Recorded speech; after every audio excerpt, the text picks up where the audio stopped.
take away from that. We still are doing some rescues, but we're also canvassing neighborhoods to see what needs are. And then we're also working with outside agencies to get into areas for welfare checks for missing persons. So we're definitely out and about. We have boats, we have trucks. We're doing all that we can to reconnect people. The great news is a lot of people are getting their cellular service back, but we also want to inform people that we have a temporary Verizon cellular satellite trailer, which is located at the Family Justice Center. This tower is going to offer opportunity for limited cellular reception, and it goes for several city blocks, so people can go over there and get cell service. We also have two T-Mobile satellite cellular trucks in Asheville. One is at the Grant Center, which is off south side off Livingston Street, and then we have one at Asheville Middle School. And these satellites, they provide cellular voice and data along with Wi-Fi and charging stations. Okay, and yeah, I saw one of those in Black Mountain yesterday at the police station, fire station in Black Mountain. So they're pretty cool because, you know, it looks like you're pulling up a generator or something, and then all of a sudden the big antenna goes up and the satellite dish, and it gets into action. So Asheville Middle is one of the locations for that. And tell me again, Kelly, the other location? The Dr. Wesley Grant Center, which is off of Livingston Street. Okay, Dr. Grant Center off Livingston, so you can get a chance to get some better connection at those two places, Asheville Middle and Dr. Grant Center. Okay. Kelly, listen, this is great news to get this water distribution going down there at Pack Square Park, and we appreciate the update. Anything else you want to tell us? You know, we just definitely want to inform people that we're trying to get the information. We understand that people don't have service, so we're actually passing out one-pagers, which are updated every single day. And I want to commend the community because I heard from a friend of mine that these pager information bulletins, people are posting them on the bridges, on wherever they can, so that people get the information. Because we know you don't have Wi-Fi, we know you can't access the internet. So when we hand these flyers out, be a friend, be a neighbor, share information with everybody, because not everybody can get on the website and check Facebook and Twitter, because we are posting it everywhere. And there's a running tab of what's going on the city's website. But again, we know not everybody has access. So when you see these sheets of paper, check the top date, make sure it's the Okay. Kelly, your cell signal is slowly drifting away, but are you still with us? I am. Can there you you go. hear me? Yeah, we got you back. Okay. We got you back. Okay.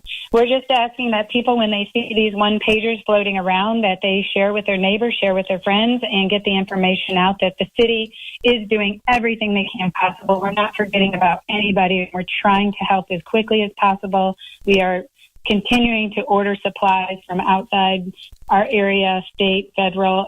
We know we need help, and we are there to do so. Awesome.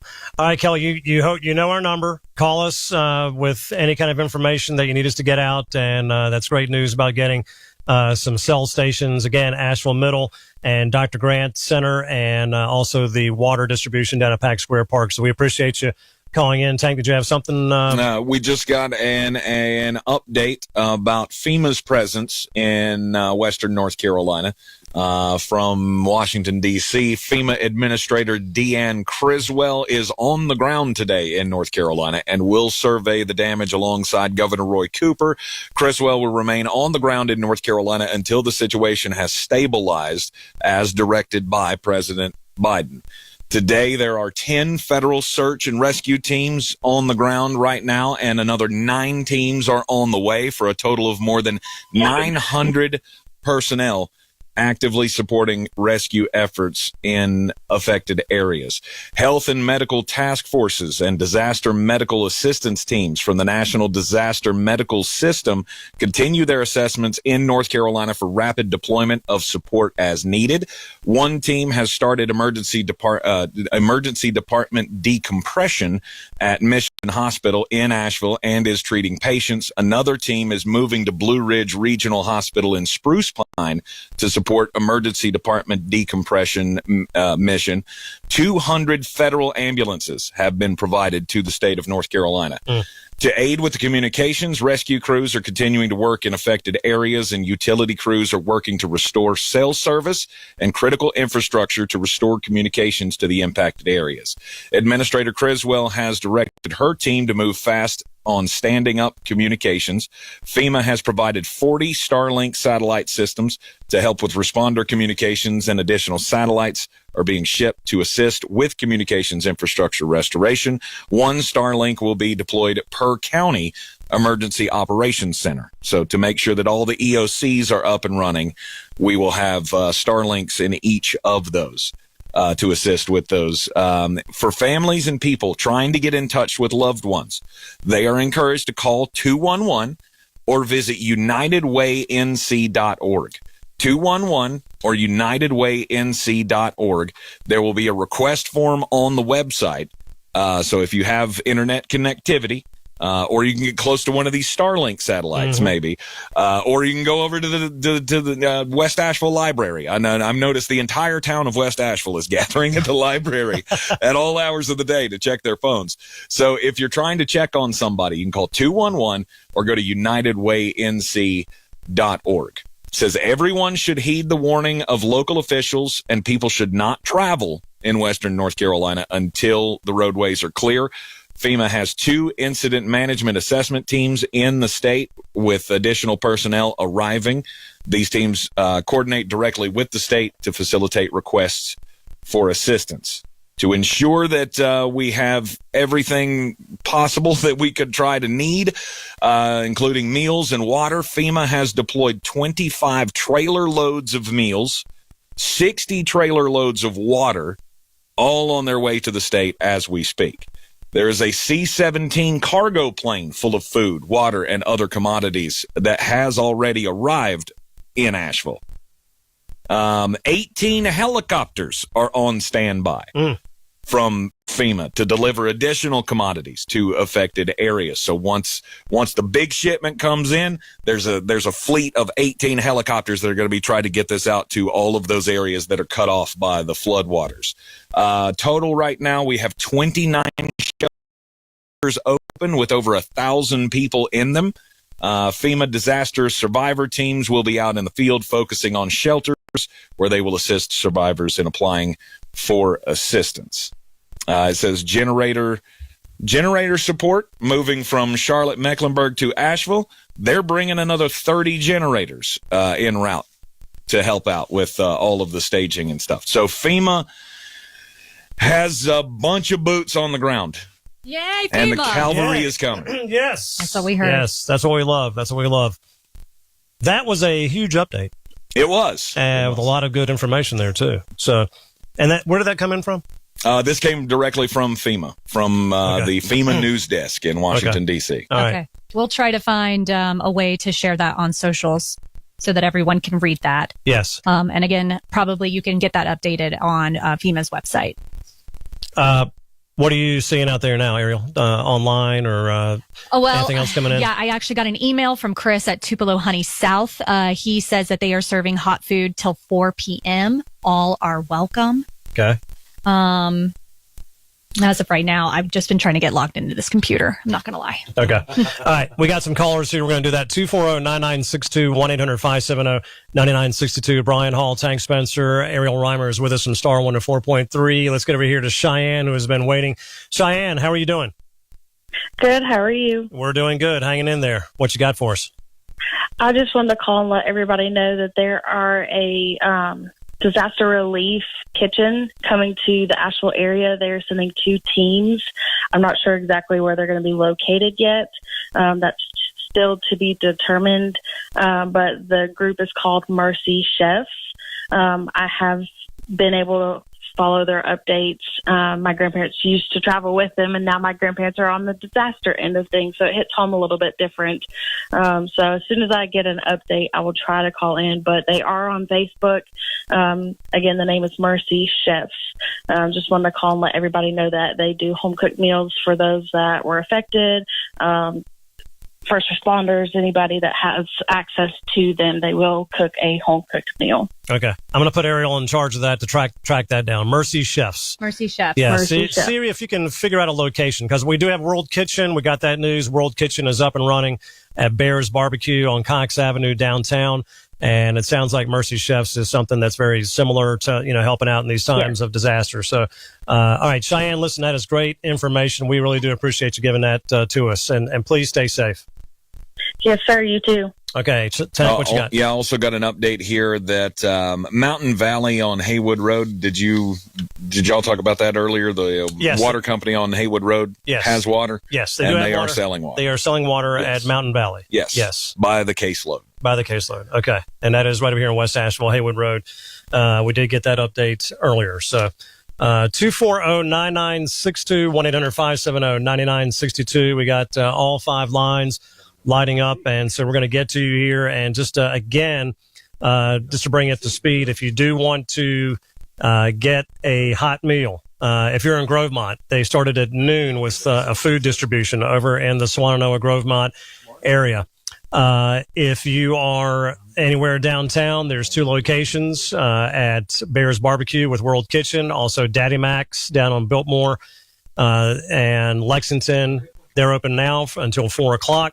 The water distribution has started at Pack Square Park. That's from 1 o'clock until. So they have just started. That's going to be going until dark, until the curfew sets in. Also, if you need a access for your cell signal, there is some satellite stations set up at Asheville Middle School and also at the Dr. Grant Center. So let's see.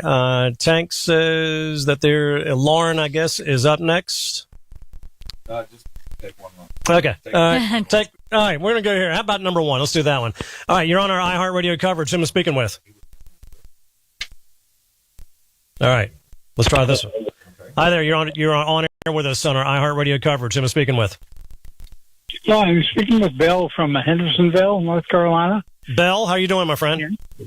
Oh, doing well. Neighbors are helping neighbors. We live in an apartment complex, and did sustain some damage, and folks have gotten together, and especially the management, and they brought out a barbecue setup, and so they're trying to feed people once a day here, and so that's very gratuitous of them and what a blessing. And I just wanted to let you know about there's a rugby middle school on 191. It's trying to describe where it would be. It's across 191 from West Hendersonville High School. That they opened up at noon, and I haven't been there, but the word was from one of my managers is that they're distributing water and other food supplies there currently. Okay. And so that might be a good deal in Hendersonville. Okay. And the Hendersonville High School, the main campus, they, of course, have phone service and other minor medical, let's say, support services there, as well as maybe a makeshift shelter there in their gymnasium.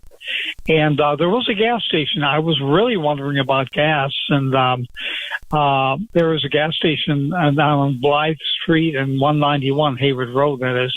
And there's an Exxon gas station. They're taking cash only. And as of about an hour and a half ago, there was a line, probably about cars, probably about a quarter of a mile, maybe a little more than that, waiting to get gas. I don't know if they're probably going to run out. I don't know what the refill capabilities are. But I was wondering myself about gasoline. I'm short on cash because we went into the Ingalls store here and, cashed out on some needed groceries. If there are any gas stations in the Henderson County or, in the Hendersonville area that that may be open, if anybody knows that may be open, and taking cards, either debit or credit cards. Yes. So So if you hear anything about that, if you could broadcast that, that would be wonderful. Right now, I'm in my vehicle charging my phone up. I have a little flip phone, but the service you guys are providing is just wonderful beyond belief. Well, so keep. We appreciate it. We're going to keep going, and you don't have to tell us to broadcast it because you already did. So that's the beauty. that's the beauty of having you on. I'm a star. Yeah. Well, I was in, frankly, I'm originally from California. I'm retired now. I was in the old World Series earthquake back in the San Francisco Bay Area where the Bay Bridge collapsed and whatnot.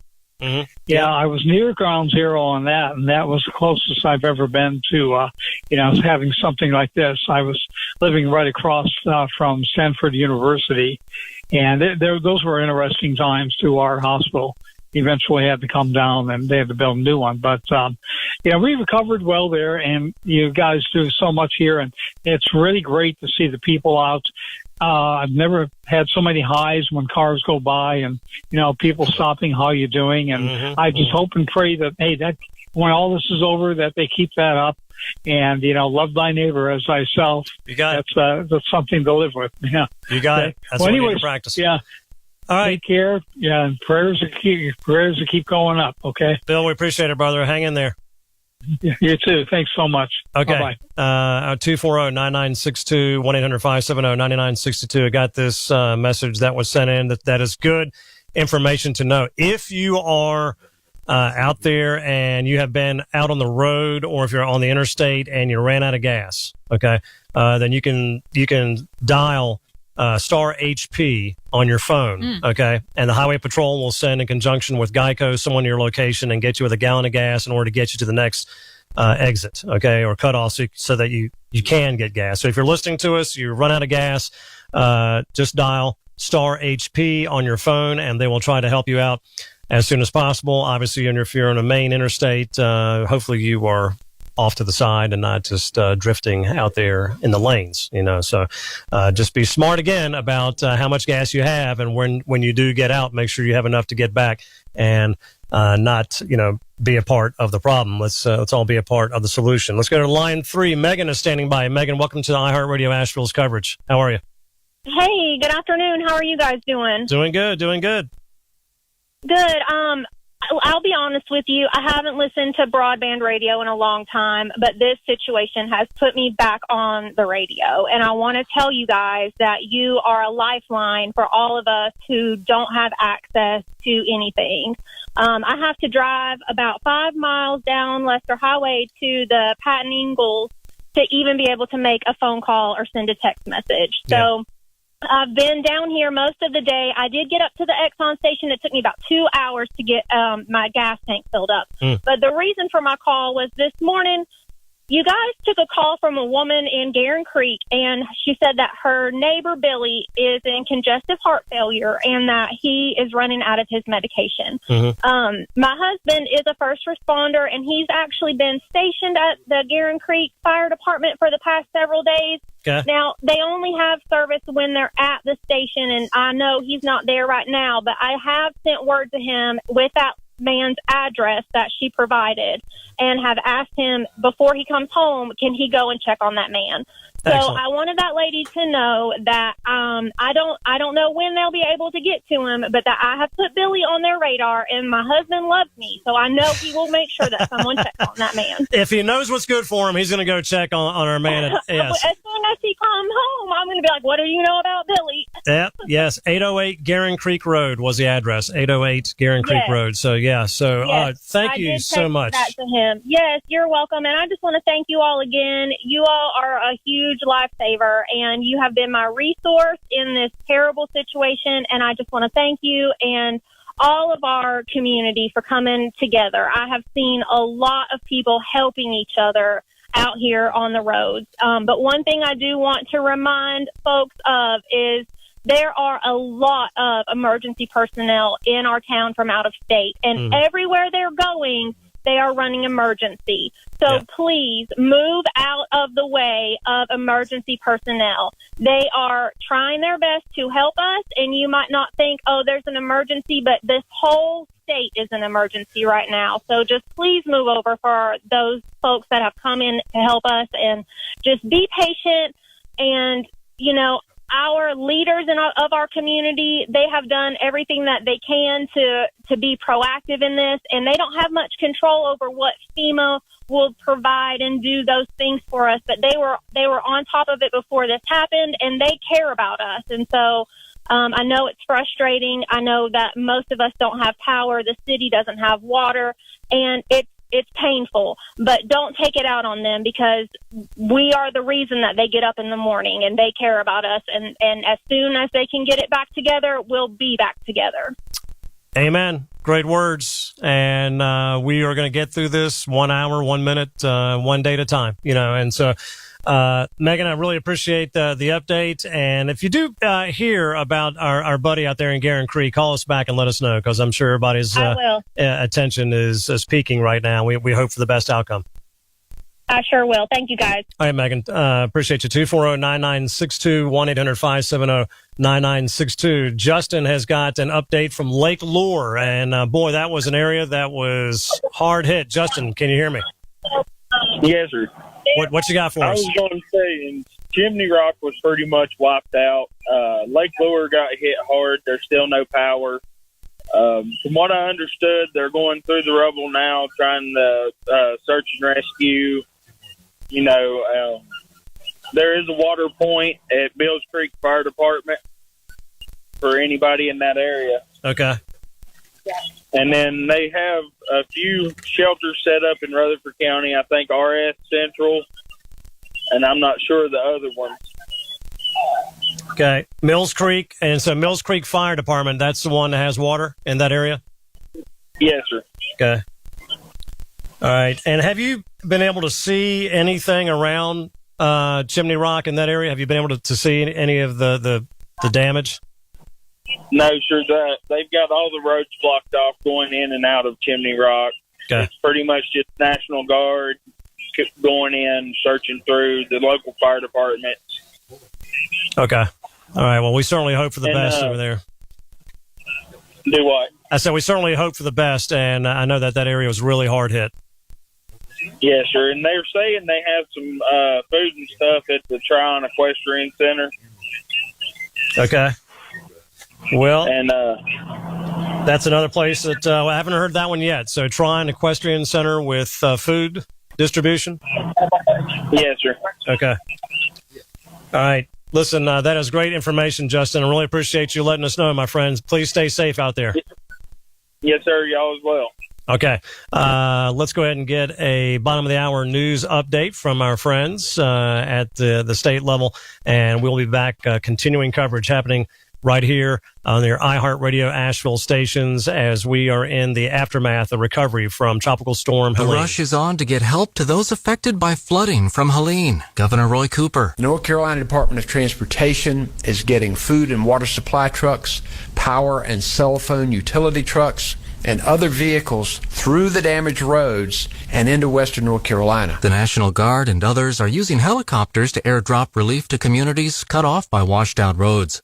Power outages will plague the region for days, maybe weeks. Duke Energy spokesman Jeff Brooks says it's an issue of access. And in some cases involve severely damaged or destroyed infrastructure that will have to be rebuilt. Power is currently out in all of Henderson County. Carolina Panthers owner David Tepper has pledged $3 million toward relief efforts in Western Carolina. He and his wife say funds will go toward providing critical resources and aiding the efforts of first responders. I'm Kyle Wilson. We're here connecting the community. This is iHeart Radio Asheville's continuing coverage of rescue and recovery efforts from Tropical Storm Helene.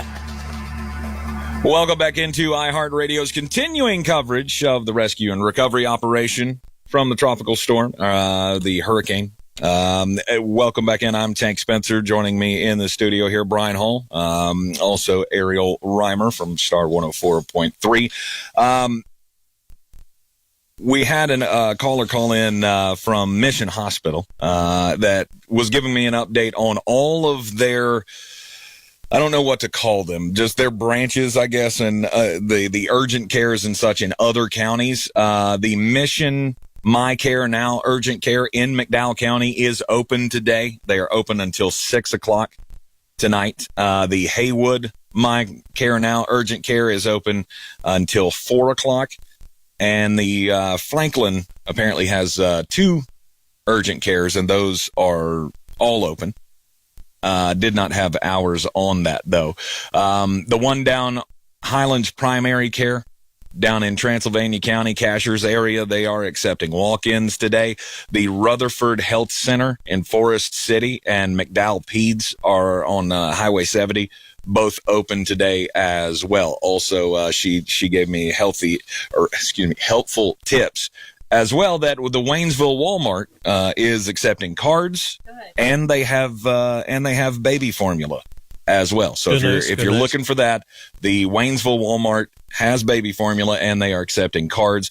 The Family Dollars in Candler and Pisgah Highway, both open, cash only though. Okay. I just got this update from Buncombe County government. They are starting distributing water starting at 2 p.m. today, so in about 30 minutes. It is a one-day supply of bottled water. It will be available for each individual in a household. Here are the locations. William Estes Elementary School, that's off of Overlook Road. Sandhill Elementary, off of Sandhill Road. North Windy Ridge Intermediate School, that is in Weaverville. Fairview Elementary School in Charlotte. So those are your locations. Buncombe County government. On Charlotte Highway. On Charlotte. Yes. Sorry. Charlotte Highway. So yeah, Buncombe County government posted this on their Facebook page. And I'm sure it's on their website as well. So I think one of the things, because you are now the queen of the internet, since we do have the access, and you're so good with social media anyway, with everything you do with Star. I'm trying, yes. Yes. If you could also look into Black Mountain as far as some updates that you might be seeing. I know that there's a 3 o'clock, there is an emergency meeting that's taking place down in the town square. But if you've seen any other postings from the town, that would be great, because we haven't really had an update in a while from Black Mountain. So let's step over to the phone lines. Alan is first up. Alan, you are on our continuing coverage on iHeart Asheville. How are you? Doing well. Wanted to say thank you for being on all the time, giving these updates, and also to our first responders, emergency personnel, and line workers. I know those guys are pushing it. Wanted 2 helpful pieces of advice to the listening audience. First one about generators. You would think this is obvious, and I've heard you all say it, but I want to say it again, because a lot of people are just getting a generator, family member, they go out of town, they buy one. Do not run those inside the house. The carbon monoxide is poisonous. Please do not. And I know you all have been saying that, but I used to live in Florida. You wouldn't believe how many, senseless deaths add to the tally, not from the hurricane, but from people being like, I don't want it stolen. They bring it inside. So I just wanted to put that out there one more time for the listening audience. It's very key. The other thing is, for folks that are waiting in line long amounts of time for food and gas, I've heard like 4 hours at the gas station, and sometimes it can get contentious. My recommendation, I know not all the listening audience, the poor folks in Mitchell County and up north, but if you're in the middle of Asheville or south, if you can get to I-26 safely, I stress safely, and then head, it's technically east, but it's kind of south, get down to 74 and then head over towards Charlotte. Once you get, Shelby was kind of spotty the other day, but once you get to Charlotte, you can go to, whatever you need, hardware store, grocery store, fill up your gas cans, fill up your car, get a hot meal. To me, it's the old thing of, if you're blocked by traffic, do you go the long way so you don't have to sit in it, or do you rough it out? I just think that waiting in line for 4 hours, and then they might put a bag on the pump. So right. We did this two days ago. We did it successfully. I took the whole family over there, tons of water, and got everything. And people are very kind over there, because if you just mention you're from Western North Carolina, oh my gosh, and so I just wanted to thank you for the minute or two. I just wanted to put those 2 things out there, and I hope that helps people. Okay. Alan, great information. And I've heard things about heading down towards Shelby, that you might be able to find some relief heading down 74. So that's good information. So be safe out there, my friend. Okay, you too. Thanks. Okay. And Ariel, we had a caller earlier that said that the Tryon Equestrian Center was set up as a distribution area. You sort of looked into that a little bit to clarify. I looked onto their Facebook page, and as of 17 hours ago, they posted up as an emergency command center for the response to the devastation. They, as far as I know, they do not have power. Now, that could have changed within 17 hours. So they are in that same boat. But it does look like they are there to help first responders, from what I'm reading. They do recognize that many folks need meals and water and basic supplies, so they have opened their general store. It is open 8 a.m. to 8 p.m.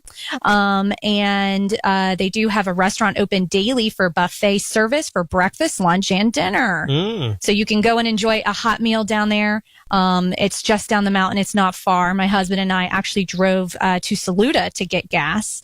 And then we also drove to Landrum to get some water. So not too far at all. So if that's something that you are wanting or you're in that area, sounds like Tryon Equestrian Center is there for you. Okay. All right. Good stuff. 240-9962, 1-800-570-9962. Emily, Lisa, and Clay, hang on. Emily's going to be first up. Emily, how are you doing? You're on our iHeart Radio Asheville coverage. We're doing good. We're in Waynesville and downtown area.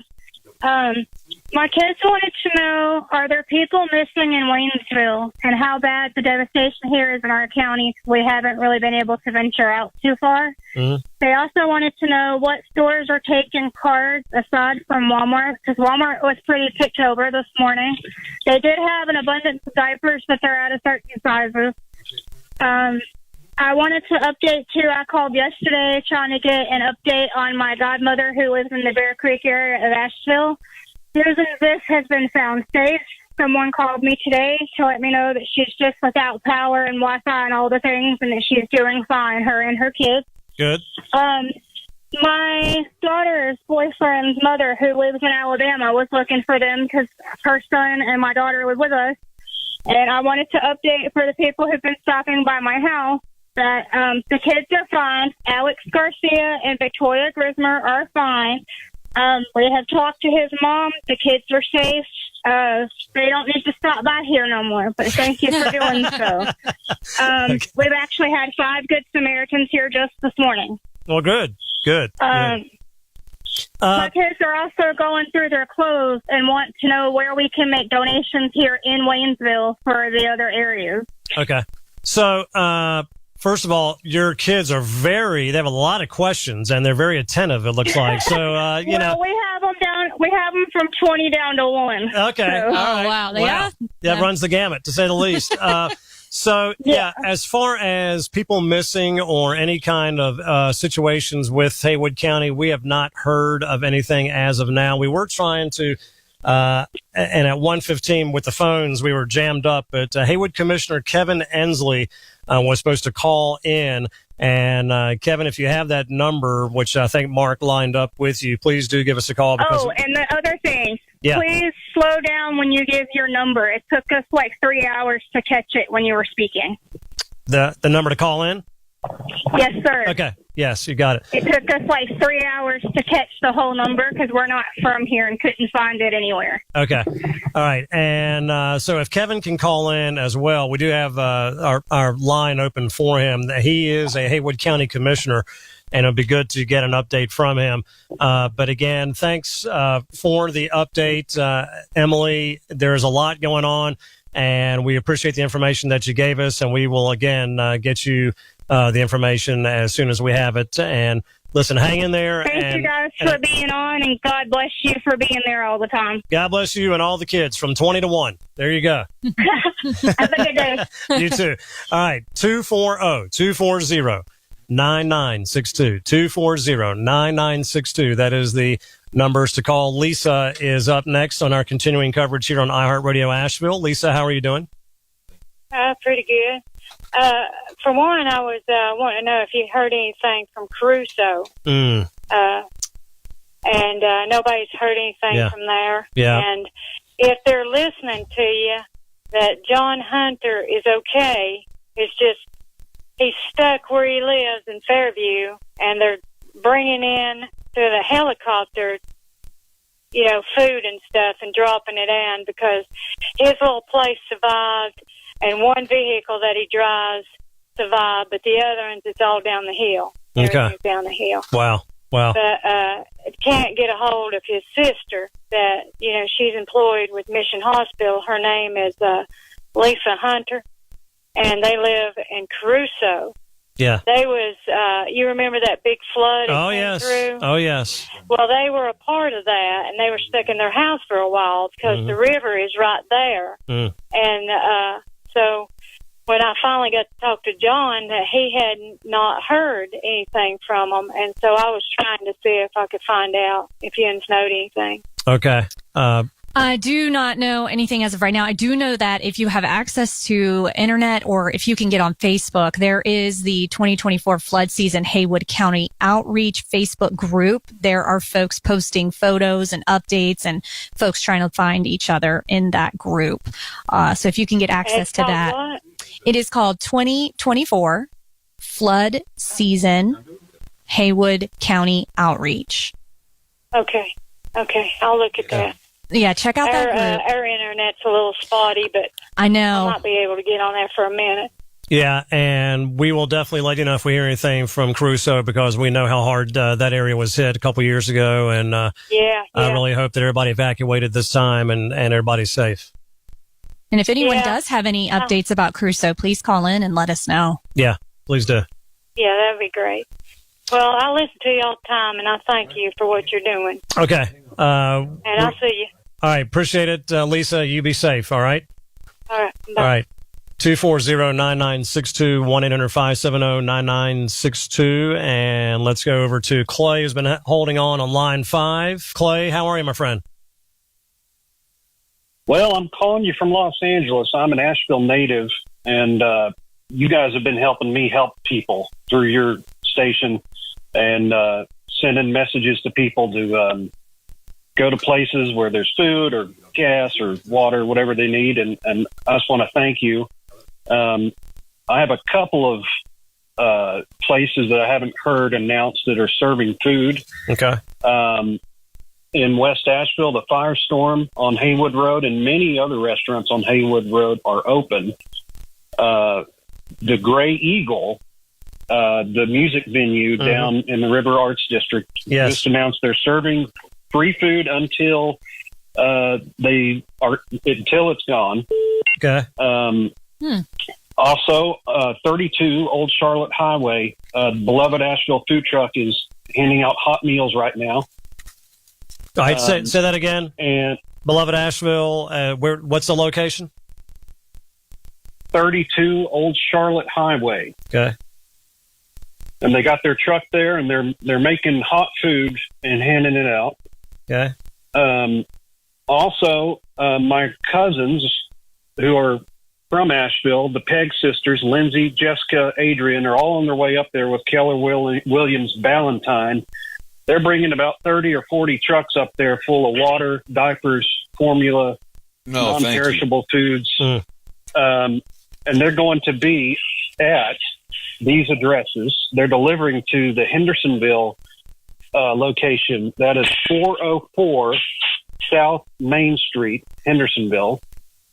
And the Asheville location is 48 Grove Street, 28801. And they'll be there after 4 p.m. They have formula, non-perishables, anything, blankets, toilet paper, lots of water. So go give my cousins a hug for me, and you people take care of yourself. Thank you so much. First of all, you're going to win the award for the longest distance called in from Los Angeles, from L.A., and we don't mean Lower Asheville, from L.A., California. Again, I just want to verify one thing with you, Clay. You said that the distribution, the baby formula, the stuff that your cousins are bringing, are those businesses at 404 South Main Street in Hendersonville and 48 Grove in Asheville? Should people see that? Is there a sign for that? What is that? Those are Keller Williams locations. So Keller Williams locations. Okay. Offices. Okay. That helps. Also, if I could add one thing that has really helped me being far away, but can also help people there in Asheville, there's a lot of people posting, locations, phone on social media make sure if you share something, make sure you make it public so that other people can share it. We shared some helicopter information the other day, and I found out through somebody who shared something that I shared that someone got rescued, so it could save a life. So if you share something on social media regarding help, make sure it's public. And, because you never know, some people might only have a couple minutes to take a peek on social media before they lose their service. Okay. Excellent information as well. So, yes, from L.A., Chris with the update. And again, those Keller Williams offices, 404 South Main Street in Hendersonville, 48 Grove Street in Asheville has relief supplies coming in. Should be later on this afternoon by 4 o'clock. So, Chris, we appreciate you calling in and wishing the best to everybody that you have back here. Thank y'all. Okay, 240-9962, 240-9962. That is the phone number to call in and let us know what is happening. And let's go with John in Waynesville. John, you are up next on iHeart Radio Asheville's continuing coverage. How are you? Hey there. Great. How y'all doing? We're doing good, doing good. What you got for us? Okay, so I live in Fines Creek, which is above Maggie Valley, above Waynesville. Yep. And so it's the last exit that's open on I-40 before you get into the gorge where it's all tore up. So that's as far as you can go. And I have to go by a policeman actually to get past the Maggie Valley exit. So this morning I had to go to Whittier. So going from Fines Creek through Maggie Valley, through Waynesville, all the way to Whittier was open, which is Cherokee. So that's good. Gas stations, I saw gas trucks actually filling up, refilling gas stations down through there. So it's available. Hard to find. You have to stand in line for a little while, but it is available. Most of the Dollar Generals around do have snacks and food and stuff like that. Most of them taking cash only. There's 3 or 4 restaurants down in Maggie Valley that are still open. Almonds in Waynesville still open. But it is, at least you can get through. So you can get all the way to, like I think one of the gentlemen a while ago was talking about going to Georgia. So you can get from Waynesville to Georgia with no problem going through Dillsboro and Franklin and all that. Yeah. So, okay, good. And I do know you can get to Cherokee. What happens after that, going to Bryson City, going through the Nantahala Gorge, I have no idea, like going towards Andrews. But at least you can get around a little bit. Have power. There's 2 places you can use cell service. One is at the corner of Delwood and Jonathan Creek Road. Okay. The other one is on the other side of Waynesville, a little place called Balsam. It's in between Waynesville and Silva. That tower over there is working also. But that's about it in Waynesville. Okay. Not much cell service other than that. That's about all I got. I can tell you to follow up on that you can get through Nantahala over to Tennessee. The highway over there, 441, is open and practically no damage. My brother-in-law made the trek over from Chattanooga, like right after the storm happened. He showed up on our doorstep. He said, "How'd you get here?" Yeah, exactly. Like he showed up at the front door, and Andy was like, "What the hell are you doing here?" He was like, "Well, we couldn't get in contact with you, so we had to come check on you." And they made it there and back, no problems on 441 through Nantahala. So. Good. That's crazy because Nantahala is the world's worst about having fallen trees. I know. I was exactly the same way because I thought, okay, so we've seen washouts on I-40. We've seen the bridge collapse up on I-26 going to Tennessee. We saw the landslide over on I-40. How in the heck did the Nantahala Gorge survive all this? Yeah. That's absolutely crazy. I've gone through there twice on the way to Andrews and had to stop and help get a tree off the road so we could continue our trip. Yeah, man, you got to take it. You got to take it slow and watch for the obstacles, but it can be done. Yeah, that is amazing. All right, that's amazing. John, appreciate the update. Stay safe out there.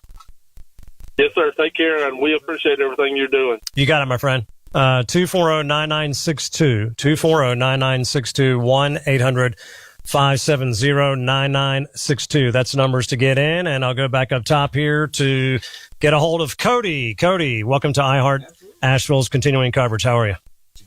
Hey, I'm good. Thank you so much for taking my call. This is Cody Leonard and Kyle Leonard with Leonard's RV. We are at 670 New Clyde Highway in Canton, and we are refilling propane bottles. Unfortunately, it's cash only, but we would love for them to come down and get those tanks filled.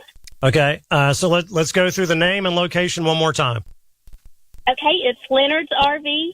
We're on 670 New Clyde Highway, and that's in Canton, located right beside Dollar General. Okay. We have a lot of RVs. You can't miss us. We're on the left as you come into Canton. Okay, propane refills are available, cash only. Yeah. Yes. Okay. That is awesome news, Cody, and we do appreciate that. And if you are in the Canton area and need that propane tank filled, stop by and see him over there at Leonard's. And listen, be safe, all right? Thank you. You too, and God bless. God bless. All right, 240-9962, 1-800-570-9962. Ashley is up next. Welcome to our continuing coverage. Ashley, how are you? Hey, I'm good. How are you doing? Doing good. I wanted to let the community know in the Hendersonville area that located at the Justice Academy at 3971 Chimney Rock Road, they are handing out waters to people, and they are supposed to have 3 more semi-trucks coming maybe in the next couple days. So they have water here now, and they are also looking for volunteers to come and help cut down trees for people or to help with handing out the waters or anything else volunteer-wise they may need. Okay, so we've got 3971 Chimney Rock Road in Hendersonville. What's the name of the business? It's the Justice Academy. Okay, Justice Academy, and you can get water distribution. Yes. Okay. They have bottled waters and cases of waters that they're giving out to people. Great. All right, listen, we really appreciate the information and want you to stay safe while you're out there, and certainly let us know. Give us any updates along the way, okay, Ashley? All right, will do. Thank you. You got it. All right, 240-9962. I'm slowing down now because that lady said I said the numbers too fast, so I'm trying to intentionally. 240-9962. Is that good, Ariel? That is great. Yes. Yeah, I won't lie. I was having an issue because I was trying to call in. I was like, no, whatever. I'll see you tomorrow. Yeah. 240-9962. That's the number to call in. We'll have another update here for you at the top of the hour. Don't forget, coming up at 4:00, another Buncombe County briefing with the officials, emergency officials. So we'll get an update for you from Buncombe County as well.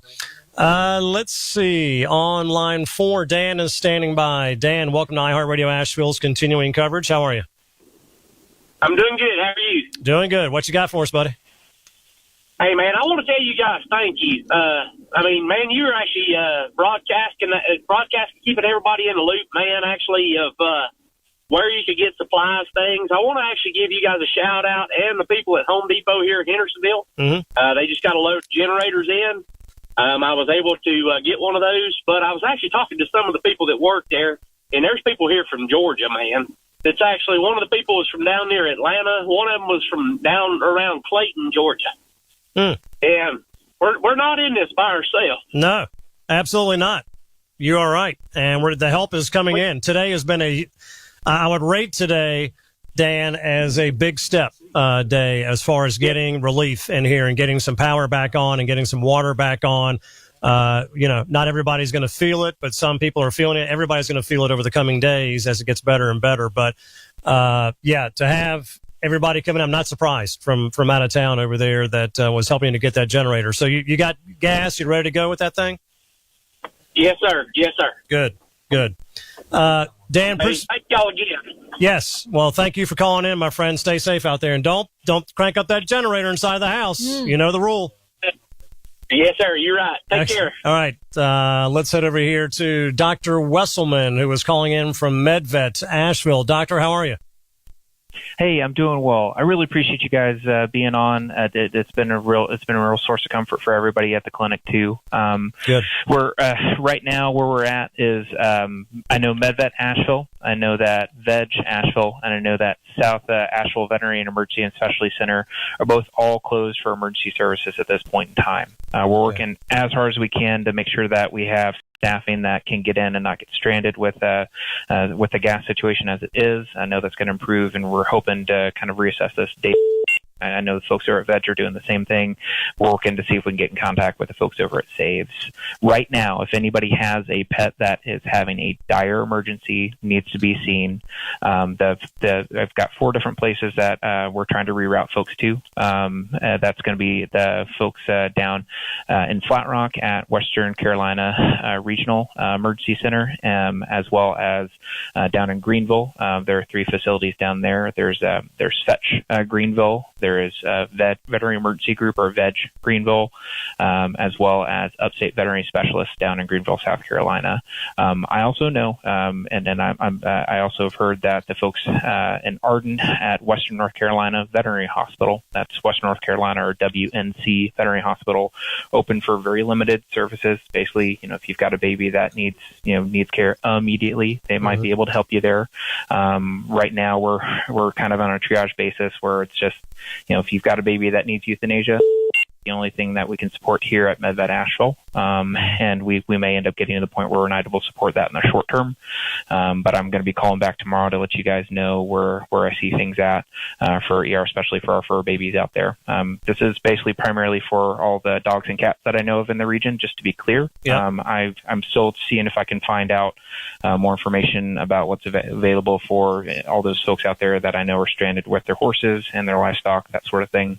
If I have any information about that, I'll try and share, but I try to stay in my lane. I'm a small furry dog and cat guy. Oh yes. So, yes. I'll try and let you know what I know. But I really appreciate you guys giving me the time. We appreciate that information, as I have 2 dogs at the house, and just we all love our pets, and if we need some assistance, that's definitely something we appreciate the information.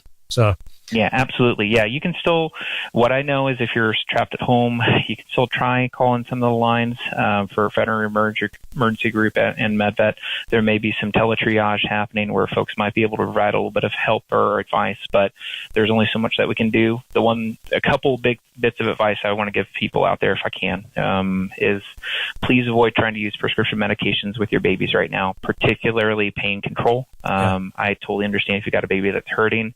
We just want to avoid especially things like ibuprofen, acetaminophen, and aspirin, things like that, depending on what species you're working with, can cause a lot more harm than good when we start getting them back in and doing care.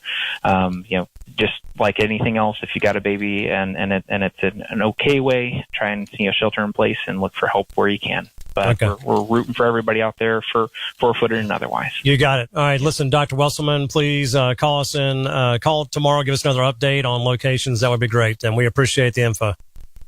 Absolutely. Y'all take care. You got it. All right. Time for an update here at the top of the hour from our news department. And then we'll be back with more continuing coverage of the relief and recovery time that we're going through now with Tropical Storm Helene right here on your iHeart Radio Asheville stations. WKSF FM, Old Fort, Asheville. WQNQ FM, Fletcher, Asheville. WQNS FM, Woodfin, Asheville. WWNC AM, Asheville. WPEK AM, Fairview. WKSF HD2, Asheville. WKSF HD3, Candler.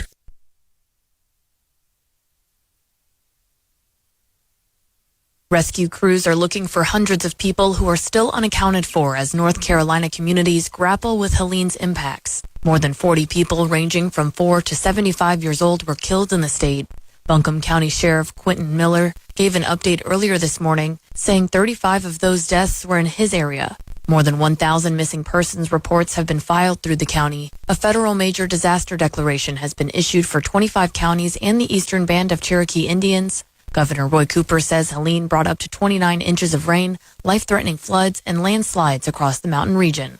Emergency repairs are underway at the Lake Lure Dam after it was at risk of collapsing last week. The town posted on Facebook yesterday saying the dam is now stable. A warning about the barrier's imminent risk of failing was issued as Helene was moving through the region. Engineers have assessed the dam. FEMA officials are expected to examine it next. Relief efforts continue in western North Carolina. Kyle Wilson on how you can help. This is an unprecedented tragedy that requires an unprecedented response. Governor Roy Cooper says there is a massive effort underway involving state and federal relief, but there will be additional needs. We're hearing from many people who want to help, and we're grateful for that support. So Cooper activated the North Carolina Emergency Response Fund. Managed by the United Way of North Carolina, you can get involved at nc.gov/donate. All donations go to disaster relief directed to nonprofits working to meet the immediate needs of storm victims. That's nc.gov/donate. I'm Kyle Wilson. Nearly 40 Greensboro officers are in Asheville to help local police with security in affected areas. The team will remain in western North Carolina for about a week. In addition, Greensboro fire crews are helping with rescues, evacuations, and damage assessment. I'm Madison Roberts. We're here connecting the community. This is iHeart Radio Asheville's continuing coverage of rescue and recovery efforts from Tropical Storm Helene. Our coverage continues this afternoon right here at your iHeart Radio Asheville studios in West Asheville. Brian Hall, along with Tank Spencer, Ariel Reimer is here. Some of the rest of the gang will be coming in. I think Josh and Aaron, the brothers DiNicenzi, are going to be coming in to help us out, and we certainly do appreciate them as well. And of course, Mark Starling has been just killing it since the very first word of a storm coming in. You, Mark and Tank, you guys have been here through everything, and I just really can't thank you enough, for camping out here and getting through all this, because everybody needs the information that we're giving out. Mm-hmm. And it's so important, because others of us have been trapped in our homes and unable to get here until today, so again, so thank you so much for all the great work. I appreciate it. It is trying, but it is a pleasure to serve the community here and make sure that everybody is, I mean, at least with the information that we're giving, hopefully it adds a little sense of calm to the panic that everybody feels right now. Yeah. Everybody wants to know, everybody wants answers, and we're trying to give you as many of them as we can. Yes, that is and that's the key, because it's a fluid situation. We are changing minute by minute with information that is coming in, and today we have had some good information coming in about the relief. Again, let's just update you, everybody that's on hold. Hang with me, and we will get to you. I believe Travis is on hold as well. And we will get with you on the calls, 240-9962, 240-9962. But again, if you need water and you are near downtown Asheville, Pack Square Park is open. Kelly Cloak with the Asheville Fire Department gave us that update. And so you can head down to Pack Square Park and, again, bring your own container. As with all of these water distribution sites, that's pretty much the rule. Bring your own container, and you can get it and take it back to the house. And use it for whatever needs you might have. Then I'm still looking. I want to put this out. I'd like another update from Black Mountain, because we haven't had one really since I've been on since 10. And would love an update if the water distribution is still going on at the Ingalls parking lot. It was yesterday. The tankers were in there. Would love to know if that is still happening. And I know that at 3:00 there's an emergency meeting in the town square. So if you can make it down there and want to report back to me or to the station, that would be great. And we'll get that information out there as soon as we can for everybody in Black Mountain, because the Swannanoa area, Black Mountain, has been hit very hard, along with a lot of these other locations as well. Let's head over here. And Ariel, if you've got anything, just please raise your hand, chime in when you see anything online, okay? And we'll get that information out there. Well, we did get information that Biltmore Church Arden campus, they still have water and still have ice. Yes. They are open until 6:30 tonight, so you can still get out there and get that. That's good. And somehow they have held their supply pretty good over there. I don't know how that is happening, because they are always at Biltmore Church on that Arden campus. I mean, they're always stepping up with donations, so that's great to hear. So still have water and ice until 6:30. So definitely good. Let's head over. Tank, which one are we going to first here? I got about Danielle hanging on. Let's go to Danielle, who was online too. How are you doing, Danielle? Hey, Danielle. No, it's Travis. Travis. Oh, that's Travis. Okay, it says Danielle on the thing. That's why I was saying that. Yeah, don't pay attention to that. Okay. That doesn't work. Travis, are you there, Travis, my friend? Brian, I'm here. Yes. How you doing, buddy? Okay. Brian, hey, Ariel, it's Travis. Hey, Travis. Hey, guys, I just wanted to give you a quick little update. Ariel heard me last night on the radio. So Morris Hill University has run out of food for the students. Okay. Students that are trapped here. Wow. So anybody that's in the area that has a little extra food, we are actually physically right now in Shelby at Walmart, loading our car up with everything we can fit in it to bring back to Morris Hill. Okay. So Shelby, their traffic is nuts. There's still lines at the gas pumps here, but they have gas and they have food, and it's a decent little drive. But if you can get down here, they do have supplies. Other than that, we were leaving Barnersville this morning around 10:30, 11, and there were line trucks heading out Barnersville Highway. So we're hoping that means that they're working on, restoring power out there to Barnersville. Yeah. Listen, I got a buddy, Jamie, if you're listening, thoughts and prayers with you, buddy. I saw the pictures that you sent and the house and the business destroyed. It's Barnersville, not a good situation, out there, Travis. Not at all. Yeah. Where the creek is, where it crosses in front of D&D Grocery there, they had to bring in a massive bulldozer to clear that section of road because there's so much debris there. I don't know how the bridge stayed, but the bridge is still there. You can still get out past D&D. But there was so much debris, it was just insane. We live up in a holler in there, and we got more water than I've ever seen in my life.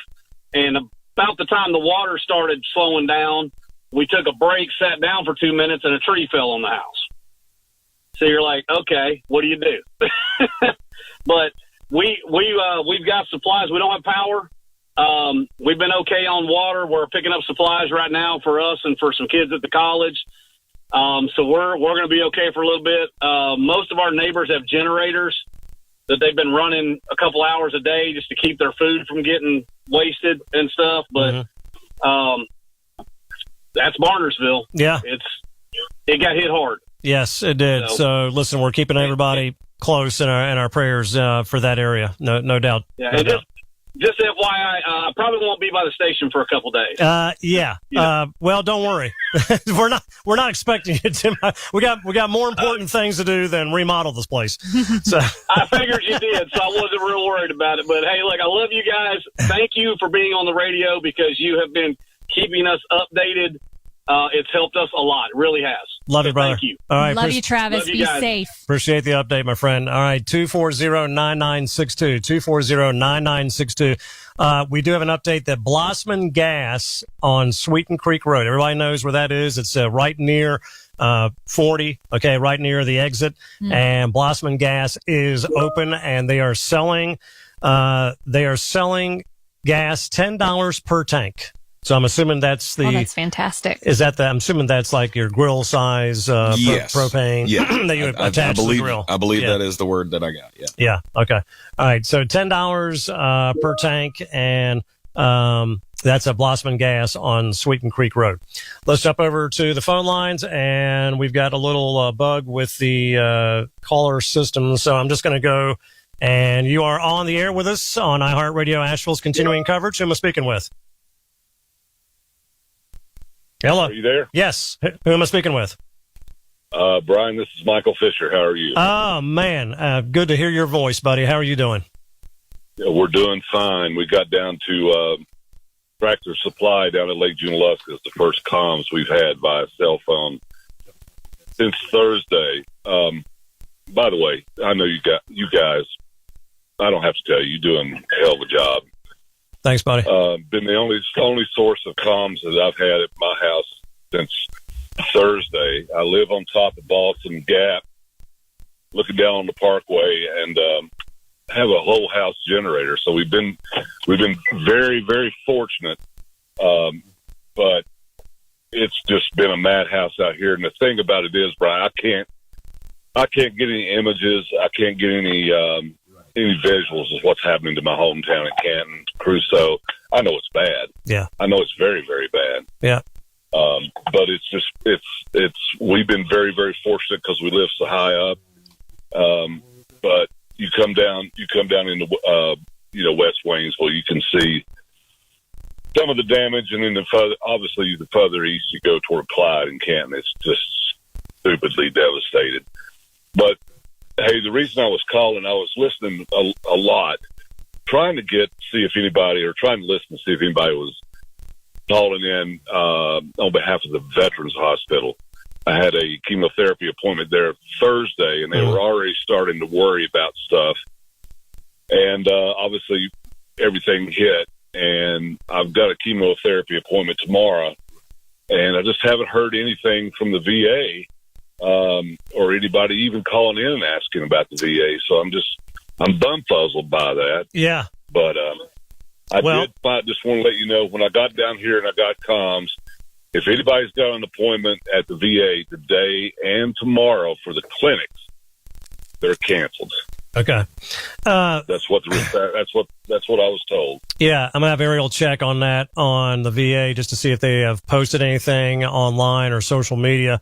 I would imagine that any kind of appointments like that have been canceled for at least a couple days until they get up in a better situation with staffing and facilities. I think they're running into generator issues as well. Generators and getting their systems back online, running out of gas. So I think they're trying to focus on that. But I'm going to keep looking for you. You automatically figure that, if you got a big toe hangnail that you got to get taken care of, that ain't going to happen, brother. We know that. Yeah, that ain't going to happen. Absolutely. But, when you look at chemotherapy, sometimes that's a different story, and you don't know if they're going to try to power through it or not. But they have been canceled for the clinics for today and tomorrow. I realize it's after 2:00, but in any event, tomorrow is a situation. But I urge everybody to call before, and it's an over an hour drive for me to get over there now. So yeah.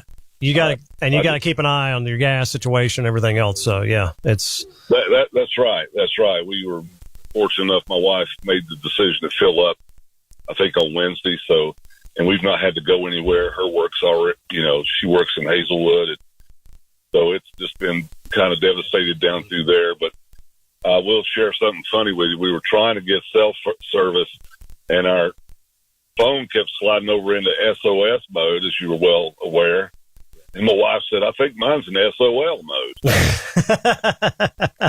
and we all know what that means. Yes, yes, we all, and I was using the same words, except I had, blank service, when I saw that popping up on my phone. So I'm like, okay, well, we'll just have to walk. It took me about a mile walk, on Saturday just to try and get a signal out. And that's been, that's been the constant with a lot of people, especially if you're not around the city of Asheville, and it's been spotty to say the least. But it's getting better today. It's getting better. As I was driving in from Black Mountain, I had all bars lit up as I was approaching, really right around the mall area and Tunnel Road, and so let's hope that it continues to spread out to everybody that needs it, around Western North Carolina. But Michael, man, it's great to hear your voice. I'm glad you're doing okay, and hopefully you get your treatment here this week, and everything will be back powered up for you. Yeah, we're blessed beyond measure up here, Brian, and again, you guys have done a hell of a job, just like I knew you would. You know what? The radio is your best friend in times like this. Just make sure you got the batteries ready to go. That's all I can say. Because I've been sitting. We've had 4 days. Listen, I you guys. Love you, brother. Be good. I've been sitting in the dark, listening to Mark and Sank and Eddie and everybody. I mean, it's just that's what we have, and we can help you and be a partner with you and be a voice of comfort as well, and get you some good information. So again, the number is 240-9962, 240-9962. And Tank, when you have an opportunity after this call, I want to get you, run through some of that FEMA information again that came in. Ariel, are you seeing anything being posted online that is popping up? Again, we just remind people that if you are in the immediate Asheville area, water distribution is taking place down at Pack Square Park. There is some food distribution going on as well. Bears barbecue. They have got the World Kitchen that is camped out there, also downtown. At Daddy Mac's, they are giving out some hot meals as well near Biltmore and Lexington. You see anything else around? Yeah, so we do know that you already said Bears Barbecue, Tupelo Honey South. They're serving hot food till 4 p.m. Okay. Great Eagle, they are serving free food while it lasts. They're off of Klingman, so they've got free food. We do know that Buncombe County, they have set up water distribution sites. They have shared those locations, and I'm getting that pulled up for you right now. And I have shared this information on our social media pages. William Estes Elementary School off of Overlook Road, Sandhill Elementary School, that's off of Sandhill Road, North Windy Ridge Intermediate School, that's 20 Doane Road in Weaverville, Fairview Elementary School off of Charlotte Highway in Fairview. So those are your locations for those distribution sites. Okay. And again, we're not too far away. 4 o'clock is going to be our next briefing from the Buncombe County emergency officials, and we'll get that update.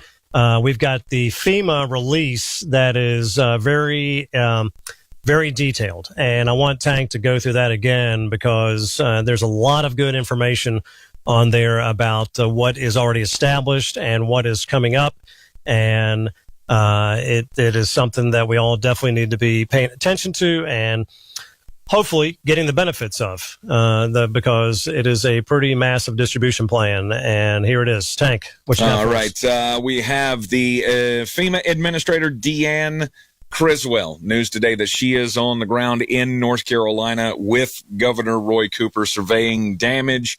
Says that she will be on the ground in North Carolina until the situation is stabilized as ordered by President Joe Biden. Today, 10 federal search and rescue teams on the ground right now. Another 9 teams are on the way for a total of more than 900 personnel actively supporting the rescue efforts here in the state. There are 200 federal ambulances that have been provided to North Carolina for the response here.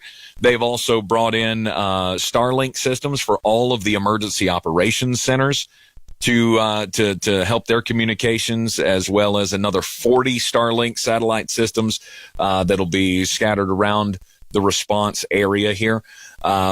Again, if you are looking for people, I just got off the phone with a gentleman from Alabama who is looking for his mom up in the Jonathan Creek area. Go to or call 211 if you're in the state of North Carolina. You can call 211, and that'll get you to the United Way. They're doing a lot of the legwork on that, trying to reunite people. Or you can go online, UnitedWayNC.org. That's UnitedWayNC.org. There is a request form on there that you fill out who they are, who you're looking for, what their address is, and then they will get the ball rolling on trying to make connection with that person or do a wellness check on that person wherever they may be. So 211 or UnitedWayNC.org if you still have not made contact with a loved one. Says FEMA has 2 incident management assessment teams in North Carolina with additional personnel arriving in the state. Those teams will be coordinating directly with the state to facilitate all of the requests for assistance. On the way, we have 25 trailer loads coming from FEMA or in conjunction with FEMA that has meals. 60 trailer loads of water are on the way. A C-17 cargo plane full of food, water, and commodities has already arrived in the Asheville area, and they're working to get that all distributed out. There will be 18 helicopters as well on standby, waiting to airlift supplies to the areas that have been cut off. We heard Garin Creek is getting some shipments or some airdrops of food and things for the people that are cut off up on those mountains.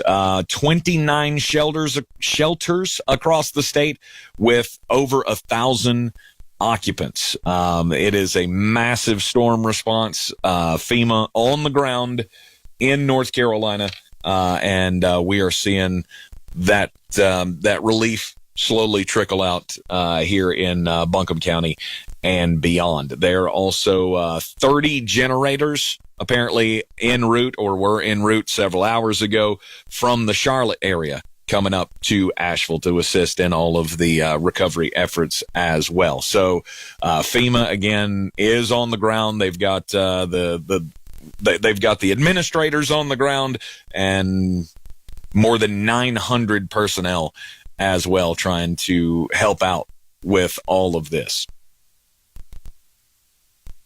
35 confirmed deaths in Buncombe County. That's what we don't. That was our last report. We will get another update from Buncombe County officials at 4:00 this afternoon. That's the next update on the relief efforts here in the county. They said at the 12:00 update that they will have representatives from the city of Asheville there to give us an update on the water system, which is key on everybody's mind right now, of making sure that water gets returned to the areas that don't have it any longer. So, of course, keep it tuned here to our iHeart Radio Asheville coverage of the Hurricane Helene recovery, and we will bring you all the latest updates with them at 4:00 today. Yes, for sure. Ariel, what you got? Well, I'm looking, I just got notice of this. I don't know if you've talked about this yet or not, or if this is even true. Heard news that OnStar was Chevy or Toyota AT&T. You've talked about this? Yeah, but let's do it again. Okay. They are giving those who were affected free car Wi-Fi.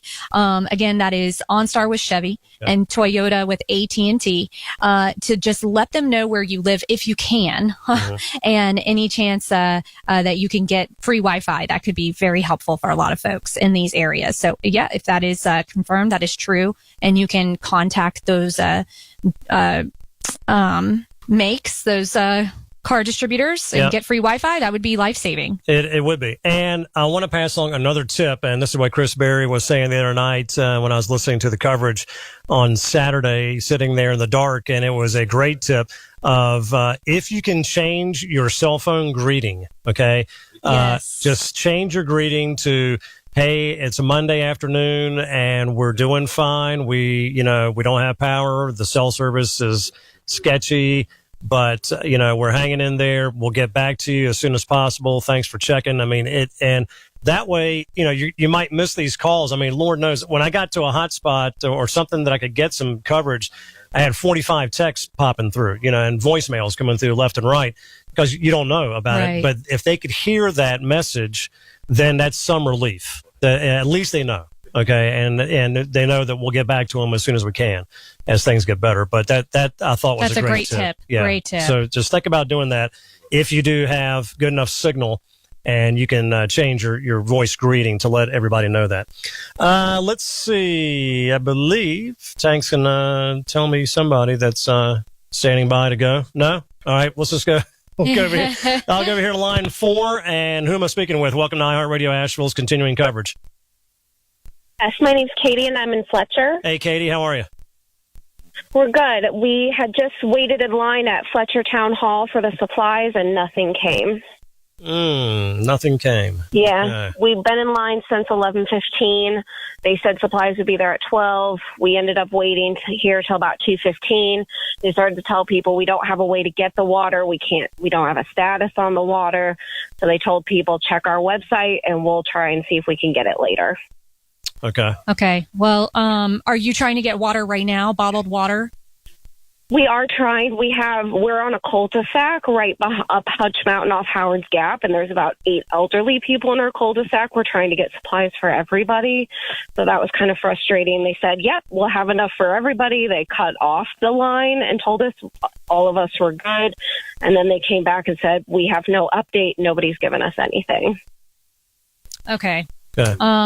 Is there anyone that is able? We do know Biltmore. It's kind of close to you guys, the Arden campus. Can you get over there to Biltmore Church?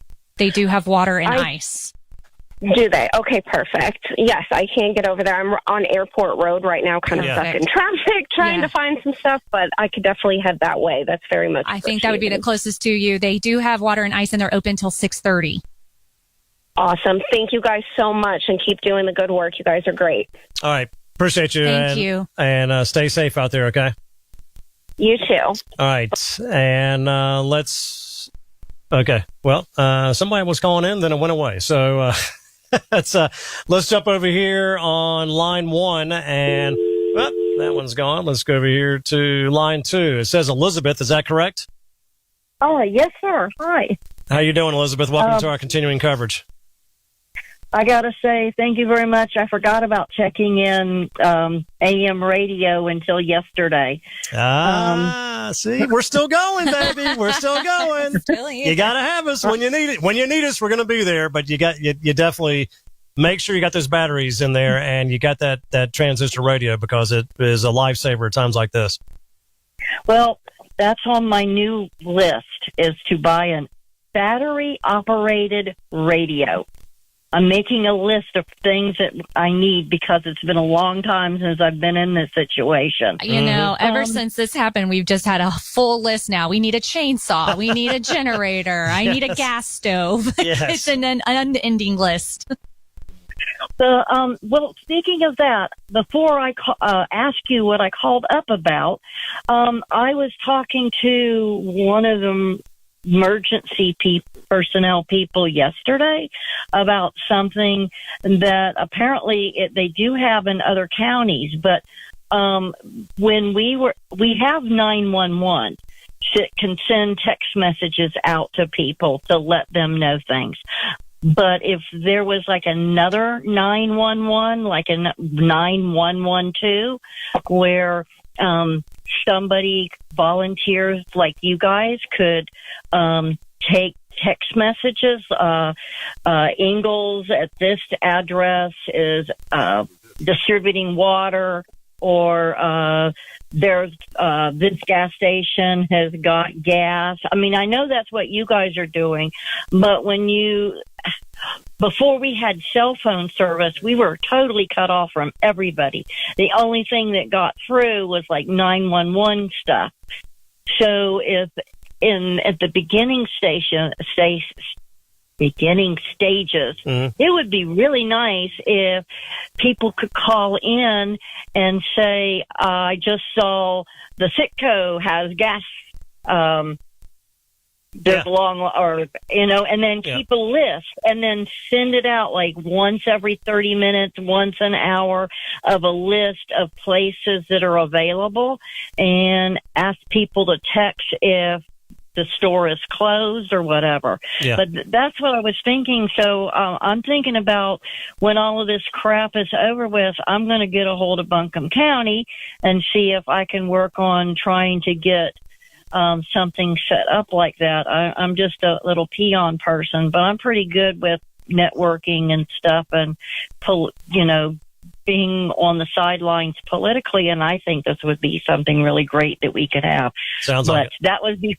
And that was before I found you guys on the radio. Well, there you go. All right. Well, listen, so you got your list of things to do. Make sure that batteries are in your radio, because that's first and foremost, and we want to keep you informed. And thanks so much for calling, okay? Okay, no, I got one question. Okay. My original question. Okay. There's ice at some place. I think somebody had said Biltmore. Yes, Biltmore Church, Arden Campus. Biltmore Church, Arden Campus. It's okay, that's like near the movie theater. Correct. Yes, right off of Long Shoals. Yes. You got it. Okay. All right. Thank you so much. I appreciate it. God bless you guys. All right. God bless you. And let's go ahead and get an update now at the bottom of the hour. We'll get a news update and back with more continuing coverage right here on iHeart Radio Asheville as we get through the recovery now and the aftermath of Tropical Storm Helene. Volunteers from around the country are stepping in to help Helene victims as they begin their long road to recovery. The Boone-based relief group Samaritan's Purse is offering extra assistance for families who are trying to get back into their homes following catastrophic flooding. The organization is helping clear debris, cut trees, and take care of other necessary tasks. The nonprofit has set up a response center in Asheville at the Billy Graham Training Center. Officials are expecting hundreds of people nationwide to help with recovery efforts over the next few weeks. Thousands of people in western North Carolina are still without running water. Officials have set up distribution sites to help those in need. In Buncombe County, 2 Fresh Market sites in Asheville will hand out free water bottles. Henderson County says it's mobilizing resource hub locations at 4 schools and 2 town halls. McDowell County will distribute food and water at Old Fort Town Hall and Hicks Chapel throughout the day. I'm Madison Roberts.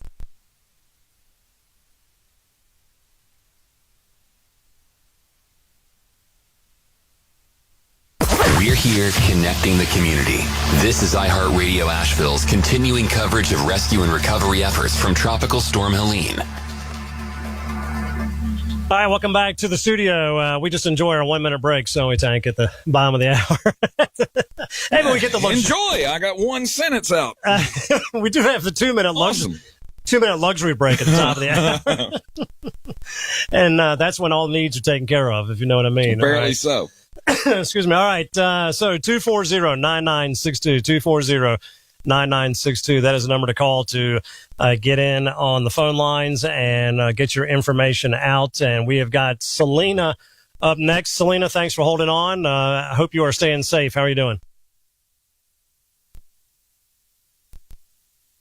Selena? Are you there, Selena? Yeah, I guess we lost. Selena. All right. So 240-240-9962. I got a text from our good buddy Anthony Randolph, and he owns all the Twisted Laurel restaurants around town. Also the Saltface Brewing Company, which is such a great place to go. And I hope that survived the storm as well. But the downtown location of Twisted Laurel is open and serving food while it lasts. Okay, so the downtown location of Twisted Laurel is open and serving food while it lasts. So it sounds like if you're around downtown Asheville, you could get over to Pack Square Park and you could get some water from the distribution and then stop by and see everybody at Twisted Laurel and have yourself a good meal. Okay, and again, the also around downtown Asheville, the food distribution from the World Kitchen is set up at Bear's Barbecue, and also over at Daddy Mac's at Biltmore and Lexington. That is set up as well. I would again like to just toss it out. Anybody in Black Mountain that has any information on whether or not that water distribution is still going on at the Ingalls parking lot in Black Mountain, would love to know if that is still happening. I know it was yesterday afternoon. I would assume that it's still going. And then also there was an emergency town meeting at 3 today, and we would love some details here at the station about that if you have any information on that.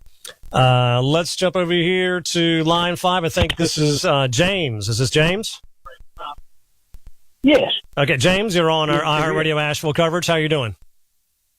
Yes, I'm doing fine. Down in Georgia, just calling in to the gentleman that had the idea of draining the water heaters had a very good idea for 40 or 50 gallons of extra water. But just remind the people to be sure to throw the breaker or cut the gas off, turn that water heater off, because if the power comes back on before the water does, it'll be empty and pop the elements in those things. Yes.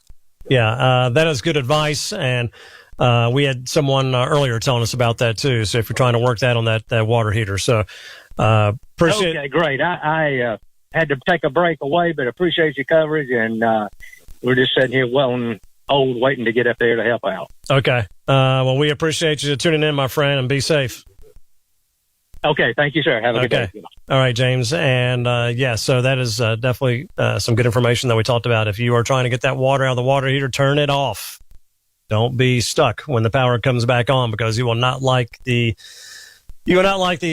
results of that. So again, we're at 4:00 today, about an hour and a half. We'll have another update from the officials with Buncombe County and on the emergency updates, and then also just to let you know that in case you did have any kind of veterinarian emergency, WNC Vet Hospital here in Asheville, they are just taking emergencies only. And we'll get an update as far as other needs. If that is something that you have a pet in need, we'll get you updated on that. Hopefully again tomorrow from Doc that called in. Propane refills if you're in Canton, Leonard's has them for sale. Leonard's RV, they have got propane refills, so you can get your tank done over there. Also, on Chimney Rock Road in Hendersonville, Justice Academy, they have got supplies, some water over there, 3971 Chimney Rock Road in Hendersonville. That's another location that's you can go to. And again, we had an update that baby formula, some other supplies was coming in, and Keller Williams offices, one in Hendersonville and one in Asheville. They're going to have that about 4:00 And the Hendersonville address is 404 South Main Street, Hendersonville. And the Asheville address is 48 Grove Street, Keller Williams offices here in Asheville. Okay. So let's jump over here and talk to, is this Mary calling in? Is this Mary?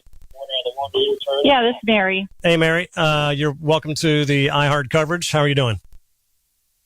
You're doing good. We have a lot of people in Hendersonville that are asking for water, and I was wondering if you know there's a setup somewhere that's giving out water. In Hendersonville? Yeah. Yes. So Hendersonville, first of all, you might want to try the high schools, Hendersonville High School and East Henderson High School. That was some of the locations in Hendersonville. Also, I just was talking about Justice Academy. That's over off Chimney Rock Road. They've got supplies, 3971 Chimney Rock Road. And we'll be getting an update, too, from Mike Morgan with some more information. So stand by in a little bit, and he'll give us some updates. And if you are near the Biltmore Church, I don't know if you can get over there to the Long Shoals Road. Okay, they have plenty of ice and water as well. We're trying to conserve our gasoline here in Hendersonville. There's lines are over a mile long at the gas station. Yeah. So we're trying not to go too far. That's why I was thinking, well, I'll call you and see if there's a place close by that we could get water. Yeah. Are you near any of the high schools? I'm near Henderson High. Okay. Hendersonville High, I think it is. Yeah. Try there first. That's what I would recommend. Okay. All right. Well, that's what I'll tell our friends, too. Okay. Thanks, Mary. And also, yes. Also have for people is what I heard. A rumor. Say that again. There was you broke up a little bit. I was wondering if FEMA had generators that we were supposed to go to those sites to get a generator. FEMA is not going to be handing out generators, but they are coming in with their generators to help power up relief supplies and stations and to get some aid out. But they are not. Yeah. Okay. But where you are in Hendersonville, the Home Depot in Hendersonville does have generators.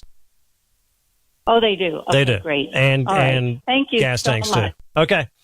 Thanks, Mary. 240-9962, 1-800-570-9962. And we have Selena standing by. Selena, how are you?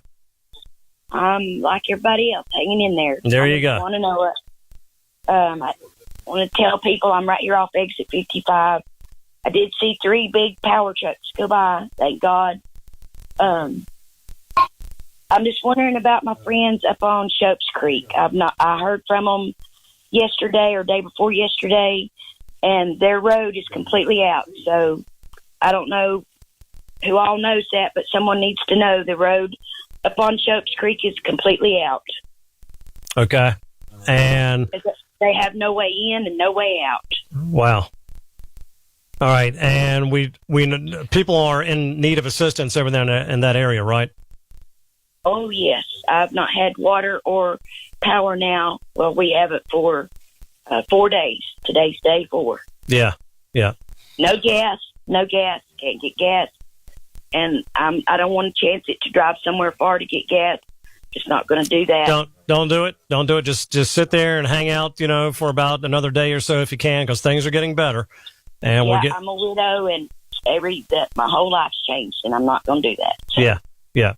That's good. That's good. So listen, hang there until we can get some more places open around you, and you can make it there safely and back. All right, and thank you guys. I found you three days ago on this little bitty transistor. These kids out here aren't going to know what a transistor is, but you need to go purchase one. That's right. Thank goodness. That's all I've got to hear you and my car. That's it. Yeah. So I've been listening to the gang here over the last several days on my Radio Shack transistor radio. And I think a lot of the kids now are like, Radio Shack, what's that? Is that, that was a great store that was open back in the day. So yeah, it's still going strong with my little transistor radio. So listen, Selena, thanks so much for calling in, and you stay safe. Okay. You too. And thank you all so very much for what you're doing for us. You got it. Just got a text from Jason Boyer from WLOS, and he wants to make sure that we are talking about it. First of all, he's listening to us through the internet over at the station, and they have power and they have water and some food, supposedly getting some gas soon. So, but he did want to pass along that there has been apparently some chatter about another tropical storm system coming in, and that is not the case. Mm-hmm. So he just want to make sure I'm reading this verbatim. It's not going to happen. So just to alleviate this fear, there is no tropical system coming to the Western Carolina anywhere this week. And it's this just again bad false information. Well, I mean there was another storm system down there that could turn into something in the Gulf that was behind this one, and so everybody is just we've been without power, we've been without internet connection. So I'm sure a lot of people are thinking, oh God, there was another one behind this, and it's only a matter of days. But that system, I don't think it ever turned into anything, and it's way far away, like no track, no nothing, not even coming this way. Yeah. So as we looked at the forecast earlier, let me go over this again because it's been a while since we talked about it. But it was today we did have the chance, and there are clouds out there for a spotty thunderstorm, or not even a thunderstorm, but just showers around this afternoon. And that was about a 60% chance. And then as we get to this evening, it's going to be a 30% chance of rain. Then tomorrow, basically sunny, some clouds around, high of 76. Wednesday, high of 78, sunny. Thursday, 78, sunny. Friday, 77, sunny. Saturday, 76 and sunny. Sunday, 71 and sunny. And all those days, as I look over to the right column, 0% chance of rain. So that would be great if you're down at the beach, like I was supposed to be this week. But you know what? If anybody's heading down there, I'm sure it's going to be some good weather. But thankfully, we're going to have good weather here as well. And it sounds like after today's 0% chance of rain, and that's very welcome to say the least. Okay, let's get back over here to the lines, and I've got Clint on line 3. Clint, how are you doing, my friend? Welcome to iHeart Radio Asheville's coverage. Good, I'm doing good. What you got for us, brother? Well, my wife is State Representative Jennifer Balcom in Henderson County, and I just was going to give a little bit of an update on some stuff that I know. All these local folks are working hard behind the scenes to try to restore power and get gas. I do know there is gas down in Travelers Rest. I was there yesterday. Grocery stores are open. Gas stations are open. The further you go down 25 into Greenville, there's no weight limits. There's no amount limits, so on and so forth. Ingalls and so on and so forth is open. The only thing I really know that I've heard, which is a very small amount because we don't have limited cell phone service, internet, so on and so forth, is what I've overheard her say is that, just to try to keep people off the road as much as possible so these power companies can get to everything they need with all the down power lines and trees and et cetera, et cetera. I mean, and I think we're all in this together as a community, as the western part of the state, as the southeast of America. I don't know if there's any other questions I can answer for anybody, but, we're all in this together. We're all on limited resources and, help thine own neighbor, like the Bible says, if you believe in that kind of stuff. But I mean, I just thought I'd try to call in and answer any questions if anybody had some, because I do have a little bit of really close information, so to speak, from State Representative Jennifer Balcom. Yeah. Well, that is good information. And, look, we're just, waiting to get that service brought in. I know FEMA's here. We've been going through that extensive, list as well. And, we appreciate, can you give us updates? And when you can, just call us, and give us those updates when you find out information.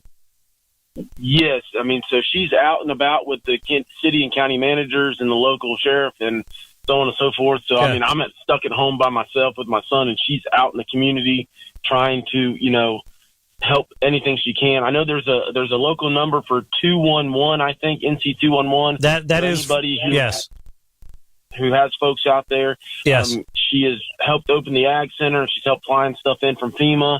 Some of the local schools have stuff. There is not a gas shortage, but it's the lack of power to pump. So, folks can just, sit and wait. But I do know there is fuel down the mountain, so to speak.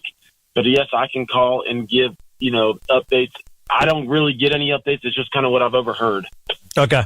All right. Well, listen, we appreciate that. And you know the number, so tell her to call us when she has something, okay? I will, and I'll be happy to give y'all her number if you'd like to call her for updates. Yeah, let's put him on hold. I don't want to broadcast. No. We don't want to do that. Don't be giving out her number over the radio. We'll put you on hold here, and I'll get the number from you. Clint, hang on, buddy. Appreciate you. Okay. All right. So I got him on hold. You can safely get that number now. Okay. All right. Another text from my buddy Anthony Randolph. Okay. I told you that in downtown, the downtown location of Twisted Laurel is open, and they will be serving lunch again tomorrow starting at noon, in addition to what they had today while it lasts. So it still might be open and available.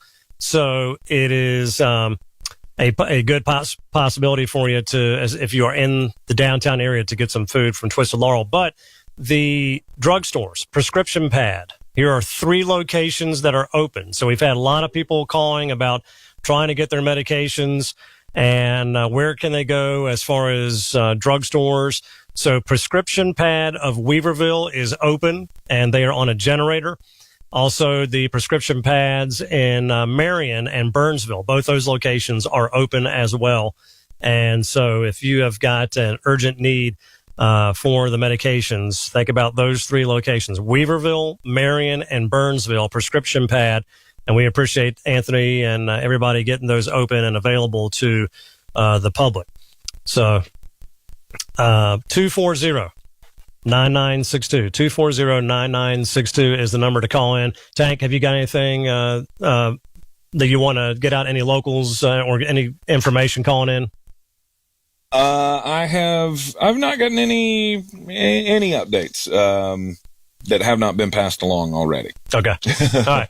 We're standing by for more updates in Tank. They're coming in. Jeff is on line 4. Jeff, welcome to iHeart Asheville's continuing coverage of the cleanup now. As we get back here from Tropical Storm Helene. How you doing? Doing well, and you? Doing good. Hanging in there, brother. Well, I'm at First Baptist Church of Swannanoa. I'm the pastor here, and we all have hot soup right now, but there is supplies here. We've been open 9 or about 10 to 4, and we'll do that each day. I've got several pallets of water coming in. Obviously, out here in Swannanoa, there's no power, no water, as much of Western North Carolina, but we are trying to serve the community and get out food and resources as people need them. Okay, so, and I know a lot of people in that area have called in, so please, if you're listening, I know Grovemont has had some need, and also some other locations around Swannanoa that need some water. So again, hot soup, right?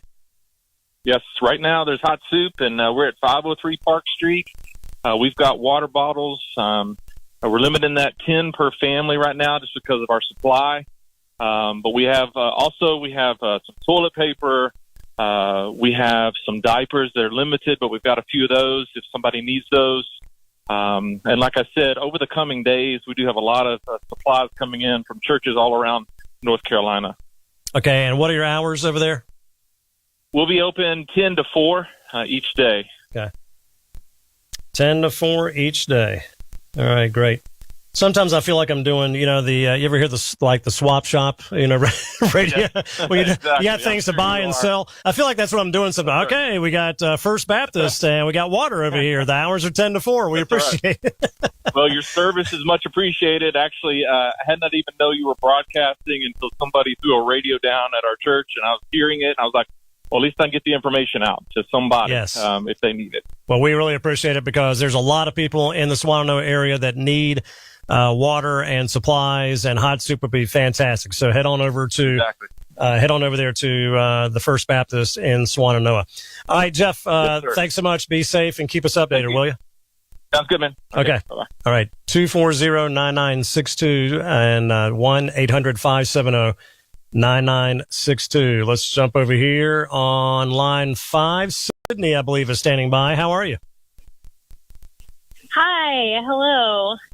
How you doing, Sydney? I am doing okay.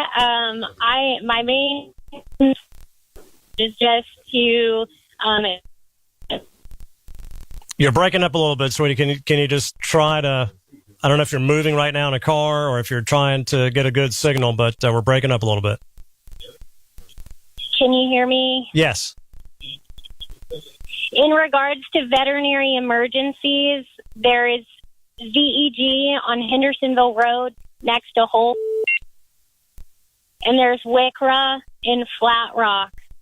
If you have a veterinary emergency, you need to go there, or MedVet, or Saves on Hendersonville Road. Okay. And they're open? They are all open to my knowledge. I don't know if they're able to do x-rays, but they do have ultrasound and can at least give some assistance to any animals in need. Okay. All right. Sounds good. We appreciate that. And the animals in need, listen, I can tell you, my big dog, Coltrane, has been stressed out since day one of this. And your pets feel the stress of you.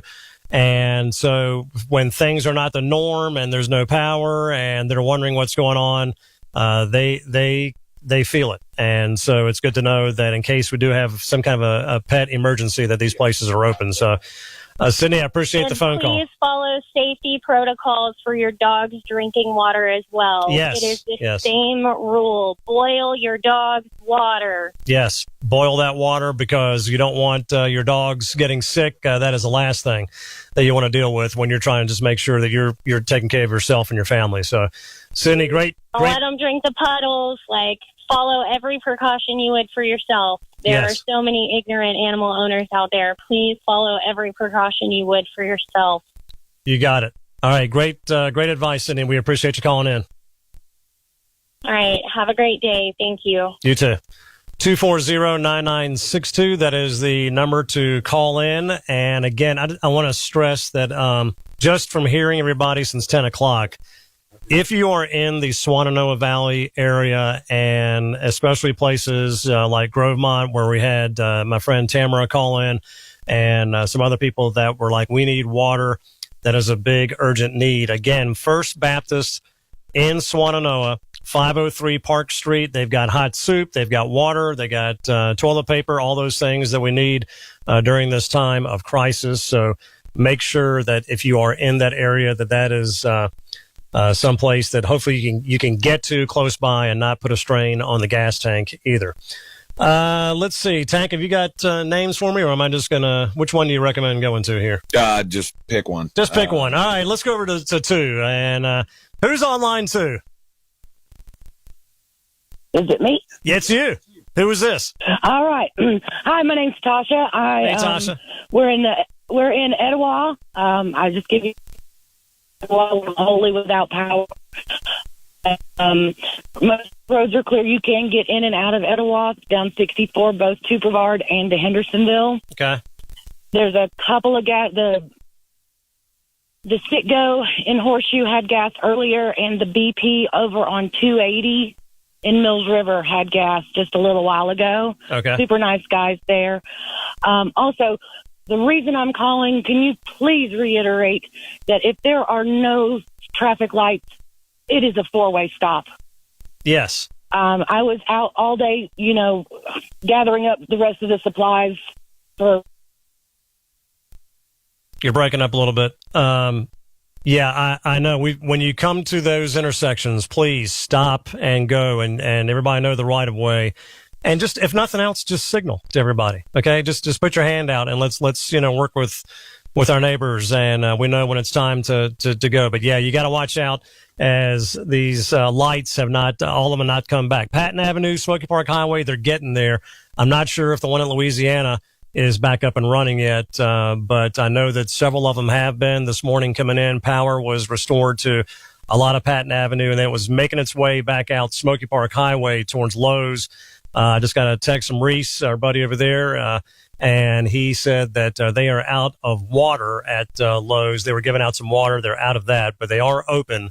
And also the Home Depot, Smoky Park Highway, they are open, and we understand that they are taking cards as well. So that's good. All right. 4, we will go to that, and I believe this is Matt, or is standing by. Matt, how are you? Hi, my name's actually Heather. Okay. Can you hear me? Hey, Heather, okay? I got you. You're not. Hi. I don't know where I got Matt from, but it says that on the phone. But we'll ignore that. Heather, how are you doing? I'm using his phone. Okay. I'm using his phone All actually. right. Gotcha. I'll keep it short because I know your phone lines are probably slammed, but I just want to let everyone know that help is on the way. We were on Brevard Road just a little while ago, and they are staging all of the power crews, the tree companies. FEMA's staging over there. I know people, it seems like help's not coming, but I can assure you they are. Well, that's good to know. Yep. Yeah, we've had several reports of they've over at the outlets, that giant parking lot behind the outlets, they have gathered everybody. That's like the center staging area. That's a good place This to is do where it. you need to come. This is where we're going to send you out in the community this way. Yeah, help is coming. And for those of you who are affected by this and have had damage done by this, you can apply for disaster assistance. If you've been impacted by Hurricane Helene, you may be eligible to receive disaster assistance from FEMA. This funding could help pay for essential items, temporary housing assistance, repairs to your home, and more. 3 ways to apply. You can visit disasterassistance.gov, or since many of us don't have email and stuff capabilities right now, call them at 1-800-621-3362. That's 800-621-3362. Or you can use the FEMA app on your phone once you get connectivity. Again, 25 counties in North Carolina have received a major disaster declaration, and help may be available. The counties of Alexander, Allegheny, Ashe, Avery, Buncombe, Burke, Caldwell, Catawba, Clay, Cleveland, Gaston, Haywood, Henderson, Jackson, Lincoln, Macon, Madison, McDowell, Mitchell, Polk, Rutherford, Transylvania, Watauga, Wilkes, and Yance counties. 25 counties in North Carolina with disaster declarations, including the Eastern Band of the Cherokee Indians, also included in that declaration. So again, visit disasterassistance.gov or call 1-800-621-3362. And again, you can also use the FEMA app once you are connected back to the internet for disaster assistance from FEMA. Okay. Listen, that is great information. And certainly I want to thank you for being here today and for everything, and not just today, since day one. Thank you. Josh Michael is standing by. Aaron Michael is going to try to check in with us as well. He's got some connectivity issues, but he's going to be standing by. And also Amanda Fox is on her way in, so she is going to be helping to take over as well. I know Eddie and Mark are going to be back on later this evening. So we're going to keep you informed all the way through this thing, and I'm going to hopefully be back here with you tomorrow, and we will keep it going as iHeartRadio Asheville's continuing coverage, recovery from the storm of Tropical Storm Helene. It continues now. WKSF FM, Old Fort, Asheville. WQNQ FM, Fletcher, Asheville. WQNS FM, Woodfin, Asheville. WWNC AM, Asheville. WPEK AM, Fairview. WKSF HD2, Asheville. WKSF HD3, Candler.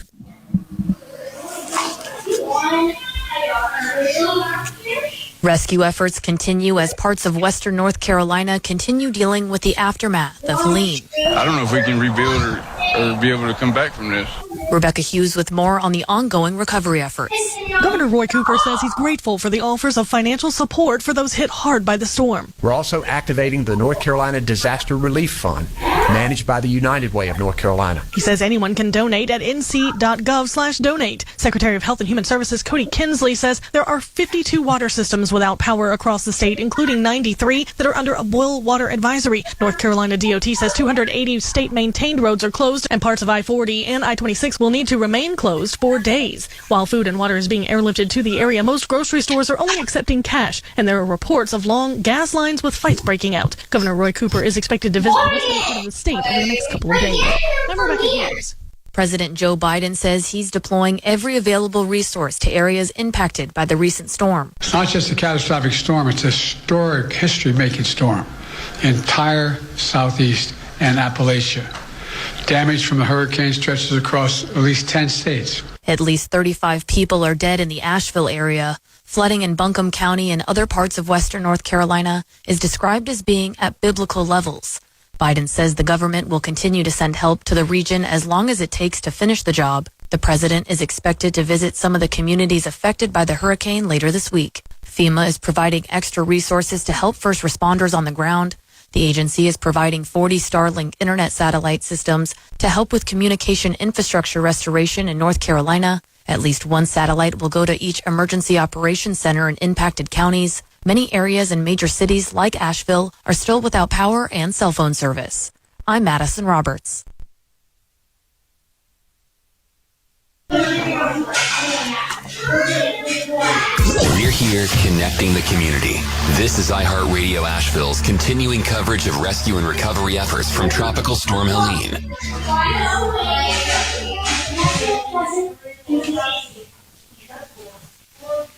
Good afternoon now. We are here at the Radio Ranch. It is another day as we look at the recovery after Tropical Storm Helene. My name is Josh Michael from Josh and Ariel in the Morning on Star 104.3. And we thank each and every one of you for being with us today. If you have info that you need, if you have info you want to pass along, we're here for you. Tank, you want to give me the phone numbers on that? It was my first time in the seat, by the way, Tank. 240-9962. There we go. 240-9962 is one of the numbers you can call in.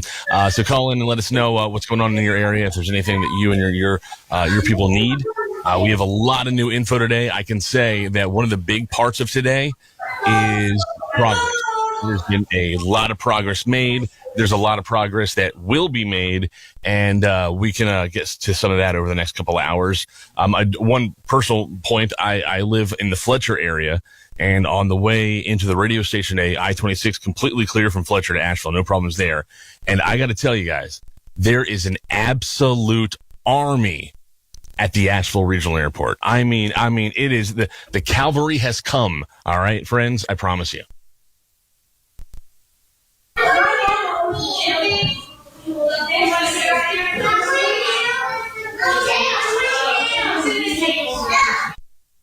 Okay, keep going.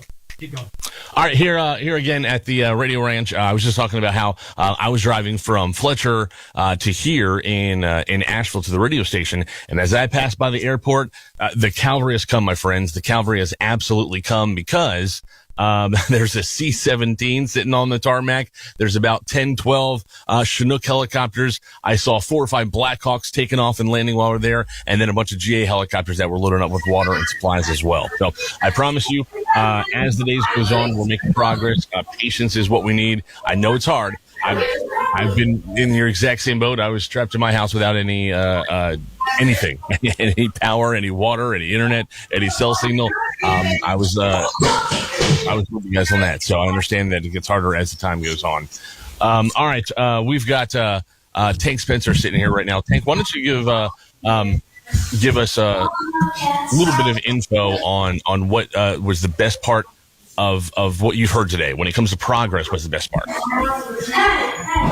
Sorry, what did you just say? Out of we've heard a lot of progress today. You've been here all morning long. Oh, yeah. What's some of the progress that we heard that's the most that we've had to move this along? Right. The progress that we have today is basically just all of the communities trying to come together. Everybody is trying to get resources out to where they need to be right now. We have a lot of help coming in from the area. We've got FEMA that has deployed a whole bunch of resources our way. We've got state officials from other states sending in stuff. We have all kinds of help on the way here to Buncombe County. We know that right now there are water distribution stations set up in the city of Asheville, Pack Square Park until dark. You got to bring a container, though. They're only allowing 2 gallons per person, 5-gallon max per family. So that is going to be at Pack Square Park until dark tonight. The city is distributing water there. We have also in Buncombe County, they sent out the notice on social media a couple of hours ago. They're doing water distributions, a 1-day supply per person, water distributions at the elementary schools. Estes Elementary School, Sand Hill Elementary School, North Windy Ridge, and Fairview. They started giving those away at 2 o'clock this afternoon, and is going to be doing that, I guess, until or as long as supplies last. Okay. We do know several food spots around the area. If you're looking for a hot meal, you can go downtown Asheville, Bear's Barbecue on Cox Avenue. We got the World Kitchen is in town. All right. They've been, they hop around to areas that need it. They are in town. They are planning to have more sites open tomorrow and the days beyond. But right now, it's just Bear's Barbecue down on Cox Avenue.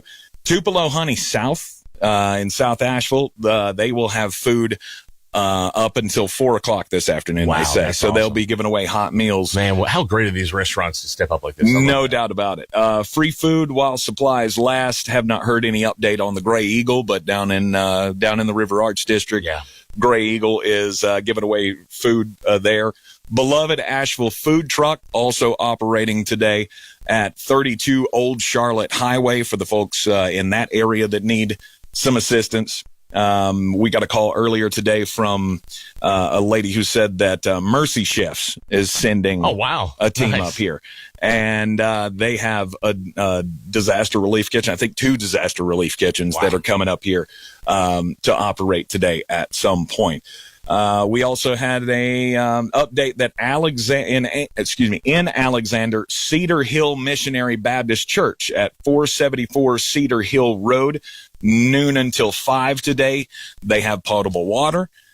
You got to bring your own jug. They're pumping that from the church well there for the folks hit by the disastrous flooding there in the Alexander area. Got sucked in real hard. First Baptist Swannanoa, 503 Park Street, 4 o'clock today. They will be there giving out water. And I think they have hot meals there as well. 503 Park Street, 4 o'clock today. Back open tomorrow at 10 a.m. If you know anybody who needs oxygen, Lincare, 103 Elk Park Industrial Drive in Woodfin, they are open. Excellent. So we had so many calls about that yesterday. Exactly. It was one of the most called about events yesterday. We had and we had somebody call in with it today and said, I don't know what to do about Lincare. And then somebody answered the call. Somebody heard us and said, hey, Lincare is open today. So if you got to make arrangements that way, do that. You can call them at 255-4545. That's 255-4545 or at 103 Elk Park Industrial Drive there in Woodfin. Lincare is open. We've got resource hubs set up across Henderson County. They, some of them don't have food anymore. Okay. We did hear that the East Henderson High School, resource hub ran out pretty early today, but they were open, at noon. The hubs planned to stay open until 6 or as long as supplies last. Right. Etowah Elementary, Rugby Middle, North Henderson High School, Mills River Town Hall, Fletcher Town Hall were the other ones. They all plan to be back open tomorrow. This is going to be consistent through the next several days. Mike Morgan tells us that they'll be giving away just a day's worth of meals, some water, just enough to get everybody through. It's a drive-through system, so you just pull up and they'll give you give your package and you can go on your way. Potable water available today in Haywood County at the Canton Plaza off New Clyde Highway. Take the Champion Drive exit to get over there until 5 o'clock today. They've got a water truck there, and that's one of those you got to bring your own jug, right? Kind of things. Let's see, what else did we have? Mitchell County, another area hard hit, cut off from society, basically. We had a woman who found her way up to eastern Tennessee from Mitchell County to be able to find to be able to find a signal to call us and let us know that the folks on Iron Mountain are stranded right now. And so they have set up a drop center basically for supplies, 1 free hot meal per day. The water truck from Unicoi County, Tennessee arrived earlier today. Excellent. And they were giving away resources at Beulah Dean Community Center. up there in Mitchell County. Places are getting power back. Smoky Park Highway started to come back online. We got the Lowe's open there. We got the Home Depot open there. Excellent. They're taking cards as well. So internet connectivity is coming back on across and this the means area. restaurants will start opening, and 26 is open, so we can get some food for these restaurants. It's looking a lot better today, Tam. I mean, we still have one major way into the city right now, which is a big problem. You know, we're cut off from the north because of bridge collapse on I-26. We are cut off from the east, or from going east because of the Old Fort landslide. We've got another landslide on the westbound side of us that has taken out I-40. So right now, all the resources are having to come up I-26 or that one lane that they're only using for emergency purposes on 40. But it's only 0. It's better than 0.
out of water. But yeah, it's just things that you don't think about. And especially as the days go on, there's going to be more that people are needing and, thinking about and coming across. So that's why we're here to hopefully get you any of that information that you guys may need. And I know that it's hard if you're in some of these. We're here to hopefully get you any of that information that you guys may need. And I know that it's hard if you're in some of these areas to look up phone numbers. So hopefully we can help you out as far as that goes also. That's what we're here for, to help you guys with any of those kind of questions and the needs that you come across in the next few days. We've got some info here. Blossman Gas is selling $10 per tank right now. That's Blossman Gas. That's amazing. Over on Sweeten Creek Road. Wow, yep. that big old Blossman Gas on Sweeten Creek Road. They've made some gas available, so they're taking people there. The FEMA assistance number, I believe that you were looking for, was 800-621-3362. Excellent. All right, 800-621-3362. 3362. That is the FEMA assistance line. Awesome. All right. Thank you for that, Tank. We appreciate that. Amanda, you mentioned filling up your bathtub with water before all this hit. Great idea. It's something you should do. Guess what I found out? What? I found out that my seal is broken on the. So I filled my bathtub up, and then about 3 hours later, it was completely empty again. So, no. Yeah. So gotta be fair, man. That goes on the to-do list once all this is over, huh? The to-do list keeps getting bigger, does it not? Like camping stove, better I have cooler. A whole list of things that I'm buying. I was like, we may never use them again, but we will have them if we need them. Yeah. We're all going to be turning into preppers after this. All right. Again, welcome to the broadcast. We are coming up. We're about 5 minutes away from catching a press conference for the latest information.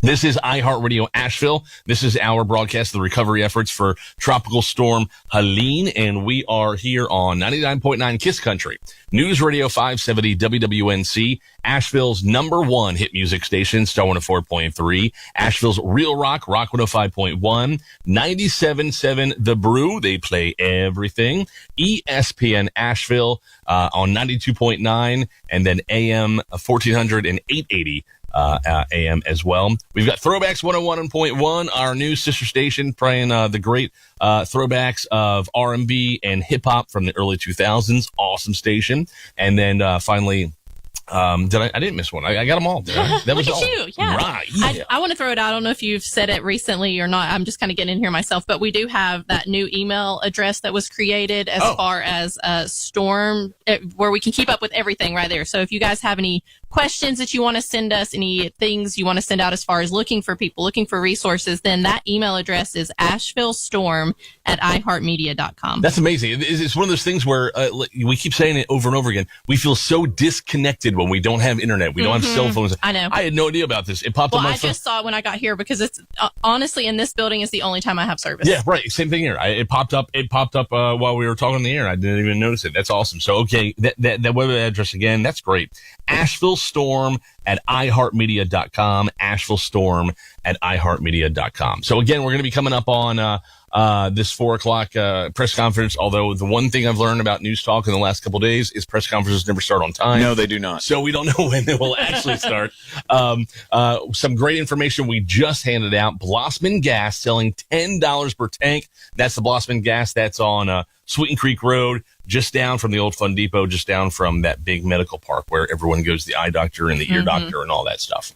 If you need the FEMA assistance number, FEMA is in town. They are working. I believe I heard earlier on the radio that the director is in town right now as well. And she's in town with the governor.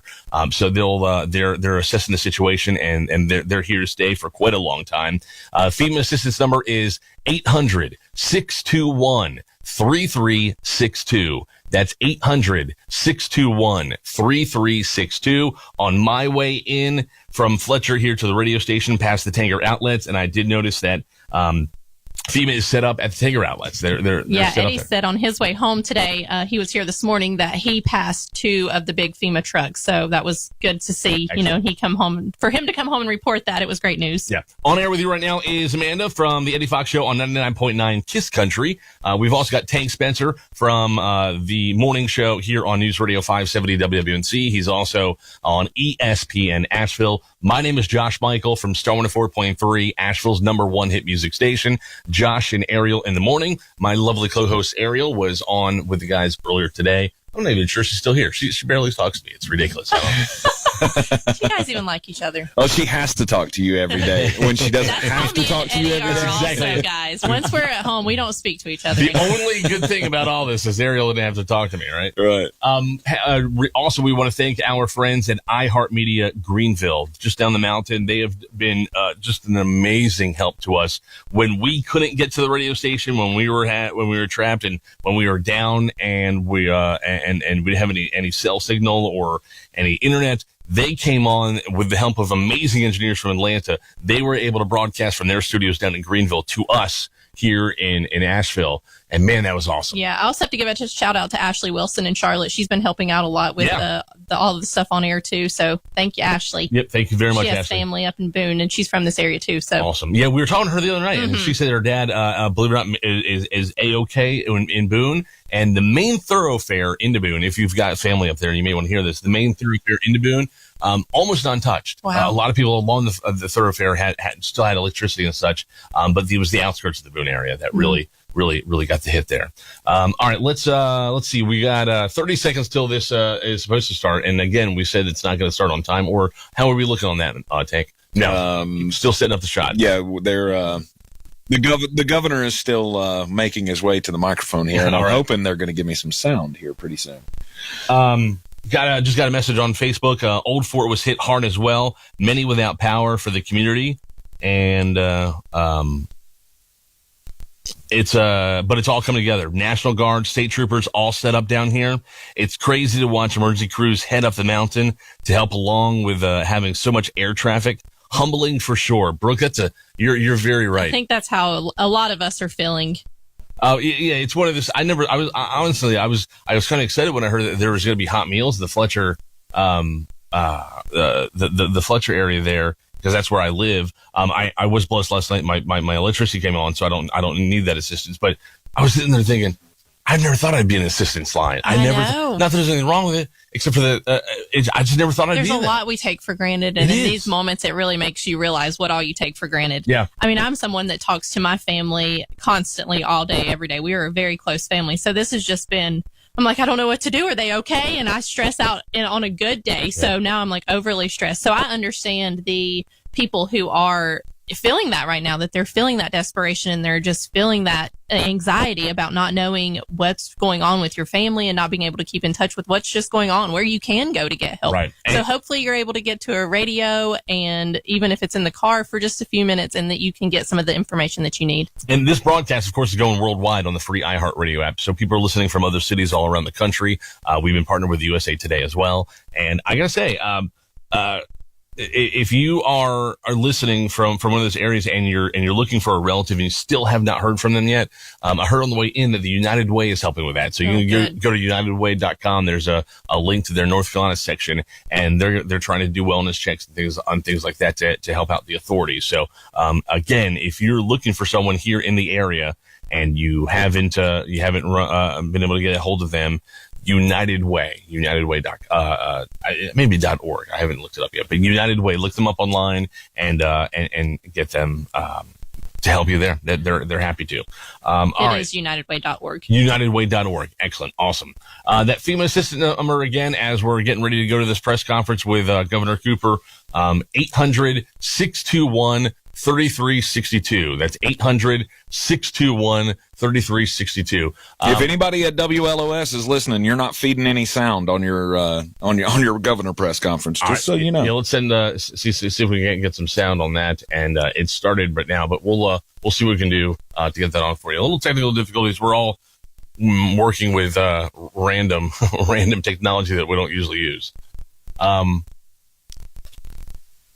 All right. Again, go for it. No, you go for it. I was just going to throw that email out there one more time because I think over the past few days we've had a lot of emails thrown out there, but this is one that no matter who is in here, we can all get the information needed. It is ashevillestorm@iheartmedia.com. You can send any questions you have that you would like us to find out. If you're looking for anyone, we will try to get that word out there. So again, that is ashevillestorm@iheartmedia.com. All right. Let's take a break real fast and do this. WKSF FM, Old Fort, Asheville. WQNQ FM, Fletcher, Asheville. WQNS FM, Woodfin, Asheville. WWNC AM, Asheville. WPEK AM, Fairview. WKSF HD2, Asheville. WKSF HD3, Candler. Rescue crews are looking for hundreds of people who are still unaccounted for as North Carolina communities grapple with Helene's impacts. More than 40 people ranging from 4 to 75 years old were killed in the state. Buncombe County Sheriff Quentin Miller gave an update earlier this morning, saying 35 of those deaths were in his area. More than 1,000 missing persons reports have been filed through the county. A federal major disaster declaration has been issued for 25 counties and the Eastern Band of Cherokee Indians. Governor Roy Cooper says Helene brought up to 29 inches of rain, life-threatening floods, and landslides across the mountain region. Emergency repairs are underway at the Lake Lure Dam after it was at risk of collapsing last week. The town posted on Facebook yesterday saying the dam is now stable. A warning about the barrier's imminent risk of failing was issued as Helene was moving through the region. Engineers have assessed the dam. FEMA officials are expected to examine it next. Relief efforts continue in western North Carolina. Kyle Wilson on how you can help. This is an unprecedented tragedy that requires an unprecedented response. Governor Roy Cooper says there is a massive effort underway involving state and federal relief, but there will be additional needs. We're hearing from many people who want to help, and we're grateful for that support. So Cooper activated the North Carolina Emergency Response Fund. Managed by the United Way of North Carolina, you can get involved at nc.gov/donate. All donations go to disaster relief directed to nonprofits working to meet the immediate needs of storm victims. That's nc.gov/donate. I'm Kyle Wilson. Nearly 40 Greensboro officers are in Asheville to help local police with security in affected areas. The team will remain in western North Carolina for about a week. In addition, Greensboro fire crews are helping with rescues, evacuations, and damage assessment. I'm Madison Roberts. All right, we are back on iHeart Radio's continuing coverage of the recovery operation for Tropical Storm Helene. We go now to the press conference of Governor Cooper and FEMA representatives. We have the on resources response here in North Carolina to help with this response, to begin the recovery. We will continue to send additional resources in. So far, we have over 1,200 personnel from across the federal family supporting the response efforts. That includes things like our search and rescue teams, our medical teams from Health and Human Services, the Army Corps of Engineers that are doing assessments of water systems and power infrastructure. And we have our incident management assistance teams that are embedded at the State Emergency Operations Center, as well as in the county or the local communities, so we can have seamless communication with those on the ground in the impacted areas, as well as with the state, so we can move those resources as quickly as possible. I was able to see some of the devastation today while I was with the governor, and we're already starting to think ahead about the resources that might be needed as the recovery is going to continue, or even to provide some rest and relief for the responders that have been working so hard day in and day out since this storm passed. We're going to be bringing in additional DoD medical teams to help support some of the long-term sustainable needs to run some of the medical facilities. We'll continue to bring in additional search and rescue resources as needed. We're going to continue to also bring in the Army Corps of Engineers to start planning. They've already started planning, but more resources for the debris removal, as this is going to have a significant debris removal mission. I think the biggest thing that I can say right now is, again, at the direction of the president, he has asked me to make sure that we have every federal resource available to support the people of North Carolina, and thinking about those resources in perhaps a way that we wouldn't traditionally use them. And he has directed me to stay as long as it takes to ensure that all of our federal family are here supporting North Carolina, and we're meeting the needs that the governor has identified. Thank you. Thank you, Administrator. Our North Carolina National Guard has played a significant role both in search and rescue and in the delivery of commodities. I'm going to recognize the Adjutant General of the North Carolina National Guard, Major General Todd Hunt. Thank you, Governor. And first of all, I want to thank the National Guardsmen for their dedication and service for the state of North Carolina. I'd also like to thank the Asheville Airport for being our partner in helping distribute commodities through our airlift, which you see behind me. Right now, the National Guard, we have over almost 800 people on duty for this specific event.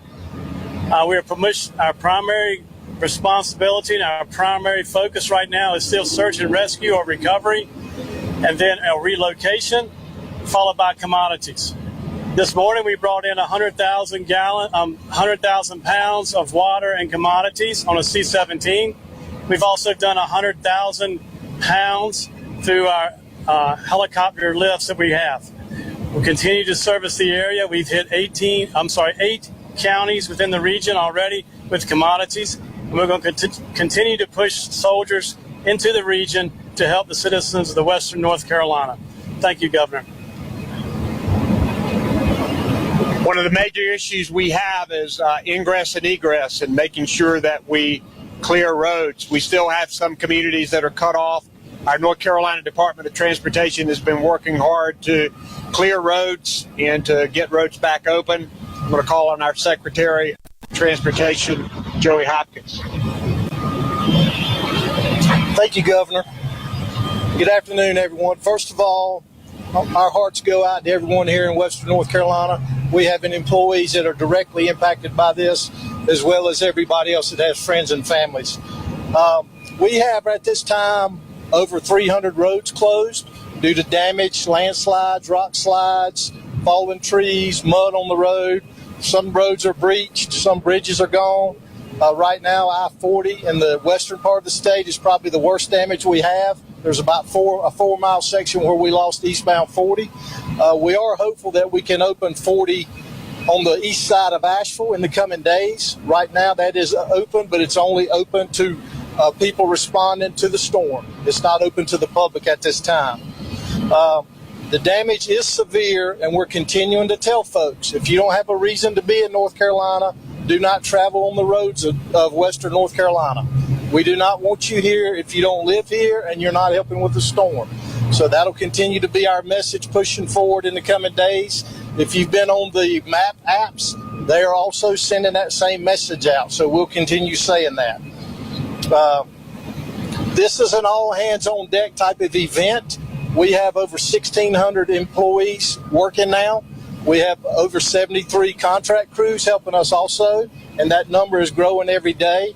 We have crews coming from other states. Tomorrow, Florida is sending crews up here to help us, and they're also bringing some assets like temporary bridges to help us make temporary repairs. So we're doing that. And I do want to say again that many of our crews that are working, they have not been home. They do not know what their own damage is. And due to the communication issues, they have not been able to find out from their own families how they're doing. So I'm very thankful and grateful for their dedication as public servants in the state of North Carolina, and my hearts and thoughts and prayers go out to them too. In an effort to help, we've also secured a location for housing for our employees, because some of the hotels either don't have power or water, or the ones that do be set up in the next day or so for about 250 people, and we're working on that. And I also want to echo what the governor and others have said. I want to thank our many partners, along with our staff, that helped to alert people. It helped to respond to storms and downed trees. That goes from the North Carolina National Guard to the State Highway Patrol, local law enforcement, first responders, and even private citizens are helping clear trees. We learned today that Mission Hospital has also helped to clear trees from roads so their employees can get to the hospital to help serve the critical care needs of our people in Western North Carolina. And lastly, I want to thank our federal partners at FEMA and FHWA.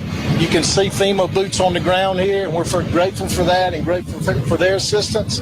I've been in contact with our FHWA division administrator and also the acting FHWA administrator we've ever seen in North Carolina. And I just ask for your patience as we continue to try to solve the transportation issues here in North Carolina. Thank you. We're also concerned about our healthcare facilities, our hospitals, our nursing homes. We have with us today Secretary of Department of Health and Human Services, Cody Kinsley. Thank you, Governor. As Governor Cooper said, we have been focused at the Department of Health and Human Services on ensuring the stability of our healthcare system here in the region. We have 22 acute care hospitals in Western North Carolina. As of last night, all had their power restored back onto the grid. All of them had generator power during the storm, so we're able to continue operations and supporting their communities. And we've been in direct, near hourly contact with those facilities to support a number of resource requests. And with support from the North Carolina National Air Guard and emergency management, we've been able to get food, water, fuel, and other supplies to those healthcare facilities to make sure that they stay operating. Today, we went to Mission Hospital to see firsthand the heroic efforts of the individuals at that hospital, over 1,000 staff that have been sleeping there every day to ensure they could continue operations and supporting their community. We continue to work to bring them resources. They had their power back on Saturday night, and I know we're all focused, working very hard to restore water resources in that community, but meanwhile bringing in temporary solutions to support water there. We're also very focused on our long.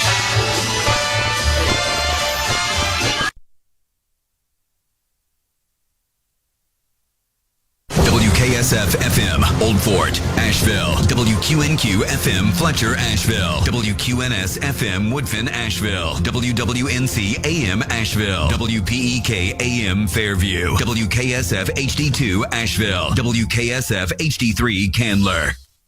All right, we are here. It is continuing coverage of the recovery efforts from Tropical Storm Helene. My name is Josh Michael from Josh and Ariel in the Morning on Star 104.3. I've also got Amanda Fox here from the Eddie Fox Show on 99.9 Kiss Country. We got the tanker, Tank Spencer from News Radio 570 WWNC on there. And I believe we've got Aaron Michael from 99.9 Kiss Country as well online.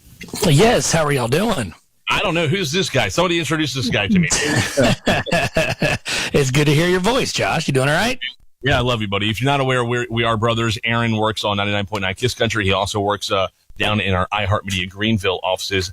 Aaron, your mic's a little bit hot. Bring it just down just a little bit, and then we'll get going with some coverage. How's that? Is that a little better, guys?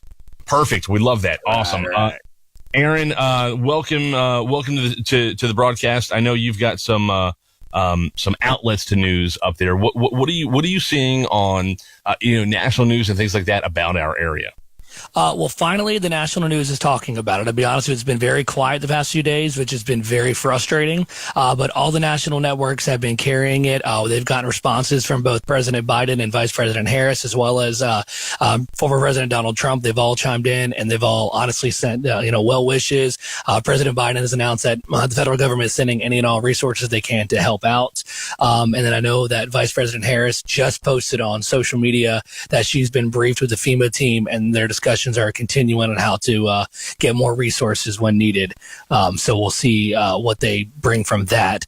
Most of the morning news networks this morning were showing the devastation, and just like we've all done, every time we see a picture or video, we're aghast. We can't believe what we're seeing. And some of the news anchors I'll be honest, were very taken back this morning when they were talking about it. I kind of feel like the weekend news didn't get the memo about it, but they had it for the morning news on Monday, and it was shocking to see on TV. And when I say watch on TV, I was trying to watch on my phone in a sweet spot in my house because I found some service. Because even down here in the upstate, we still have very spotty cell service, no power, and we have a lot of gas lines around here too. So I'm literally sitting. A friend of mine said, "Hey man, I got pretty good service here." So I'm sitting in his kid's room with my phone connected to the laptop, trying to get connected with you guys, try to keep updates with you guys as well. I'm telling you what, man, technology's crazy. We're doing some crazy stuff. One point I wanted to make on my way in here. I was taking 240 here to the radio station, and the water has receded a lot. But as the water recedes, the devastation is seen even better. Like for instance, I mean, we all knew it was going to be bad. The Carrier Park area. Mm-hmm. Oh my gosh, it's just. And we were just there. Yeah, I know. We just had our show Love Fest there. Just a few weekends ago. It's just that's why this is so devastating. That's why this hurts so much, because as we see all these areas like Marshall and Chimney Rock and Carrier Park that are just absolutely devastated, and there's many others to add to the list, these are the places that we go. Yeah, there's a place, like we grew up going to these places. Yeah. We all went to high school around here, and just going through Woodfin to see my parents, and Silverline Plastics, the salvage station, places that we've all been for concerts also. And it just, the cleanup cleanup efforts are happening down there now, but there's cars on top of each other. There's boats in the middle of the roads. I mean, it's just so devastating to see. Next week, I was supposed to meet a friend of mine at the Star Diner in Marshall because I hear that they had the best beef bouillon or beef burgundy you'll ever have. Okay. And but it's just like you said, it's where we go. It's just sad. Yeah. Josh, remember we had shared, you and I, about that little radio station that had popped up in Marshall and the train caboose. Do you remember that? Yes, I do remember that. Yeah. One of the gentlemen reached out to me. Unfortunately, that train caboose and radio station was washed down the river. Oh, I mean, just things like that. You know, you don't, something that we are like, oh my gosh, that is so cool. You know, like as radio guys and as train nerds, I was like, that is the coolest thing ever. Yeah, we were asking if we could do a show. I was like, just one show, please. But he reached out and he said, you know, our station's gone. He's like, but it is, you know, he was obviously thanking us for keeping the information going because, as he said, you know, we have no communication up here, and it's great to hear from you guys and great to know what's going on. It's just, and to me, I'll be honest with you, to me, this is just part of our job. You know, when we got into radio, my job was to serve people, whether it's making them laugh, play music, whatever. And I feel like we're just doing a job. And I've had so many people say, like, you don't understand what you're doing. And I was like, look, I just want to save as many people as I can. Western North Carolina is my home. I have fond memories from Ridgecrest all the way down to Cullowhee and Silva. When I see the pictures and I hear the stories, I can't tell you enough that my heart is absolutely breaking. You're right. And we are on the radio side, but in this scenario, I get to be on the listener side as well because the first couple of days I was trapped. And the only thing that I had, the only connection to the outside world was when Tanker and Mark were talking and my little, I mentioned it yesterday, my little $7 battery operated radio was my only connection. We got to get one of those. We don't even have one of those. Yeah, but that's how, you know, my parents were listening to the radio and had heard that nobody had contact with us, and they hadn't had contact with us. So they made it out to our house. Then they got word to the radio station that we were okay. So that's how it all worked. And, you know, that's what we're here to help y'all do with your family members and friends that you're looking for. And, you know, like you guys keep saying, this is our community. We've grown up here where you guys share your lives with us every day, and this is what we are here for. This is the phone number to get into us, 240-9262, 240-9962, and then also 1-800-4570-9962. 1-800. Yeah. Sorry, can I give you, I got an email that I really want to share. This is pretty cool. From the Tryon International Equestrian Center. Yes. Lynn Penny, who we know and love over there. I don't know if you guys know this. Tryon has been an emergency command center for the response to Hurricane Helene. They are housing FEMA. They're housing National Forest Service, Border Service, Rutherford Electric, co-op groups from the Southeast. All their North Carolina Emergency Management are all on the property. They're housing them, feeding them, and everything, and doing that with any power. Tryon International Equestrian Center has no power, but they're housing all these people on their grounds there and providing them so they can get back and forth to Western North Carolina, which I think is absolutely incredible. That's awesome. Absolutely amazing. A lot. Hey, it takes a whole community, everyone coming together. Can we go to the phones? I'll go to line one here. Line one, welcome to the show. This is Josh Michael. Hi, this is Alexandra. Hi, Alexandra. What can we do for you today? Well, I just, I'm in Martell, and I haven't heard a lot of people come on about Martell, so I just had, some updates of our area. All right, Mars Hill. I know you've got some family there. Do you know anything about it specifically, Amanda? Well, or were you wanting updates, or were you trying to give us updates? Oh, I can give you updates, as much as I have at least. I live there, so... I'm sorry, I misunderstood. We're doing okay. All right, what you got for us, honey? Well, a lot of power has come back. I live near the elementary school, Martell Elementary, and pretty much everybody's got power and water back today. Spotty cell service, but we've been able to get Wi-Fi in the town hall area in the main downtown of Martell. Still no gas, really. We had a hard time getting gas, so I drove up to Irwin, Tennessee. It took me about 45 minutes on Old Asheville Highway, but I was able to get gas, food, supplies. That's awesome. I'm glad that there's progress happening in the Martell area. I'm glad that you're getting some of the relief that we're all looking for. Hopefully it continues. Continues. Thank you for giving us that update too, honey.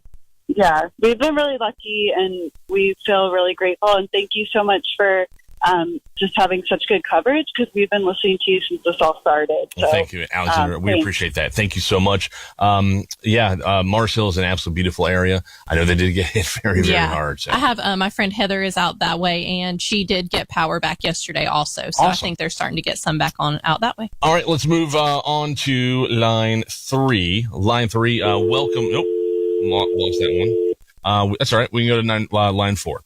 Line 4, I believe this is Joan on the line. Yes, this is Joan on the line. Hey, Joan, how are you doing? I'm doing good.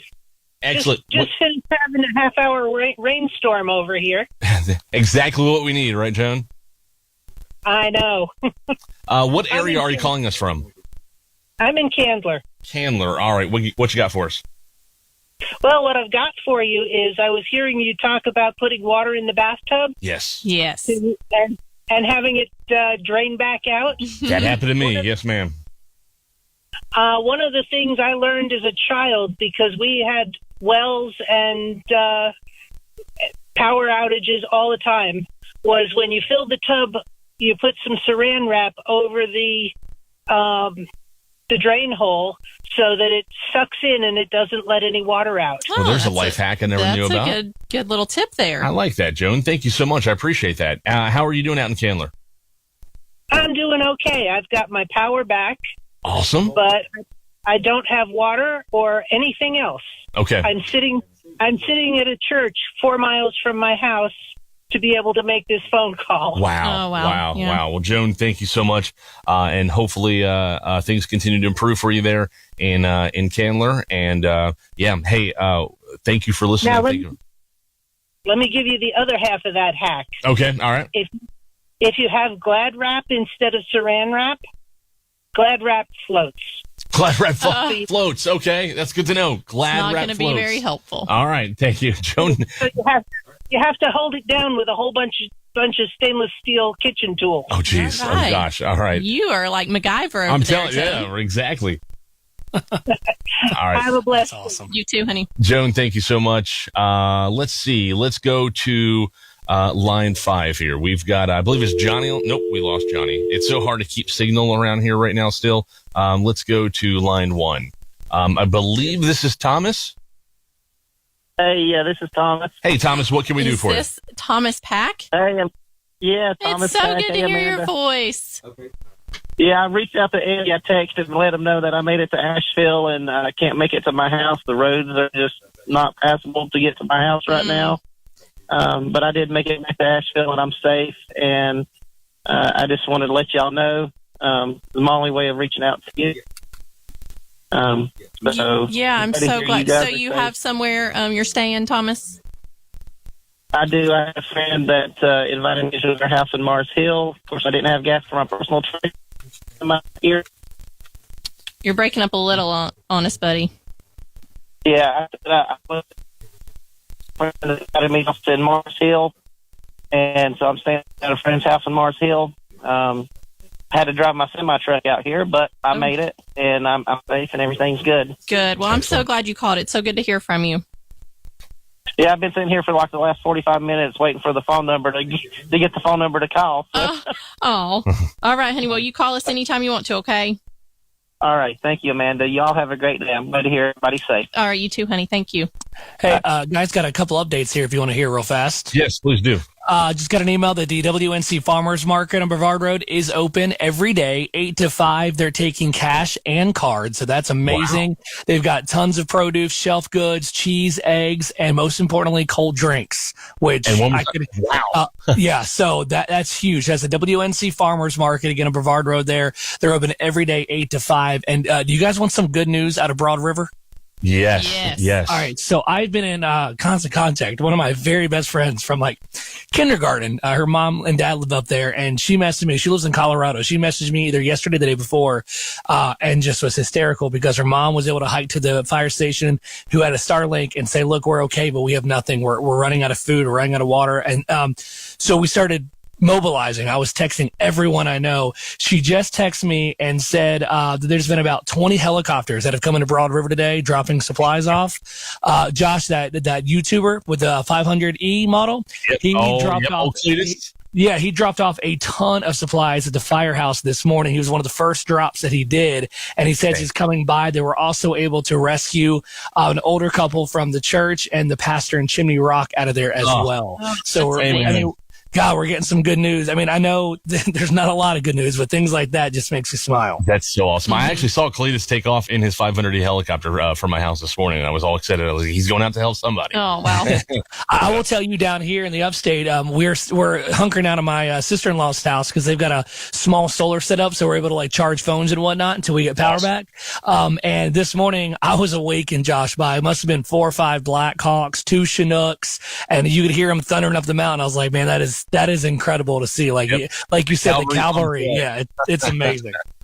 Very, very cool. Again, the phone numbers, let me give it to you again, 240-9962, 240-9962, 1-800-4570-9962. You're listening to coverage of recovery efforts from Tropical Storm Helene here with iHeart Media Asheville. Let's go to the phones. We've got, I believe it's Amanda on line 1. Amanda, are you there? It may not be Amanda. I may be wrong. Yes. All right. This is Amanda. Hey, Amanda, what can we do for you? I was calling with an update from Hot Springs. Hot Springs, all right. Yes. Hot Springs was obviously devastated, just like everywhere else. Yeah. The bridge that goes across the French Broad did stay intact, but Spring Creek Bridge was completely wiped out. All of the historical buildings, all of the businesses in town, the Artisan, Spring Creek Tavern, Bluff Mountain, VR, the brewery, all of them are gone. The spa, gone. They are actively working on rebuilding the Spring Creek Bridge, temporarily. It's gravel right now. And local traffic only. But I did just take a huge supply drop to the Country Fire Department. If anybody can get to Country Fire Department, we have water, soup, all kinds of stuff for your little ones. Anything you need, go get it. All right. Country Fire Department. That is awesome. Country Fire Department. Got the supplies. Well, Amanda, thank you so much. And how you and your family, how are you all doing? We are all good, safe, alive, and well. Praise God. We just are praying for everyone. And thank you guys so much for everything that y'all are doing to connect the area. Absolutely awesome. Thank Amazing. you. Thank you, Amanda. We appreciate you so much. You guys. We hope more relief continues to come to the Hot Springs area. Obviously hit very, very hard. All right. We're going to go to our news right now. And apparently I'm going to play it. And so we're going to figure out how we do that on here real fast. All right. This is continuing coverage of Tropical Storm Helene.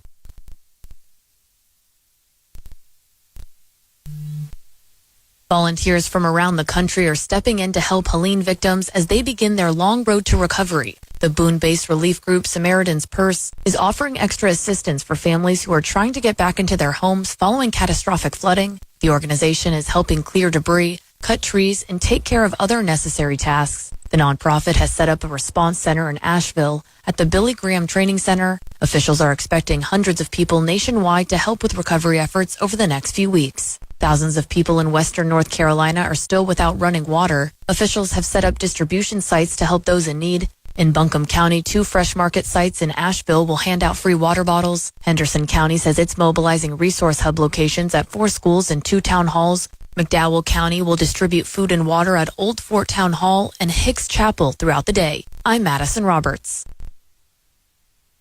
Biltmore Church. We're here connected. Have been handing out bags of ice and water for all those families in need. And News 13's Madison Smith was there earlier today, and she has more. On the BP off of Long Shoals Road, we saw cars lined up both ways with people trying to enter the parking lot, hoping for a chance to fill up their tanks. There are people that have been in this line since 6 a.m. trying to fill up. We spoke with people who told us about the stress that comes from times like this, but also the community. This lady here, she came in line. WKSF FM, Old Fort, Asheville. WQNQ FM, Fletcher, Asheville. WQNS. $2 to get her gas, and she just wants to get home. So everybody she cut in front of everybody, but you got to understand that. But you don't know what her circumstances are. So I gave her 85 cents to go with what she had, and maybe that'll help get her enough to get home. Also heading down to the only open grocery store along Long Shoals, we spoke with residents that have been in line for hours just to see if they can get any food and supplies. They talk about how waiting has just become a daily occurrence at this point. We're here connecting the community. This is iHeart Radio Asheville's continuing coverage of rescue and recovery efforts from Tropical Storm Helene. Yeah, we are here on News Radio 570, WWNC 99.9 Kiss Country, Star 104.3, Rock 105.1, Throwbacks 101.1, ESPN Asheville. And we thank you all for being here with us. We are giving continued coverage of the recovery efforts from Tropical Storm Helene. The phone number 240-9962. That's 240-9962. And then 1-800-4570-9962. That's 1-800-4570-9962. I've got Amanda Fox from the Eddie Fox Show on 99.9 Kiss Country with me. Also, Tank Spencer from 570 WWNC and ESPN Asheville. And then on a Greenville link, my little brother and the more accomplished brother in radio, Aaron Michael from 99.9 Kiss Country. How are you doing, buddy? I am good. First off, Tank and Amanda, how are y'all doing? Tank, did you get to see your boys yesterday? Tank did. His boys are actually here with us today, but he's talking on the phone right now. So okay, awesome. Good. I'm glad to hear that. Well, hey, I've got an email here again, AshevilleStorm@iHeartMedia.com. You can send us questions, updates, everything there. Again, AshevilleStorm@iHeartMedia.com. Tomorrow, October 1st, and then on Thursday as well, 11:30 to 12:30, JCPS will be handing out free hot lunch and a grab-and-go breakfast for the next day. It's going to be at Blue Ridge School and Early College, Smoky Mountain High School, and Smoky Mountain Elementary School. So that'll be tomorrow and Wednesday. 11:30 to 12:30. The JCPS handing out free meals, which is absolutely amazing, right there. That really is. That is amazing. Awesome. Yeah. Also, I do want to say we had an email this afternoon. I'm just trying to put a smile on some people's faces as we can. Email sent in said, hey, I hadn't seen my dad. I'm looking for him in Candler. About an hour ago, got an update that they found him and he's good to go. So we're starting to get communication back, which is hopefully going to get families connected with their loved ones. My goal is we can do that for every single person that's asked. I'm trying to get up, seeing them or heard from them at least, but we're seeing something good at least. Amen. Love that. Also, you mentioned email. I want to remind people that we have AshevilleStorm@iHeartMedia.com. AshevilleStorm@iHeartMedia.com is the email that we are that you can email into and ask a question for, and we'll try to get on the air and get an answer for you. Let's go to the phones. I'm going to start with line one.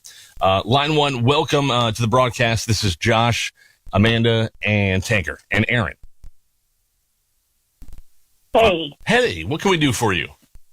My name is Sarah. I'm in Leicester. My husband is a power lineman. He works out of South Carolina routinely. He already hasn't been home in 2 weeks.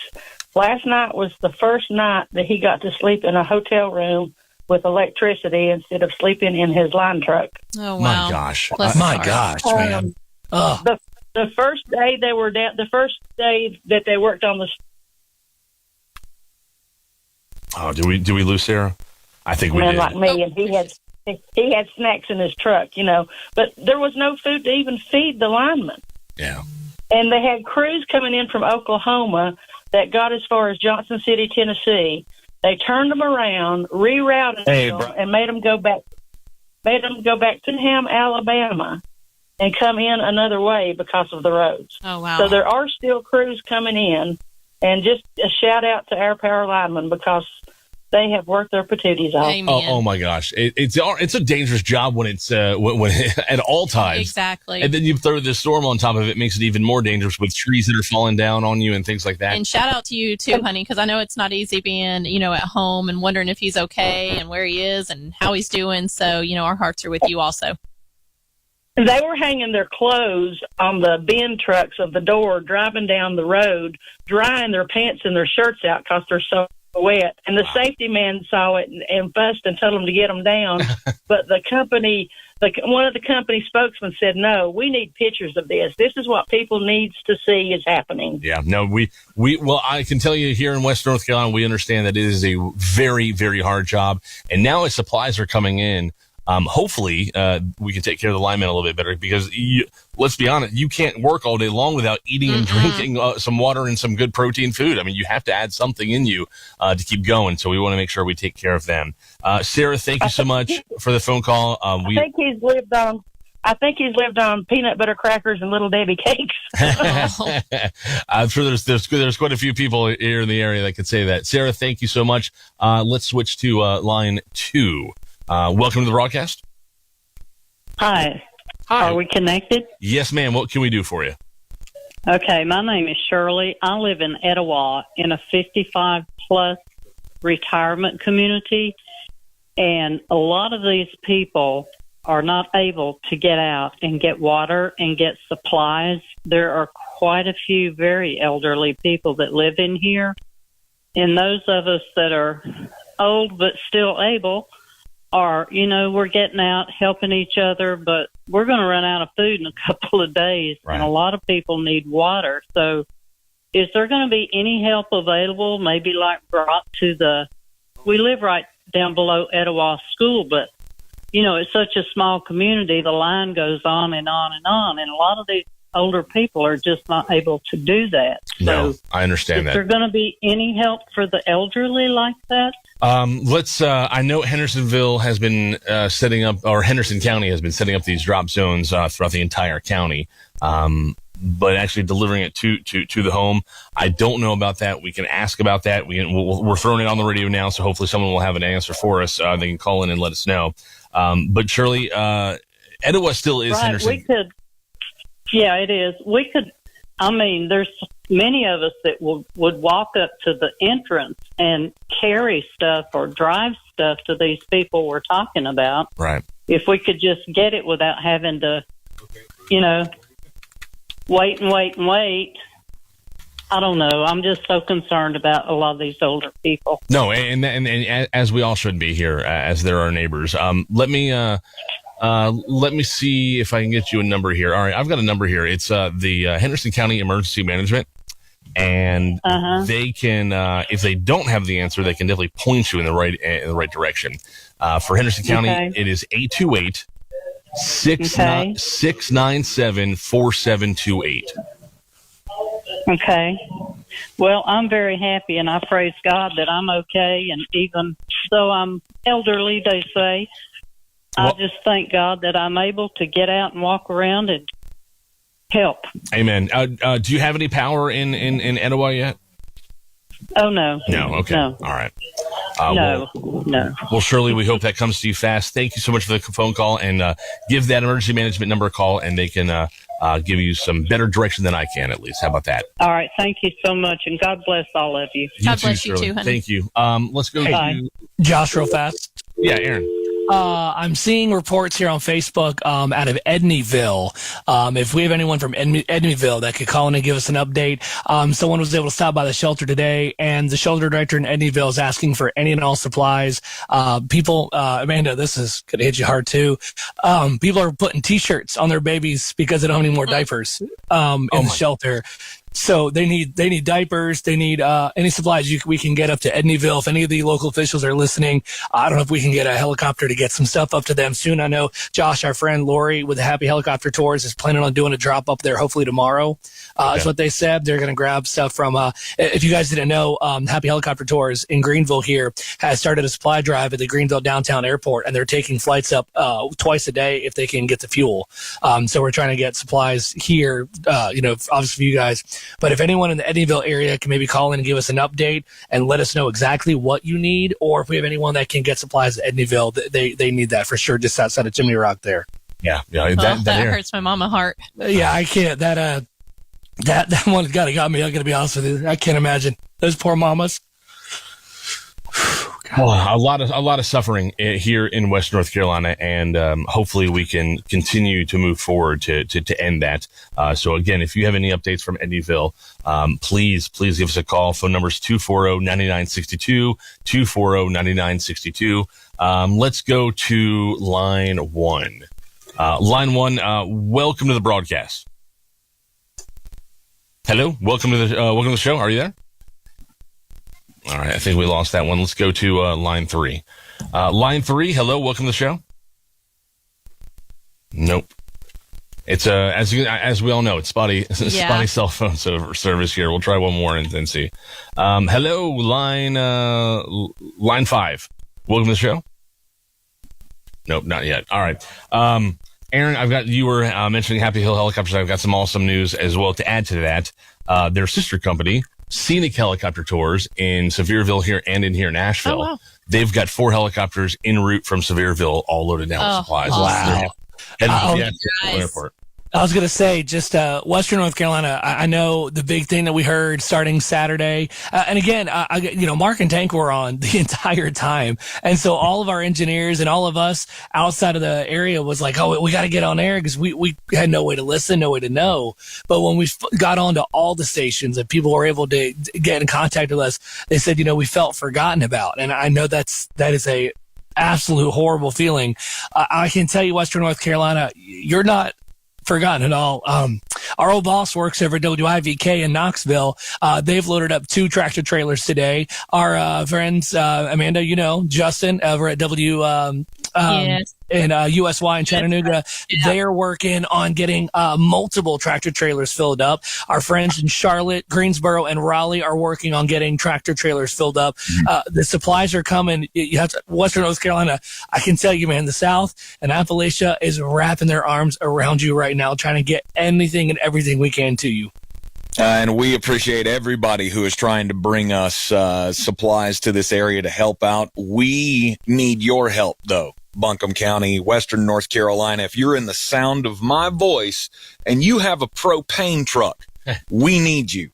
Our generators are going to run out later this evening. At some point in the overnight hours, I've been told that we are going to lose broadcast capabilities with both 99.9 KISS Country and with Star 104.3 if we do not get a propane tank or a propane truck up Busby Mountain so we can get it up to the stick. Wow. So we need somebody. We have been trying to locate some local companies and have not had any. Obviously, everybody's got the stuff going on. Yeah. But if you can hear me and you can help us out, give us a call here at 240-9962 or 1-800-570-9962. Let me know that you can help if you've got a propane tank or a propane truck. We're not even asking for it for free, right? No. There is a.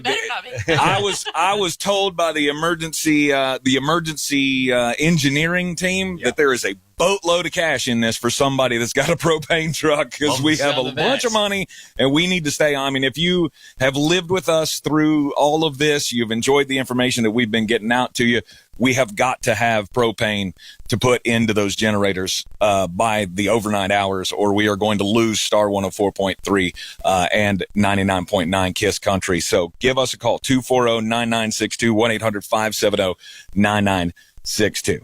Right, also, hey, real fast, Josh, our friend Jerry Jameson from Red Cross, I think this was mentioned earlier, but I just want to make sure the Red Cross is looking for blood donations. If you're able to donate blood safely and get there safely, there's Red Cross supplies 40% of the nation's blood, and WC alone collects 25,000 units a day. So obviously this is a big impact on them. So they are asking if you can make a donation of blood, that'd be fantastic. If you're in Yancey, Mitchell, Clay, Cherokee, Swain, they have some staff and resources are there, but more on the way. Just if you're able to donate blood, that would be huge. Also, actually, Josh, go ahead. I lost this email. I'm going to find it, but go ahead. Okay, well, let's go to the phones. We're going to go to line 1 here. I believe it's Stephanie that's on the line. Hello. Yes. Hi. I'm calling in. We just heard from a friend that lives in Barnardsville on Dillingham Road up above the community center. And he said that those people there are trapped up there on the mountain and no way to get anywhere to get any supplies or anything. So the only way that they would be able to get anything is to have it dropped in. Okay. All right. And, they're out of food and water and everything. Okay, give me it's in Barnardsville. Give me the what road are they off of? Dillingham Road. Dillingham Road. Okay. All right. If, I know we got plenty of people in Barnesville listening right now. If you're in Barnesville and you can help out, or you can get to somebody that can help out, there in the area, everyone needs help right now. Everyone needs help right now. And if you completely cut off, I can't imagine being completely cut off. I was never completely cut off. I could have hiked out anywhere I wanted to, but to be completely cut off by down bridges and things like that, it's scary. Unreal. Yeah. So, Stephanie, thank you, and hopefully we can get somebody to help you out. Did you have one more thing? I'm sorry. No, I was just going to say thank you and God bless. Awesome. God bless you too, honey. Yep, you too, Stephanie. Thank you so much. Thank you. All right, we've got Laura on line 5. Laura, welcome to the broadcast. Hey, can you hear me? Yes, we got you. How are you doing, Laura? Sweet. I'm good. I am calling I heard about the propane. Yes. And have y'all tried Blossman's on Sweeting Creek Road? We got propane there yesterday, and they were having trucks come in routinely. So I would definitely try there on Sweeting Creek Road. I will definitely. I will tell the engineers about that. Thank you so much. And I know earlier today we heard that Blossman's giving away $10 per tank. Yeah, as well. That's awesome. So. Yes, the tanks. If you don't have a tank, the tank is $50. But if you can bring your own tank, it's $10 to fill it up. Awesome. So all right, Laura. I'll be in good shape if y'all can get some propane there. Yes, ma'am. We don't want to go off the air. That's for sure. No. So, Laura, thank you so much. If you're just now joining us and you don't know what Laura's talking about, we have propane generators that power our towers up the mountain. And we've been told that we have until sometime in the overnight tonight to get propane up the mountain, or we're going to lose 99.9 Kiss Country, our largest coverage area station. And we're going to lose Star 104.3, which we can't because that's my radio station.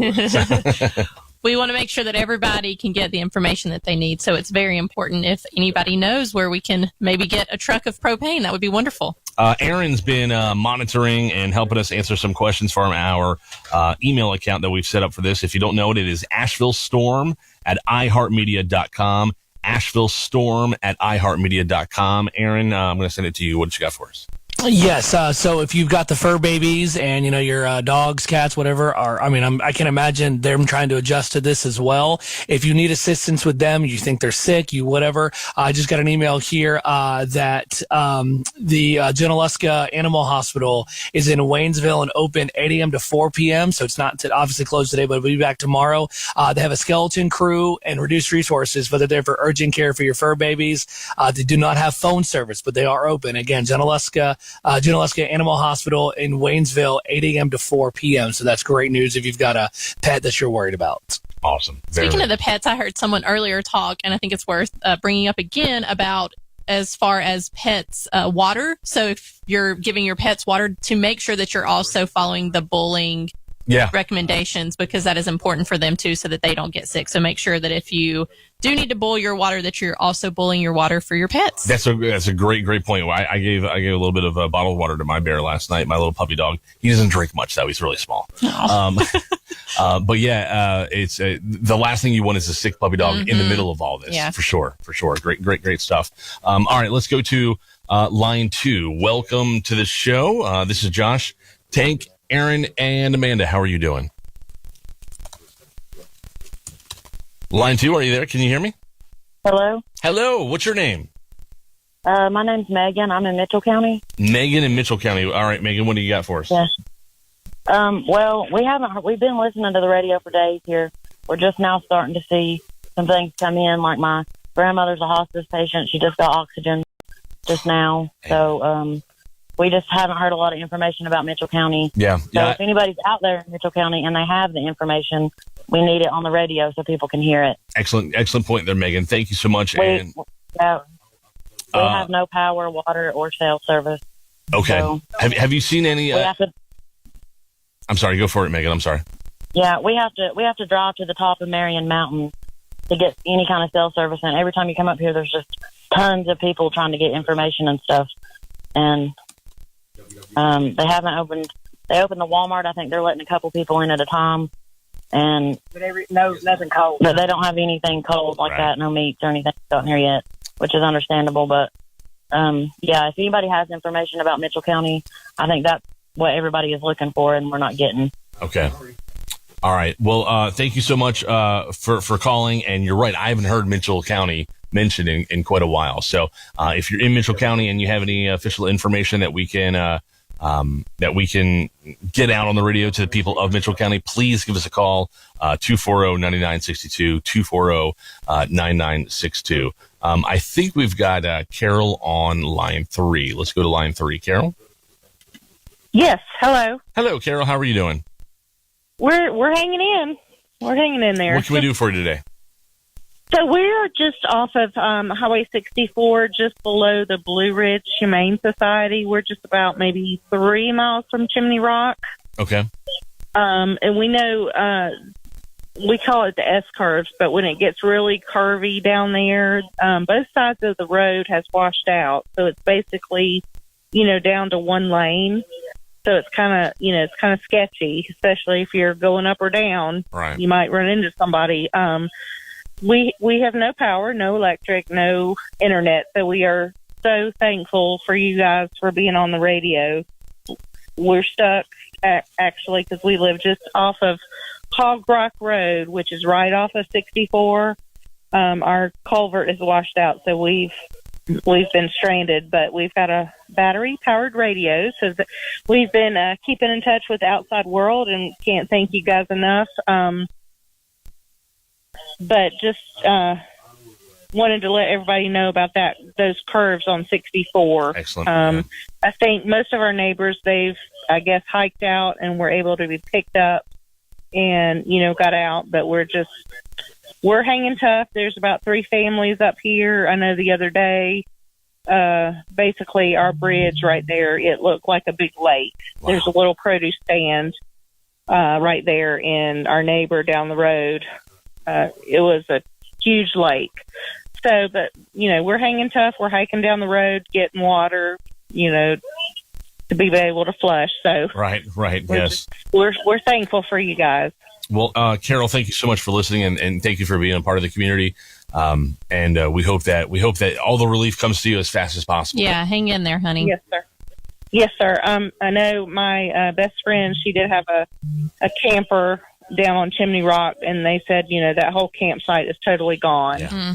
Of course, Chimney Rock is gone, but fortunately they were out of state, so they're safe. But they did, hear the news that the campsite was gone. They do have a house on Beerwaller Road. Not sure what the condition is, but hopefully they'll make it back home safe. So we can't thank you guys enough for, keeping us in touch. Well, Carol, thank you so much. What's going on in the outside world. Yes, thank you so much for the update, and right. Thank you for listening. And again, hopefully all that relief comes to you soon. Carol, thank you. That's something that your family's dealing with when it comes to the campsite. Yeah.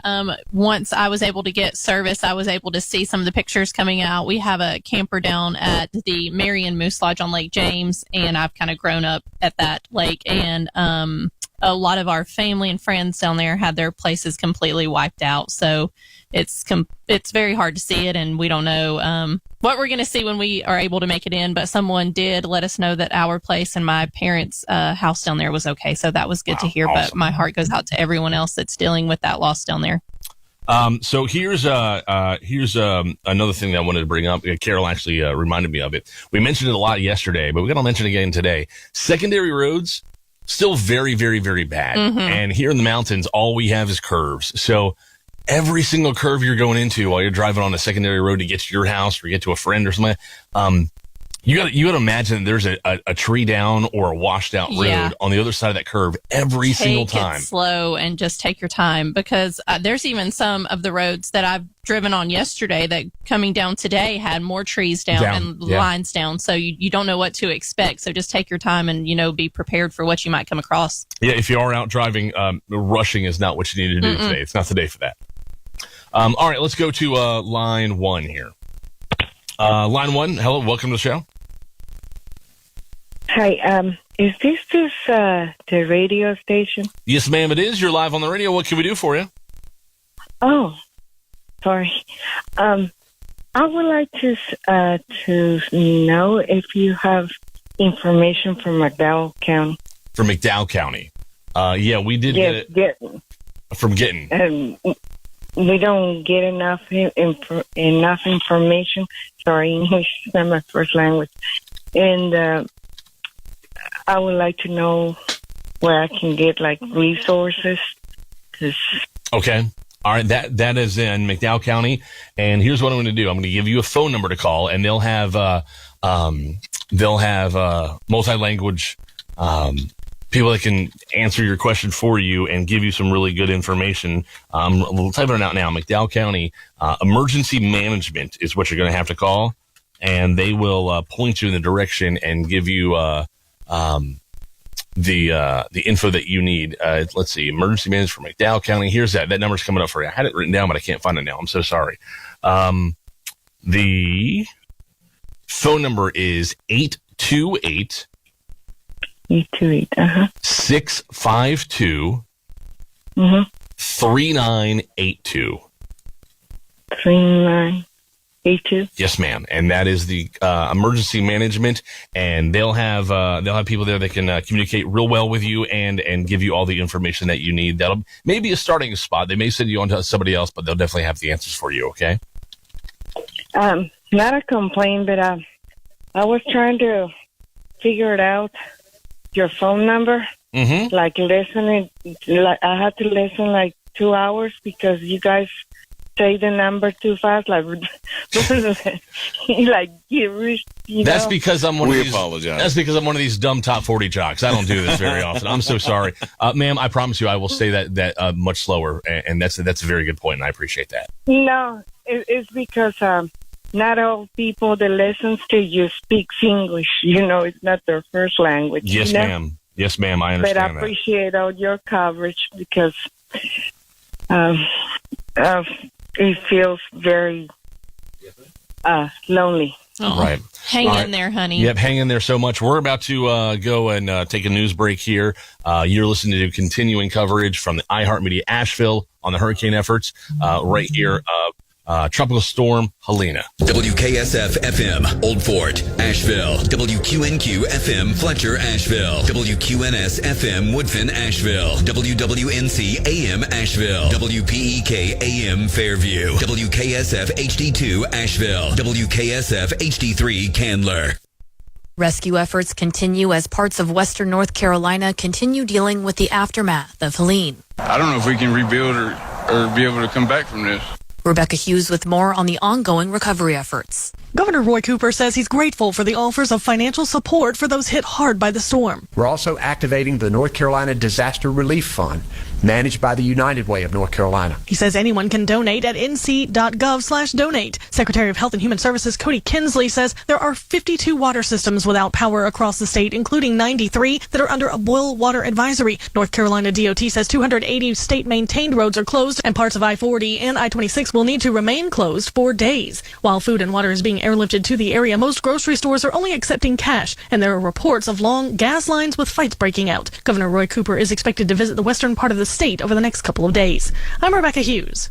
President Joe Biden says he's deploying every available resource to areas impacted by the recent storm. It's not just a catastrophic storm, it's a historic, history-making storm. Entire Southeast and Appalachia. Damage from the hurricane stretches across at least 10 states. At least 35 people are dead in the Asheville area. Flooding in Buncombe County and other parts of western North Carolina is described as being at biblical levels. Biden says the government will continue to send help to the region as long as it takes to finish the job. The president is expected to visit some of the communities affected by the hurricane later this week. FEMA is providing extra resources to help first responders on the ground.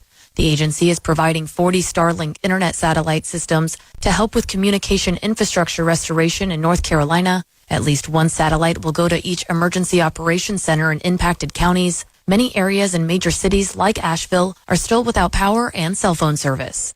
I'm Madison Roberts. We're here connecting the community. This is iHeart Radio Asheville's continuing coverage of rescue and recovery efforts from Tropical Storm Helene. Well, good evening. My name is Josh Michael from Asheville's #1 hit music station, Star 104.3. It is continuing coverage of the recovery efforts from Tropical Storm Helene. With me is the Amanda Fox from 99.9 Kiss Country and the Eddie Fox Show. Also, the man who does not stop. It is Tank Spencer from News Radio 570 WWNC. He's on the morning show, also on ESPN Asheville with Mr. Jeremy. Tank, how are you doing, buddy? No, I'm hanging in there. We're rocking and rolling here on the phones. Let's go over to line five where Penny has been waiting patiently to give us an update up there in Weaverville. Hi, it's Penny from Weaverville, and my thing is we have not heard a whole lot about Weaverville where we can go and we are out of power, water, internet, just like everybody else. But the mayor said today that we're not so we don't know when we're going to get help. Right. Well, just for the conditions of Weaverville, I'm going to go to Amanda because that's where you live, right? Yeah, that's where we are too. And I guess, are you looking for just anything, water? What is it exactly that you are needing? Because I do think it is going to be a little while from what I've gathered before we do get power back out there. We need water, food, everything. I mean, you're back here in the woods. I do know, I don't know if you are able to get out. The Publix out there today they did have water and ice, and every family was able to get a case of water that they had. They had a pretty big stock that they had received. And then I do know that today they had a distribution at the North Windy Ridge Intermediate School. So there were some locations that they were able to get water. Okay, well, thank you so much. We appreciate. We just don't want us, to be forgotten here in Weaverville. No, Penny, I assure you that there is that you were not forgotten in Weaverville whatsoever. I'm sure that they were working on getting some more supplies out there. It's slow coming, but there's a lot of reasons for that, and hopefully that can change real fast. All right, Penny. I appreciate you. Thank you for all y'all do. Thank you so much. All right, let's go to line 4. Line 4, welcome to the show. This is Josh. Hello, welcome to the show. Hello. All right, looks like we lost line. Hey, Josh. Yeah. Just can I jump in here real fast? I know we're trying to get phone calls and all. I've got an email here. Again, remember Asheville Storm at iHeartMedia.com. That's Asheville Storm at iHeartMedia.com. Jan Curtis has written in and said we're trying to give a shout out to Robert Spivey, the only family member that have not heard from yet. So Robert Spivey, if you're listening, if you're able to get a text out to your family or an email out to us, Asheville Storm at iHeartMedia.com, we'd love to check in with you. They want to let you know that everyone is okay and they want to hear from you and they love you. So that's I say again, going out to Robert Spivey from Jan Curtis. Also, pretty cool. I just saw this posted. The NASCAR owners, Joe Gibbs and Rick Hendrick, and then driver Greg Biffle have been using their private helicopters and planes and getting supplies here to Western North Carolina. So that's pretty cool, awesome. man. That's so awesome. No way.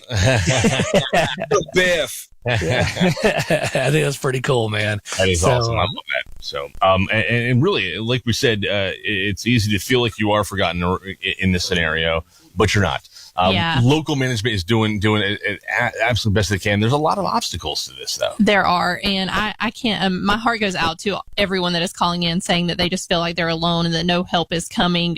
Because I can't imagine that feeling, and I hope that you guys can just hang in there and get to these resources that are coming. I think there's a lot more opportunities to get these resources popping up, which is awesome to see. So hopefully over the next couple of days, everyone's able to get out or that someone's able to get to these people and give them what they need. Because we're getting reports from all over Western North Carolina, we can see that today is also miles ahead of what we were yesterday. So hopefully tomorrow is the exact same thing. And it's a lot of information coming in at once. Like I said, this is the first, when I step foot into this building is the first time I get any cell service. Yes. So everything just starts coming in and it's trying to make sure that everybody's getting what they need and it's up to date. And so I'm trying to play catch up myself and, see where those resources are. Yep, it's true. Yeah, because yesterday I had people hitting me up on Facebook and I want them to.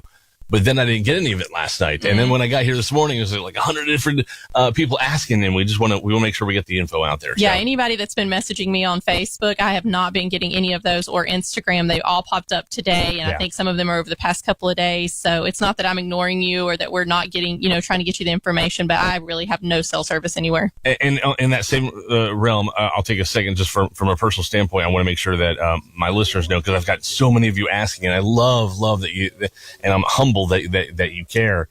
I am okay. I am on dialysis, and I'm totally okay. I've received some emails making sure that you have what you need to. Aww. So people have been very worried about you. Thank you so much. But no, I have plenty of supplies at my house, and there is a form of dialysis that I can do without power and without my machine. So everything's going good. And my DaVita nurses, they've called me. They've hiked to get signal just to call me to check on me too. So thank you, everyone. I really appreciate that. That's very sweet and humbling. Aaron, you want to go over some of the emails, that email, and give us that email address again?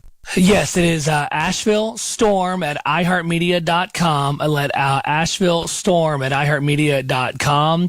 I do know that people have commented that, are asking about bills earlier. How are we going to get bills paid? Spectrum is going to be offering credit since it's been 3 days or longer, but you have to call eventually and ask Spectrum. But this company is going to work with you in the dire circumstances. But there is, the Spectrum is doing that, so that's good to know. Again, Asheville Storm at iHeartMedia.com. That's Asheville Storm at iHeartMedia.com. We are seeing reports that Marathon in Chimney Rock has power, the gas station there.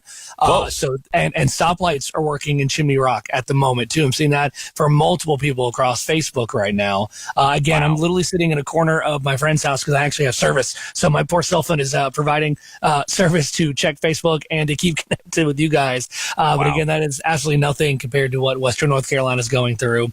I will say, I saw that they are just, I got to put this out there. Jason Boyer has this on Facebook, and so does Chris Justice from WIFF. With the rain that has fallen around Western North Carolina today, they are elevating the risk for landslides again just because of our already wet ground. So if you're hearing our voice and you're on a slope, you're in a holler, extra precaution, be vigilant and be aware of your surroundings this evening. Hopefully we can get some more sun out tomorrow and help dry this up again. Yeah. Want to throw this out there as well. This is pretty important. We've been informed by our engineers that if we do not get a propane truck very, very soon, no, we're good. Okay, I'm so sorry. I missed the text message on that. Yeah, I think we found a guy. Amen. So. Awesome. Thank you, whoever you are. And once we find out who it is, we'd love to know. Oh, absolutely. We'll shout you out, all the things. All right, let's go back to phones. You want to go to line? Just one reminder too. If you're having cell service issues, remember with the disaster roaming, it is encouraged every so often to turn your phone off and turn it back on to let it reconnect to the disaster roaming. So if you're really not getting messages out or calls or anything, you can always try that to try to keep up with it. Aaron, thank you so much. We're going to go to line 4 right now. Line 4.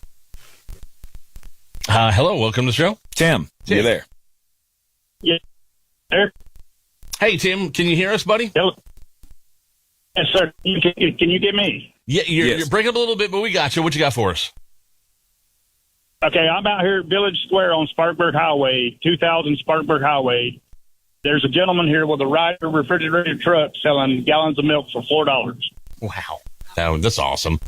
That's awesome. All right, so 2000 Spartanburg Highway. Tim's saying that there's a man out there with a truck selling milk. That's amazing, because I know that for me personally, I've not been able to find milk for Ellie. So especially if you have kids, then I hope you are able to go grab that milk. That's awesome. All right, so Tim, thank you so much. Also, if I could, I've got some family that's in Rosman area. If they could just maybe touch base and let somebody know they're okay on the radio. Yes. Well, if you want to give us the name, if they get it. Yeah, holler them names out. It's actually. Well, there are just several of them. I've got cousins and I've got all of them. You know, it's just actually it's other family members too. Off from my excuse me, I'm so tore up, man. It's from my son's girlfriend side of the family. Brooke Smith is her name. So anybody that knows Brooke, if they could just get in touch with her. Okay. All right, Tim. Brooke Smith. All right, Tim. Man, I'm so sorry. And we've all been in that same boat. We had a friend that was in Rosman. and we couldn't get a hold of her for 3 days as well. And it's just it's very remote and hard to get. And there's no signal out there at all. We know for sure. So, Tim, say the name one more time. Brittany Smith, right? All right. Brooke Smith. Yes. Okay, awesome. Sorry, you're cutting in and out there a little, and I have horrible ears. Brooke Smith. Okay, that's all right. Thank you, Tim. We appreciate it. And thank you for the update. Yes, thank you so much. Brooke Smith in the Rosman area there. All right, now we're going to go to line one. Line one, welcome to the show. I think it's Neil. Hello. Yeah, this is Neil. Hey, Can you Neil. hear me? Yes, how are you doing, sir? Hey, I'm actually from the Monroe area, which is just east of Charlotte. And but my son and my daughter-in-law are on staff at First Baptist Hendersonville. Okay.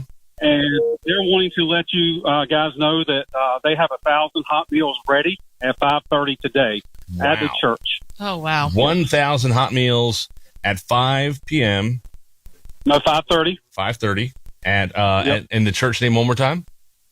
First Baptist Hendersonville, downtown Hendersonville. Yep. All right, that is awesome. great All right. news. Thank you so much.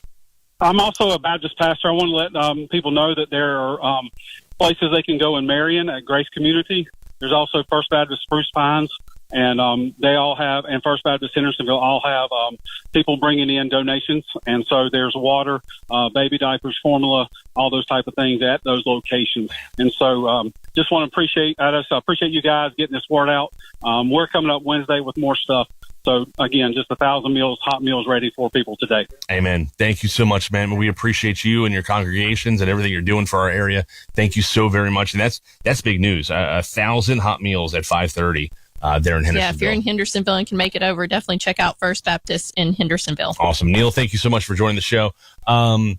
That brought up something he was talking about, diapers and formula. Mm-hmm. Have we had, because I remember earlier this morning we were hearing that the Western Carolina Rescue Ministry was severely low. Have we had any updates on that? Okay. I haven't seen an update from Amanda. She had texted me about them being low, but I can check in with her and try to get an update on that. Yeah, let's see that, because I got the text message as well, but I didn't get it like you until I came into the radio station. So I wanted to see if we could get an update on that. They were desperate in need of diapers and water for formula and formula, from what I understood. So, all right, let's continue on. We're going to go to line two now. Line two is Michael. Michael, welcome to the show. Hello, are you able to hear me okay? Yes, sir. How are you doing? Okay, I'm doing as well as can be, sir. Thank you very much. I'm in East Asheville, kind of north of Tunnel Road and the VA hospital over there, off of Riceville area. So things here are, we have no power, but there is a water tower up at the top of the hill up here. So some people in this area may have running water, but when that tank runs dry, it's not being filled up by the Asheville Water Department. So if you've got water in that area right now, use it while you can and store what you can and remember, conserve if you can for your neighbors. Definitely. And the other point I wanted to make is that I'm also an amateur radio operator, and the amateur radio community has been hard at work helping out, providing communications assistance wherever possible with both authorities as well as the public. So if you are out of communications and you need to get in touch with the outside world, if you know a radio operator, or if you have someone in your neighborhood who has a lot of antennas or something like that, we may be able to get you in contact with the outside world. Awesome. Yeah, my antenna is 26 feet in diameter, so it'll be something you can see. Yeah. But the amateur radio community is here to help, and please let us know. My call sign is W9HAT, and you'll hear lots of others. I thought, Thank you very much. Thank you, sir. I was hearing that on the first day that the ham radio operators, that's who we were relying on for a lot of stuff. When we were trying to get the stations back on live, we were trying to get into the radio station, get some engineers into here. It was all ham people that were helping us out. It's all awesome. ham. Yep, I love that.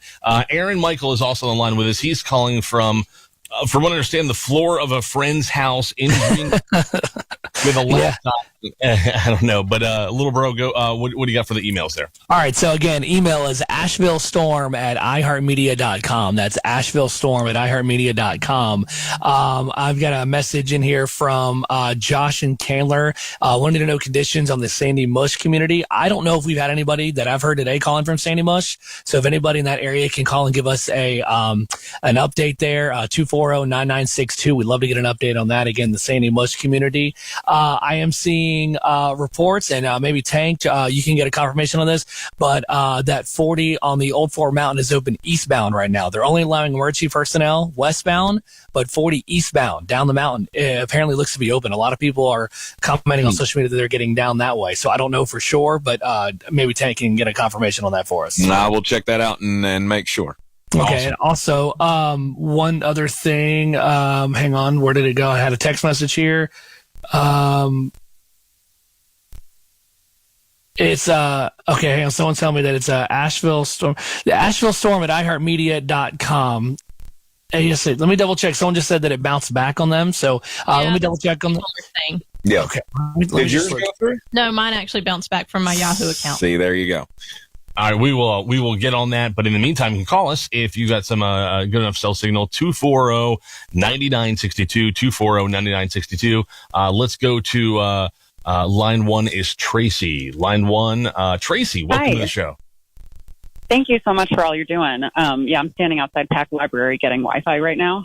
And calling in because I was on my bike today going and doing welfare checks for the county. Wow. The county has a list of 9,000 names of missing people, and they can only do like 100 people at a time. But the 4 places I went to, those people had already been contacted by their family. So urging everyone, if you have called someone in missing, but you've contacted them, please let the county know so they can be taken off that list because it can, we want to use volunteer time to make sure people who are really still uncontacted can get help. Especially when you're on a bike. My gosh. Yeah, bless your heart. That's amazing. Honestly, we're the that is bike awesome. Brigade. They're calling us the Bike Brigade. I love that. I did not hear about that. It's amazing what you're doing. That's very, very cool. I love everything about that. Tracy, thank you for the phone call. And that's a really, really excellent reminder. If you call, because I know you're probably excited and you're not thinking about it, right. But yeah, definitely call and let them know so that they, aren't wasting the resources if you already know that they're okay. Yeah, definitely. Because we've got people calling, we got people listening through the free iHeart Radio app. Worldwide, and I know USA Today's been picking up too. So we got people from all over the world listening, and they've all got a lot of them have friends and relatives here. Yeah. We understand that, but yeah, it's a great thing. If you find your relative, get them off that list. All right, to the phone. Hey, Josh, real fast before we go to the phone. Sorry, do you mind?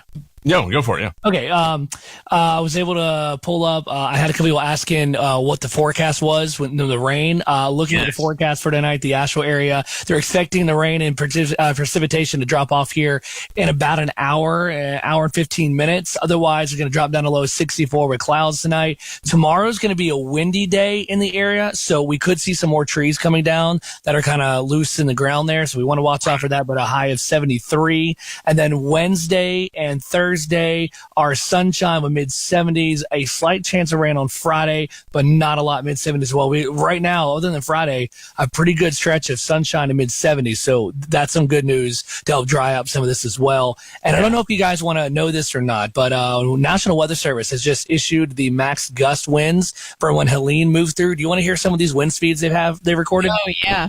Okay, we'll start at Mount Mitchell, obviously at 6,200 feet, 106 mile an hour peak wind during the storm. Wow. I mean, that's just amazing. Frying Pan recorded at 87 miles an hour. We've got Ashford at 61, Newland at 60, Jonas Ridge at 60. Looking down here, Burnsville recorded a 54 mile an hour gust wind.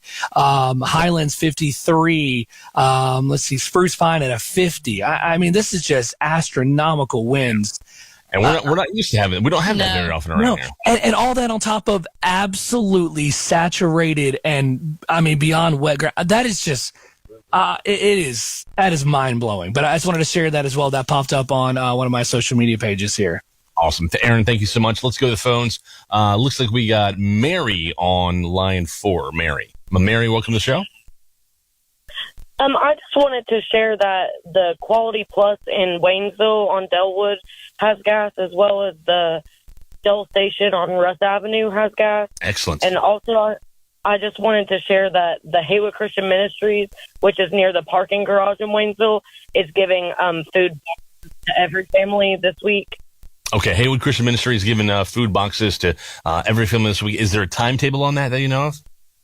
I am not positive of that, but they did say that you could come multiple times this week. Oh, well. Awesome. Okay, That's excellent. Great news. Thank you for sharing Well, that. yeah, our own partners and friends and neighbors helping each other out here. I love that. Thank you so much, Mary. We appreciate you. And how are you and your family doing? We are great, and we're safe, a lot more fortunate than others. Excellent. Yeah, I understand. So I appreciate what you guys are doing. That's really great. Well, Mary, thank you so much. Thank you for listening. On to 5. We got Anna in Canton on line 5. Anna, welcome to the show. Hi, can you guys hear me? Yes, we can, Anna. How are you doing? Well, we're here. Yeah. I just wanted to let you guys know I'm working at Maple Tree Veterinary Hospital. I was there today working. I was able to get out of Canton. We're over in the Bethel area. We're pretty destroyed over here, but I was able to get out of my house, get to Maple Tree. We have one doctor, so obviously really only if it's an emergency situation. We're still kind of limited on our capacities, but we have a working x-ray machine, power, we have vaccines. So I just wanted to let the area know because Junaluska was not able to open today, and Animal Hospital of Waynesville was open on limited capacity, and obviously pretty much all of Asheville is still shut down. So if you guys have something really critical, unfortunately we had to say goodbye to a lot of pets today, but we were able to help with that. So if that is something that you guys need, please reach out to us. Our phones are still down, but we are trying to contact people through Facebook. We're using our own phones at Maple Tree. We're using one of our coworkers was able to get online and contact people through Pet Desk. So I just wanted to get that information out there to help all of your furry pets. Yes. Thank you for all the hard work you are doing. Yep. Definitely. Yeah. We love our fur babies. Absolutely. And thank you to Maple Tree and their staff for getting out there and trying to work in these conditions. All right. Thank you so much. I appreciate you. And how are you and your family doing? We're okay. We were spared, so we've been feeding as many neighbors as we can down the road because the rest of our neighborhood's pretty much gone. Yeah. So we also have some potable water over here. If people can get over to the Bethel area, we are welcome to share water. We have a pump over here, so anybody that needs help, we will happily cook for them. Well, thank you so much, man. I'm telling you what, neighbors helping neighbors, and it just keeps going. The stories keep coming. And you had mentioned earlier, when we were talking about the vets, great something to remember. If you can't drink the water out of the faucet, neither can your fur babies. Yeah, make sure you are boiling that water if you can, because they can get sick, and obviously you don't want to have them out right now. So if you can, boil the water before you feed it to your fur babies. Yeah. Okay, we're continuing on. We've got Paul on line. No, well, not yet. I don't think we're ready for him. Let's go to Felicia here on line 4. Felicia, are you here? Really critical and water talk. Hello, can you hear us? Felicia, you're going to have to turn the radio down first, and then, nope, we lost her. There we go. Hey, Josh, real fast. Yeah. The National Weather Service had to put out from Greenville Spartanburg had to put out a notification that the weather radio transmitters are started to power down due to lack of power and generator running out. So the one out of Greenville and the ones out of Asheville are expected to go off the air probably either today or early tomorrow. So if you have a weather radio and you've been using that for any reason, those are going to go silent. They're working on getting supplies up to there, but their transmitters are in just about as hard locations as ours are as well. So just an update there. Okay, awesome. Thank you for that update. I just got an update from a friend of mine who's a pilot. He was on his way flying his helicopters. He has a fleet of 4 helicopters from Scenic Helicopters coming to us. They're going to have to try it again tomorrow because the mountains have socked in from that side of Tennessee. And so they flew halfway and had to make a turn, but thanks for trying. They're just going to keep the helicopter stocked and come back tomorrow. But yeah, there is some weather around us. Yeah. So that's just it's like Aaron said earlier. If you've got rain falling where you're at, you got to be careful, especially mudslides and trees falling down. Yeah, we're going to come down. We're not out of the danger. Also, just another little tip is what I did. I thought that there might be some rain coming, so I did put a bucket in our backyard to try to catch some of that rain to help flush our toilet. Smart. So another little tip I'm throwing out there. Very nice. I love that. We are working on the email situation. We're having a little technical difficulty. So in the meantime, you want to email me, AaronMichael@iHeartMedia.com. We're not sure why it's bouncing back, but just go ahead and switch to AaronMichael@iHeartMedia.com. I'll get it to you guys on the air. Also got an update from Sandy Mush. He says he delivers for UPS.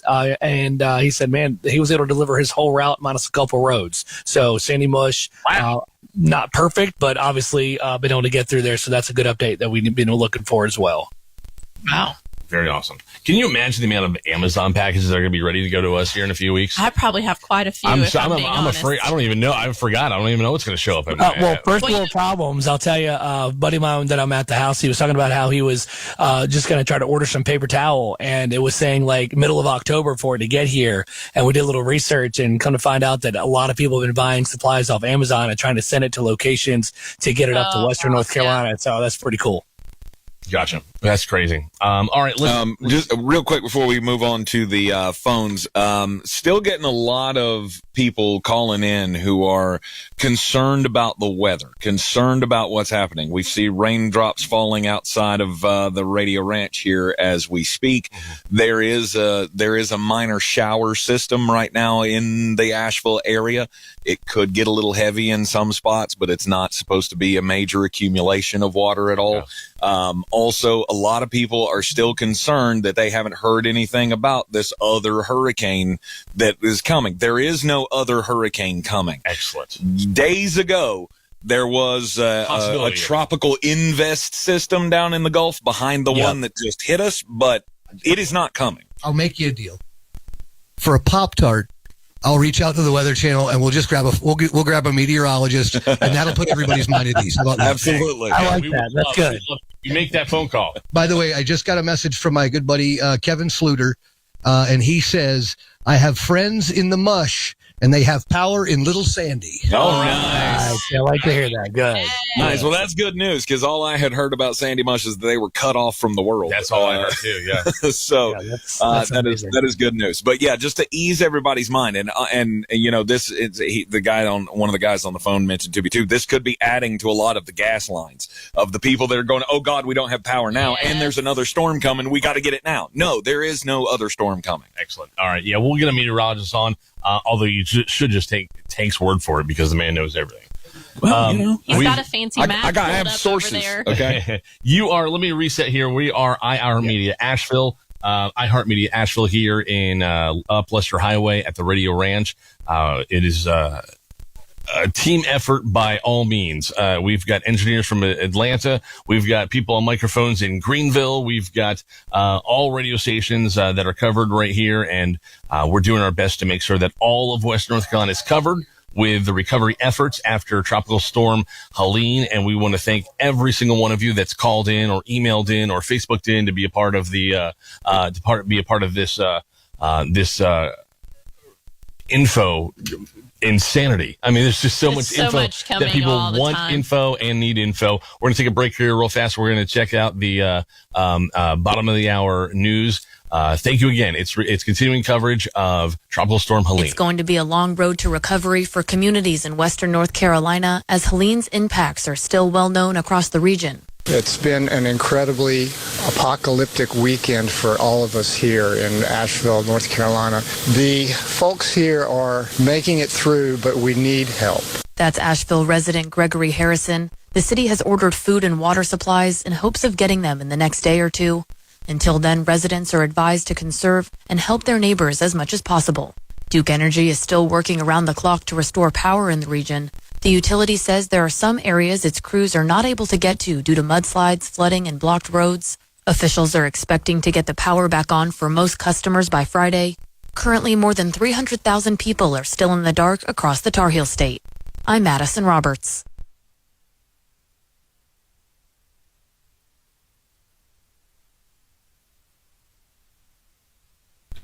Hold on. Damn it. We're here connecting the community. This is iHeart Radio Asheville's continuing coverage of rescue and recovery efforts from Tropical Storm Helene.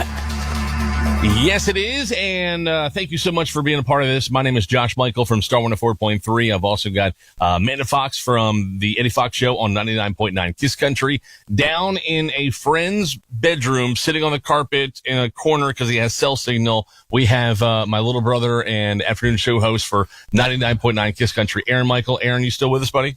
I'm good. I actually dropped out. You guys can hear me okay? Yeah, we got you now. Awesome. Okay, I dropped out because someone said, if you can, go look at TikTok, which I know that sounds so rude to say to everyone in Western North Carolina. I pulled it up quickly, and let me tell you, and as you all know, if it's on TikTok, everyone knows about it. I saw quickly scrolling through, just every video on my timeline was Western North Carolina.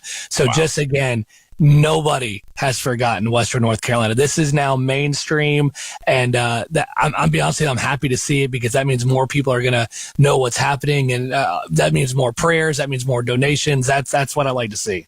I love that. We've also got Tank Spencer here, News Radio 570 WWNC and ESPN Asheville, and Tank and Mark, they're the ones that started this thing out. They've been rock and rolling on it the entire time, and we thank those guys so much. We're just here as relief. That's all we're here. All right, so who's got the Pop-Tart for Mark? Because we have on the line with us Mr. Ray Stajic.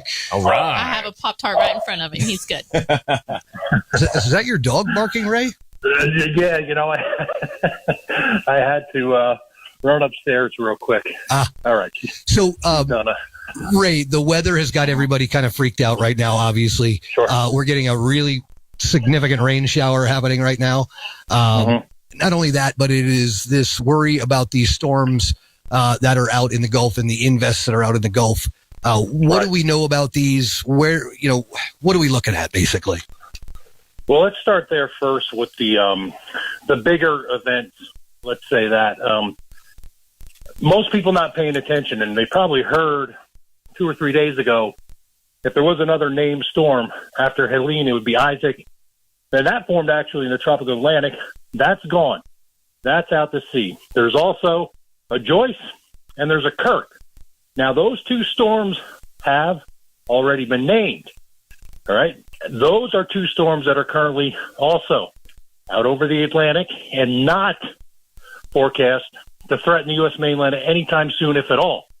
So the next name that we would be looking for, if we were looking in the Gulf of Mexico, which there is an area that we're going to talk about in a second, developing potentially in the next 7 days, we would already be on the L storm, which would be Leslie. So things are moving along quickly in the tropical Atlantic.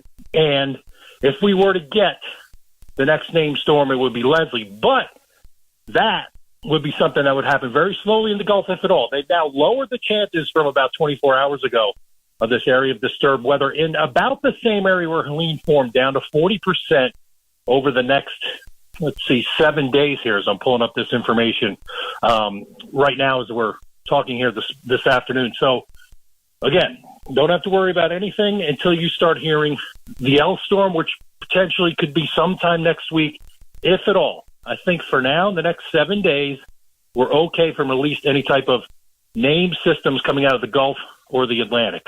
So the next question is, well, what's going on right now? Well, we're looking at radar. There are a few showers.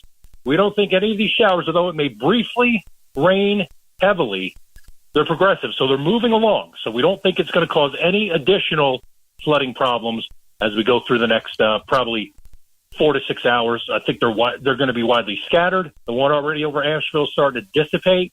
The rest are off to the north and east, and for the time being, they're moving away. Okay. So nothing to be concerned about, but something to, put it on the side plate just in case. Right. Yeah. Yeah, just in case because, a day yesterday, maybe even the day before that. Right. The guidance was hinting at something coming up, and next weekend potentially taking almost the same track that Helene took and another hurricane into the Panhandle, then up through the Northeast. That right now is not forecast to happen. Okay. The models have backed off on that happening. And as we mentioned, if there's anything that is to occur, I think and I feel it's even going to be on 7 days in the Gulf of Mexico. Right. And even now the models have backed off on what actually does develop and where it goes. Now, we've got to understand, I think we're out there in, you know, what the science can tell us and how accurate we can predict that far out in advance. So what we're looking at right now, no additional flooding problems. The storms are moving along. They're already dissipating. We have had some stronger storms out in the Triangle, in the eastern parts of the state, but they're moving east and away from us. In the tropics, we've got two systems, Joyce and Kirk, that are not a threat. We repeat, not a threat to the U.S. mainland. They're most likely going to move away. Isaac is well out over the northeastern Pacific. That area in the Gulf, the Southern Caribbean, or in the Southern Caribbean is forecast at 40% to become maybe something we'd be interested in 7 days. And I think my phone is dying. But I think that covers it, doesn't it? Yes, that covers it in the next 5 to 7 days. I don't see anything that's going to give us any significant rainfall. I will be back tomorrow. Yes. Anytime you want me, give me a call. We will work it in. We'll give updates. Awesome. Excellent. Ray, thank you so much. For folks who don't know, Ray Stajic is with the Weather Channel. He is with us every morning on First News on 570. Absolutely fantastic guy. And available at the drop of a hat. It's only going to cost me 2 Lionel train cars. That's essentially what it's going to cost. Man after my own heart. I know. Don't. Hey, I like that. And probably a bottle of bourbon. And, that's a significant possibility as well. Ray, thank you so much, my friend. We will talk to you bright and early on the morning edition of this. Awesome. Sounds good, guys. You guys take care. Thanks, brother. Excellent. Again, Ray Stajic there from the Weather Channel. Thank you so much. So, and the way that was brought up was because people were talking about gas shortage. Yeah. Gas is definitely a problem right now. I'm not going to lie to you, but it's not a shortage. It's not a shortage. Yeah. Long line doesn't mean gas shortage. Right. Long line means high demand. And as long as you see tanker trucks coming in, and I'm telling you, I driving around on the interstate today, there was tanker trucks out there. Yeah. I have a friend that does that, and he was just talking about how it's just so hard to get to some of these areas and around, and they're trying, guys. They are trying. And it's just, when the power comes on in these places is when the gas stations can get open. Yep. And so hopefully if everybody will just get it just when you need it, we can help get it, and to everybody over the next few days. 90% of our gas supply comes from the Greenville area anyway. So, and 26 is open. Mm-hmm. So it's they are, when I say they are days or hours away from what I've been told of getting the pump power restored to the gas, or the gas is stored in Spartanburg. That's what's causing the issues here in this upstate. Is once they get that restored, they'll have regular trucks coming and everything again. Right now we're getting a lot of trucks out of the Charlotte area and Columbia area because we have no power to that pump and that storage unit. So they're working on that. I can give you an update on that. Awesome. All right, let's go to the phones here. We've got, I believe it's Paul on line 1. Is it Paul? Yes. Hey, Paul. Welcome to the show. What can we do for you?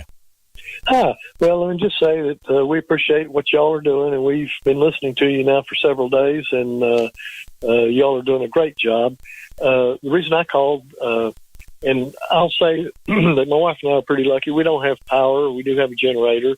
So we're hanging in there, and but I was trying to finish clearing a tree out that was blocking our road, and 2 guys came down the road from Ohio Edison Electric Company from Ohio, right?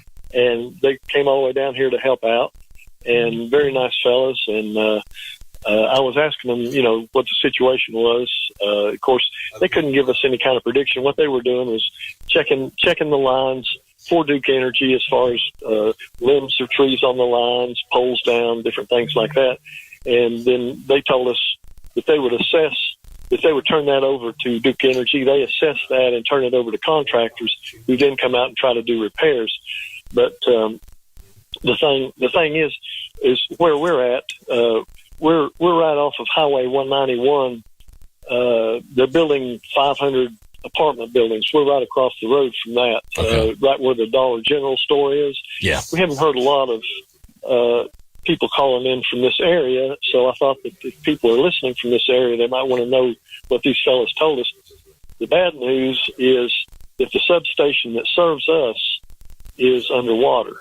I think it's the one down by the sod field, isn't it? Yeah. It could be, and they said the water is receding. Our power comes from Glenbridge Road across woods and stuff, to get to our property and our neighbors that live on this road with us. Okay. And of course they couldn't say when power would be restored, except I think we all know that it can't be restored until the water recedes to where they can get in there and work on the substation. Yeah. And we heard this yesterday that there's a lot of substations. Hopefully it's not the one you're connected to, but there's a lot of substations in the area that have to be completely rebuilt. Yeah. Yeah. So it could, I just thought, like I say, I'm not sure how much of this area is covered by the people or by the electricity that we get, but I know it comes from Glenbridge Road, which is, runs right beside that Dollar General store. I don't know how far out, but a lot of the people that live in this area, in this corner of this area, might be without power longer than they're hoping for. Yeah, I know, and we're hearing stories about that throughout the area, and it's very frustrating. It's very, very frustrating not to have power, but we got to keep our patience. They're working hard. They are not dilly-dallying out there whatsoever. They're working very, very hard for us. We had a lady call in earlier. Coming from so many other states to help out too, was, pretty decent. I'll tell you what, what I saw on the way in, I can't remember the company name, but there was 7 or 8 of their trucks lined up in the Kmart parking lot over here from Quebec. Wow. Yeah. Wow. Yep. So, all right, Paul, thank you so much for the info. We really appreciate you, sir, and good luck to you and your family. We'll continue here on the phones. We've got Tatum from Burnsville, I believe, here. Tatum on line 2. Welcome to the show. Hi, I'm actually in Los Angeles, but I have family that I'm in contact with in Burnsville. Okay. All right. Yeah. And you have not had contact with them? Is that what you said? I've had contact with all of them. They are all safe and accounted for. I just other useful information. All right, Tatum, you dropped out on us there just a little bit. Could you say that one more time? I'm sorry. I just wanted to call to update with shelters and useful information. All right. Okay, sure. All right. So can y'all still hear me? Yes, ma'am. Okay. So I'm going to start off with the fire department at 6557 US 19, South Toe Elementary, 139 South Toe Road. I also have Blue Ridge Elementary at 910 Cane River. Those are all operating shelters right now. They are looking for volunteers at Burnsville Town Center at 6 South Main Street. Prescription Pad in Burnsville is open on 730 East Main Street. Oh, wow. That is open. I know that for sure. Excellent. The areas that need really attention, and I know that they're isolated and they don't have any communication whatsoever, are the areas in Blue Ridge and Pensacola. I have confirmed bodies coming down the river in Pensacola. Oh. Wow. Oh, my gosh. And also, I know South Toe Fire Department also has confirmed bodies as well, but they need help. Okay. All right.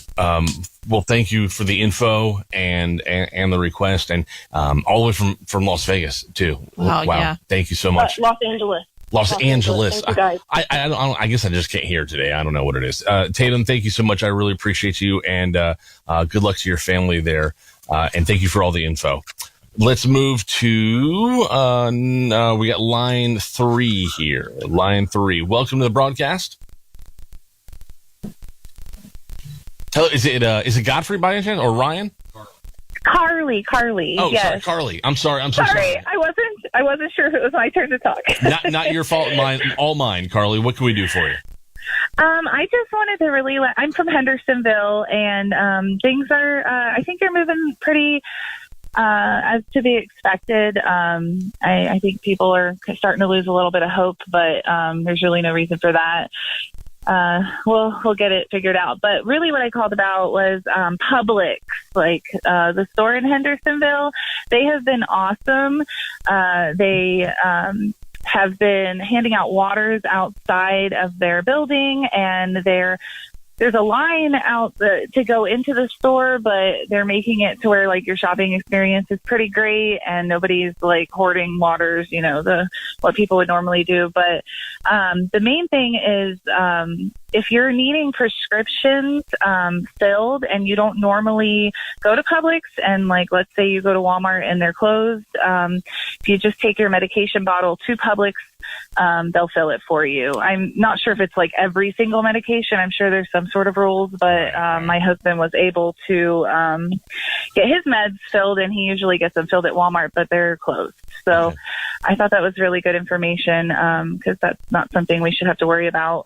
No, yeah, that's great. No, but it's something you do have to worry about. Yeah, it's I'm on anti-rejection medicine and a few others, and it gets scary when you get down to the Yes. My husband was he had been out for like 3 days, and we just were like, well, and I called Publix while we were in town, and they were like, yep, just bring it, and I was like, I don't know. We were very, very lucky and like relieved. Well, Carly, I'm glad you got that. Yeah. Thank you so much for the info. We appreciate you and thanks for listening. Thank you. We really, you are all we have. So thank you so much. Because like, you know, me and my husband are millennials, and so we don't really listen to the radio too much unless we're in the car. That's we changed have to break now, out right? Nothing but radio from here on out. My gosh. Yeah. We had I'm to break out the battery. You can't use that as an excuse. How about this? We'll compromise. Just pull up the free iHeart Radio app at all times. How about that?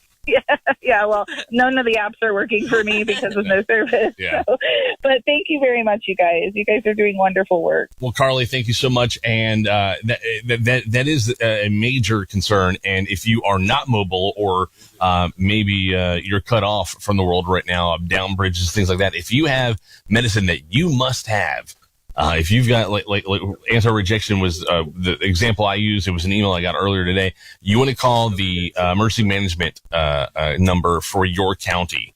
The emergency management company for your county, they will ask you a few questions about how many meds you have left, what your condition is, and they'll triage that, and they're going around and helping people the best they can. Yeah. I mean, because you got to get those medicines out. It's good to know that Publix was doing that with certain medications. Yep, most definitely. All right, continuing with the phones, we've got Tim on line 5. Tim, welcome to the broadcast. Hello, thank you. We own property south of Brevard, off of 276, actually off of Cantrell Mountain Road, off of 276, right across 276 from Conisty. Right now, we happen to be out in northwestern Montana and been able to contact my family back there. They're all safe and okay, but nobody, including a couple of friends that have tried, can get up 276 to check on our house to see whether trees fell on it or what. Yeah. And so I was wondering if you guys could just, and that's what you're doing right now, you're putting me out there to ask if anybody knows. 276 south of Conisty, my friends ran into a mudslide, and then there were power lines, including a pole, down over the road, and so that was blocking the road from that direction. I don't know if they've got that cleared yet, but I was also asking about, okay, what about the other side of 276? I mean, for years, we've come over Canoga Road and then over DuPont to get onto 276, come down through Cedar Mountain, and get to our house. So I don't know if that's open or not. I thought I'd just put that out there because I can't figure it out from the internet over here in Montana. Right. And thought you guys might have heard something, or maybe somebody will call in and give a report. I personally have not. I mean, I don't think we've been on the air together. We have not heard from that area yet, but that's why we're here. So if you're in that area and you can help Tim out, give him some information on that area and his house, we would love for you to call in. Phone number is 240-9962, 240-9962. Tim, if we hear anything, we'll let you know. All right. All right. Thank you very much, guys. Tim, good luck there in Montana and coming on back home. All right. Hey, Josh, can I jump in real fast? Oh, when you're done. Sorry, go ahead.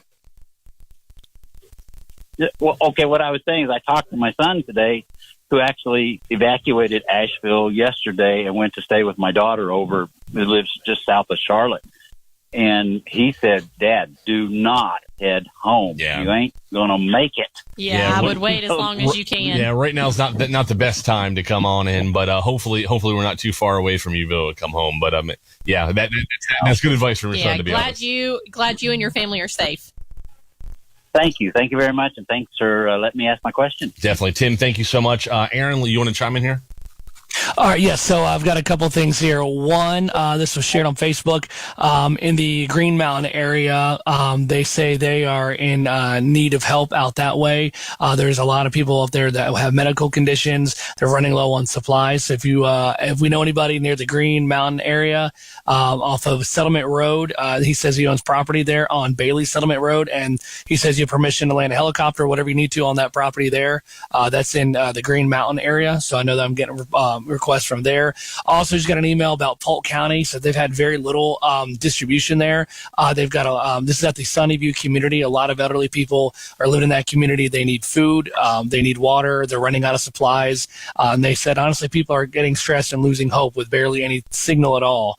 But I told them I would get that information on you. Again, that's in the Sunnyview community in Mill Spring of Polk County. So Polk County, we're going to get that out there. I promise. We're going to get this out there. And if we have any folks around the Polk County area that we can help out, or they can help out and get up there, please let us know. Again, you can email me. I believe the email Asheville Storm at iHeartMedia is working now. It looks like it is. I just got an email from an email and it came through. So Asheville Storm at iHeartMedia.com is working, so you can email me there as well.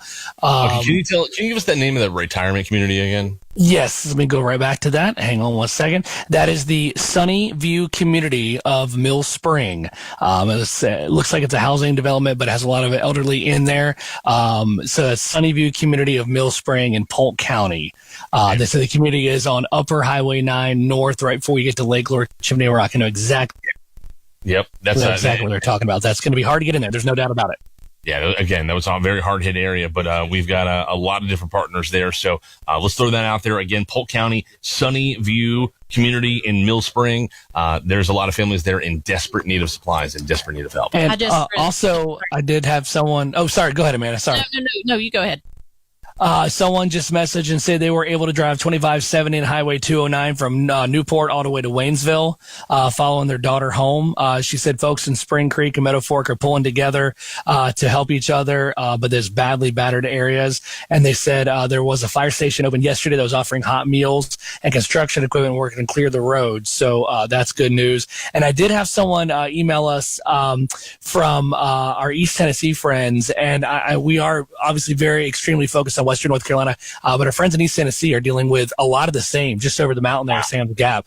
They had their dam actually failed on the Nolichucky River there, and so a lot of people got flooded out there. But I do know for those that are listening in East Tennessee, you've got a lot of people in the middle part of the state that are mobilizing right now. Just want to research that, and they are mobilizing to get supplies to East Tennessee ASAP. So you have help on the way as well. I hate to take up the time here, but I know we reach into East Tennessee clear as day. With 99.9. So again, East Tennessee folks, you are not forgotten. Your state is sending resources as we speak. So please keep hope and hang on for us. It's just, we talked about it yesterday. We were on the phone with FEMA yesterday, and it's a massive storm from Florida to Indiana. Yeah. Has been having problems. I received a message from Brent on Facebook, and he said that he's currently traveling on 74 East heading towards Raleigh, and the sheer number of utility trucks and trucks hauling pallets of water and propane is so encouraging. He just wanted to reassure folks that help is coming, and he said that seeing them all brought tears to his eyes. So, Heck yeah, man. Yeah. Heck yeah. We need it, and we're thankful. Let's go to the phones here. Line one. Nope, we just lost line one. I'm so sorry. Again, you're listening to the recovery efforts after Tropical Storm Helene. We are iHeartMedia Asheville. Amanda Fox from the Eddie Fox Show on 99.9 Kiss Country. My name is Josh Michael from Star 104.3, Asheville's #1 hit music station with Josh and Ariel in the morning. We got The Tanker here from ESPN Asheville and 570 WWNC. And then on a satellite feed from the upstate, I think still in Boiling Springs, my little brother and the afternoon show host for 99.9 Kiss Country, Aaron Michael's on with us. Aaron. Yes, I just want to, again, thank everyone who's sending emails thanking us. There's no need to send an email thanking us. We want to do everything we can for you. So if there's anything that you are needing, any questions you have, if you're trying to get in touch with anybody, again, Asheville Storm at iHeartMedia.com. That email is working now. Asheville Storm at iHeartMedia.com. And remember, they're taking phone calls in the studio at 240-9962. That is 240-9962. Awesome. Let's go to those phones right now. I've got Richard on line 5. Richard, welcome to the show. Amy. Amy is on the line. I'm so sorry, Amy. There's 2 screens I can look at. Guess what? I picked the wrong one every time. That's all right. Well, yeah, okay. So thanks for taking my call. We're on our way to Florida with my 90-year-old mother. We've been in the area and had to literally cut our way out of the neighborhood in the last few days. And we're worried sick about her sister and husband and daughter, Valerie Bomberito, in the Moonshine Creek section area of Burnsville. Moonshine Mountain. And we're just wanted to put a call out to her if they have a radio and they hear to have her call her sister Nancy and let us know that they're okay. All right, yeah, Valerie in the Moonshine Mountain area. What was his last name again? Valerie what? Bomberito. Bomberito. Bomberito. All right, Valerie Bomberito. If you're listening to the radio, get a hold of your family or call us at 240-9962, and then anybody else in that area as well. Yeah, I know the cell service out through there is still very, very bad, but hopefully she can at least get a call out or let somebody know that can get a call out so you can hear from her. Yep. Also, if you're able to get on your mobile phone, you can go to unitedwaync.org, and they have a form on there where you can fill it out to basically put them on the watch list. They will try to make contact with them. United Way of North Carolina, unitedwaync.org is the way that you can get them. UnitedWayNC.org. Okay. We've been listening to you for days. We so much appreciate the community that you've built. Thank you so much for your work. Oh, thank you so much for the safe travels. Okay. Thanks very much. Bye-bye. All right. Next, we've got Ethan on line 1. Ethan is on line 1. Ethan, welcome to the show. Yeah. Hi. How are you guys? We're doing good, Ethan. How are you, buddy?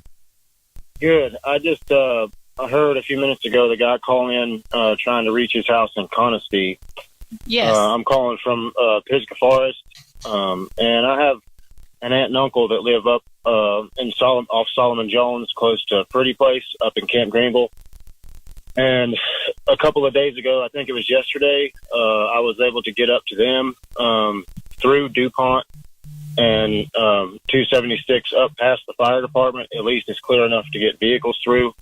I don't know about if you turn right at the fire department going down, you definitely can get through DuPont. So if his brother or family or whoever it is wanting to get through that way. Excellent.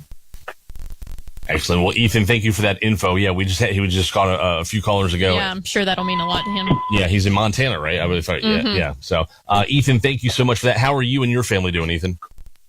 We're good.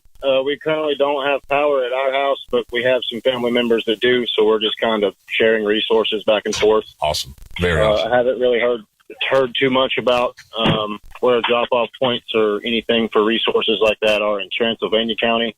So if you guys could shout that out, we've been trying to pay attention to the radio as much as possible. Yeah, definitely. I haven't heard that either. So if you're in Transylvania County, preferably if you're one of the officials in Transylvania County, we would love to have you call in. Let us. We're a big microphone for you. So if call in and let us know what we can pass along to the people of Transylvania County. We had a coworker here, my co-host Ariel, and we were looking for her mom for the first 3 days of this of all this. I mean, it was a lot.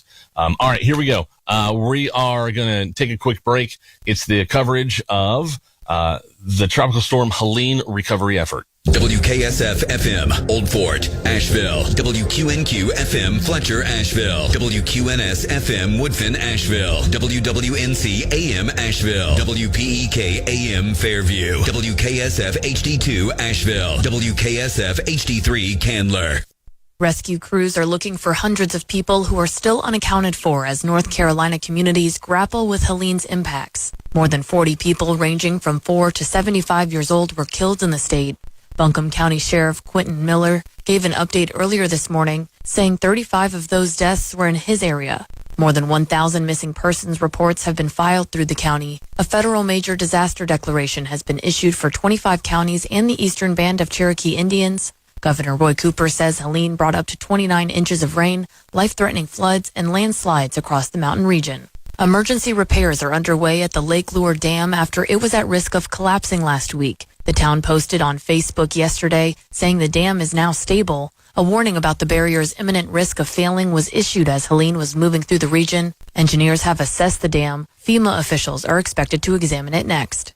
Relief efforts continue in western North Carolina. Kyle Wilson on how you can help. This is an unprecedented tragedy that requires an unprecedented response. Governor Roy Cooper says there is a massive effort underway involving state and federal relief, but there will be additional needs. We're hearing from many people who want to help, and we're grateful for that support. So Cooper activated the North Carolina Emergency Response Fund. Managed by the United Way of North Carolina, you can get involved at nc.gov/donate. All donations go to disaster relief directed to nonprofits working to meet the immediate needs of storm victims. That's nc.gov/donate. I'm Kyle Wilson. Nearly 40 Greensboro officers are in Asheville to help local police with security in affected areas. The team will remain in western North Carolina for about a week. In addition, Greensboro fire crews are helping with rescues, evacuations, and damage assessment. I'm Madison Roberts.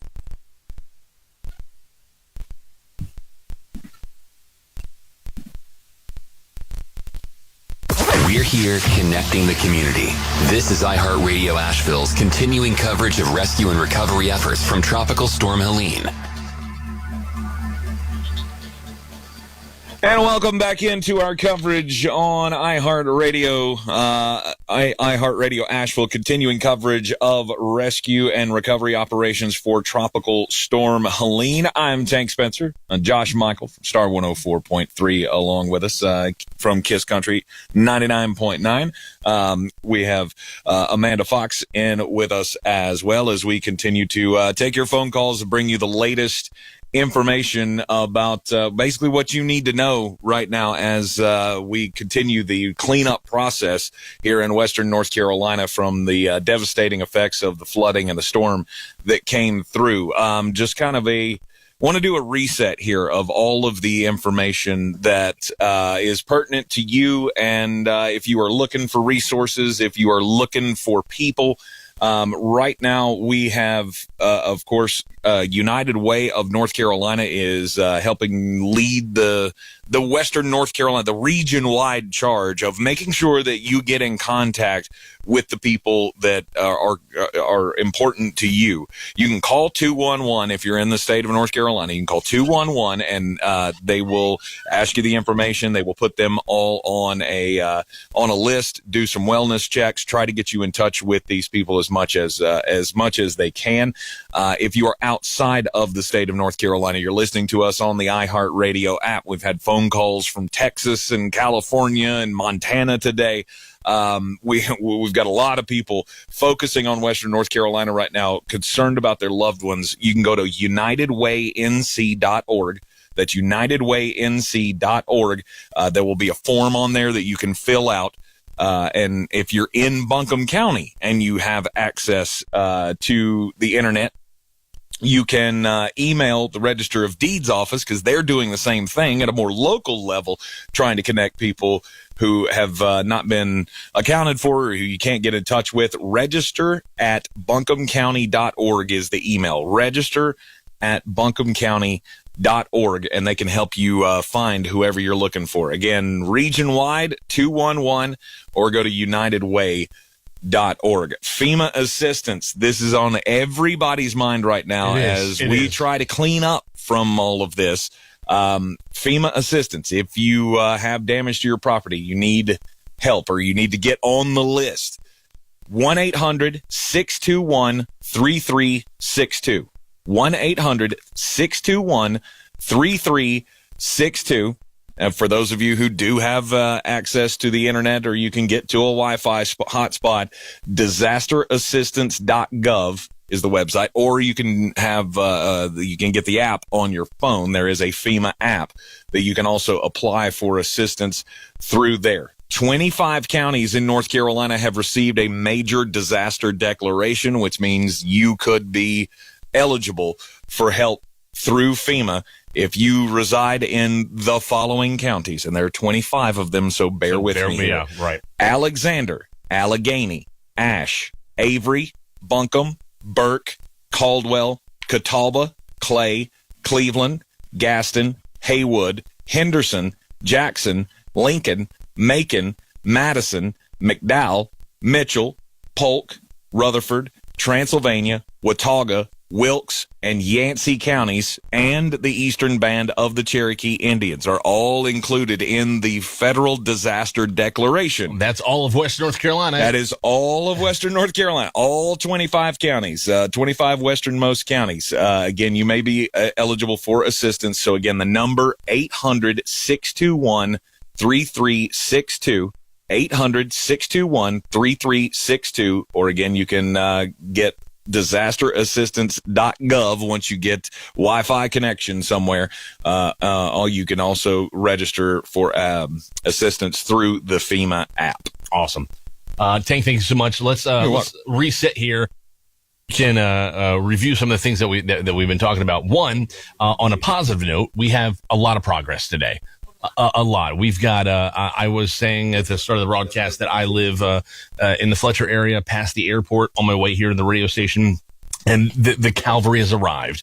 C-17 transport jet arrived with a bunch of supplies. There must have been 8 to 10 Chinooks all run up, getting loaded with supplies. While I was there, there was 4 or 5 Blackhawks that landed, and then an army of people in their personal helicopters as well all come together. Yeah, Tank mentioned earlier that Greg Biffle and some of the NASCAR, owners are heading here with their helicopters. So it's great to see so many people coming together. And on the way here, I passed, I would say, 30 to 40 utility trucks. Yeah. So that was, great to see. So there is help coming. It is arriving.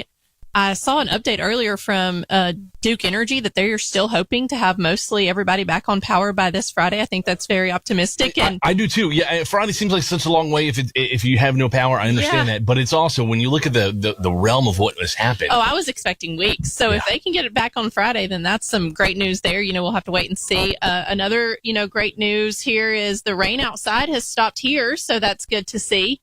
I know people have been worried about the rain. And for those of you that had heard rumors and thought that there was another hurricane coming towards us, we also talked to Ray Stajic with the Weather Channel, and that is not true. Yes, there's nothing to worry about in that realm right now. So good news. As I was coming to the radio station, I passed Tanger Outlets, and that's a major staging point for tons and tons of power vehicles. And then on the other side, FEMA's starting to set up there at the Tanger Outlets. Awesome. Yeah. So help is here. It is arriving, and hopefully people are able to get out to get that help. I know there are a few more gas stations popping up open as the power gets back on. For the first time today, out past our house, I saw a red light. I haven't seen a red light on in forever out there. So it was not, or since last Thursday. So it was nice to see a red light. That was encouraging. So I think we're getting there. It's just going to, baby steps. It's going to take a lot of time, but progress is progress. That is Amanda Fox from the Eddie Fox Show on 99.9 Kiss Country.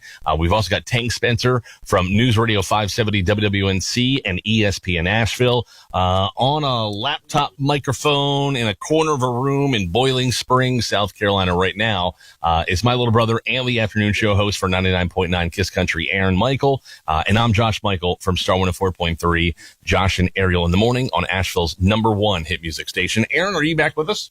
I am. How are the three of you doing? Man, we're doing good, buddy. Well, good. How are you and my nephews and my niece and my sister-in-law doing? Because you guys got hit pretty hard down in Spartanburg County as well. Yeah, my wife is doing good. Kids are feral, but they're getting by. That's the usual. It's like, wow. I didn't realize how good school was for kids sometimes, but I'll be honest with you, all 3 of my kids that are in school age, Denver's in daycare, all 3 of them, like, I miss school. I was like, I'm going to remember that when we get back to normal, and you don't want to get up. I'm remembering that, Well, go for it. I'm sorry. Nope. I said I got a couple emails I want to go through here. This is a really big one, and as a husband and a father of a daughter, I think this is great. We got an email about the Asheville Period Pantry. If you are in need of feminine hygiene products, they are passing out free female feminine products. There you go. I can get it out at their pantries. They just restocked the pantry at Palm and Pine in West Asheville. That's 178 Westwood Plaza. The pantry's outside. It's pink. You can't miss it. You or you can drop off products as well. So that is a huge resource for those in our area if you're in need of feminine hygiene products. Again, that's at 178 Westwood Plaza as well. The other ones, we're getting a lot of emails asking about Fairview. Updates on Fairview. Got a couple people said we haven't been able to get in people. So if anyone in the Fairview area that can give us an update on what Fairview is like, I haven't heard anybody recently. One woman here says that the road where they're at has been completely washed out and they're stuck and haven't heard from anybody since Friday. So they were able to get some cell phone service. So again, if you're in the Fairview area, can give us an idea. We'd love to get a full update there so they know. Also getting reports of one shout out from Tommy Ogle. He's down in Georgia, but has wanted to hear from Marjorie and Mike Wilson in the Pensacola community. So Marjorie and Mike, if you're able to contact Tommy Ogle or shoot us an email or call us, 240-9962. Want to make sure that you are okay. Also, I just want to shout out real fast, and I'll let you guys take back over. A friend of mine works with Skyland Fire Department. I'm going to leave him anonymous, but he's been working with Buncombe County Task Force the past few days. He has been, which is what all our first responders are doing. He's been going 48 hours straight. Yeah. And he was just able to go home and sleep in his bed tonight and see his wife and his baby. And so I just want to, again, those first responders, man, they are a different breed of people, man. I tell you what, They really are. 48 hours straight is insane. And it's not a job that you can really bring relief in for very easily. You know what I'm saying? And they just stay out there and they keep going. Very, very good point. Our first responders, and our hospital workers, it's just amazing. Thank you. We're going to go to the phones. Let's go to line one. We've got Ronnie on the line. Ronnie, welcome to the show. What can we do for you, Ronnie?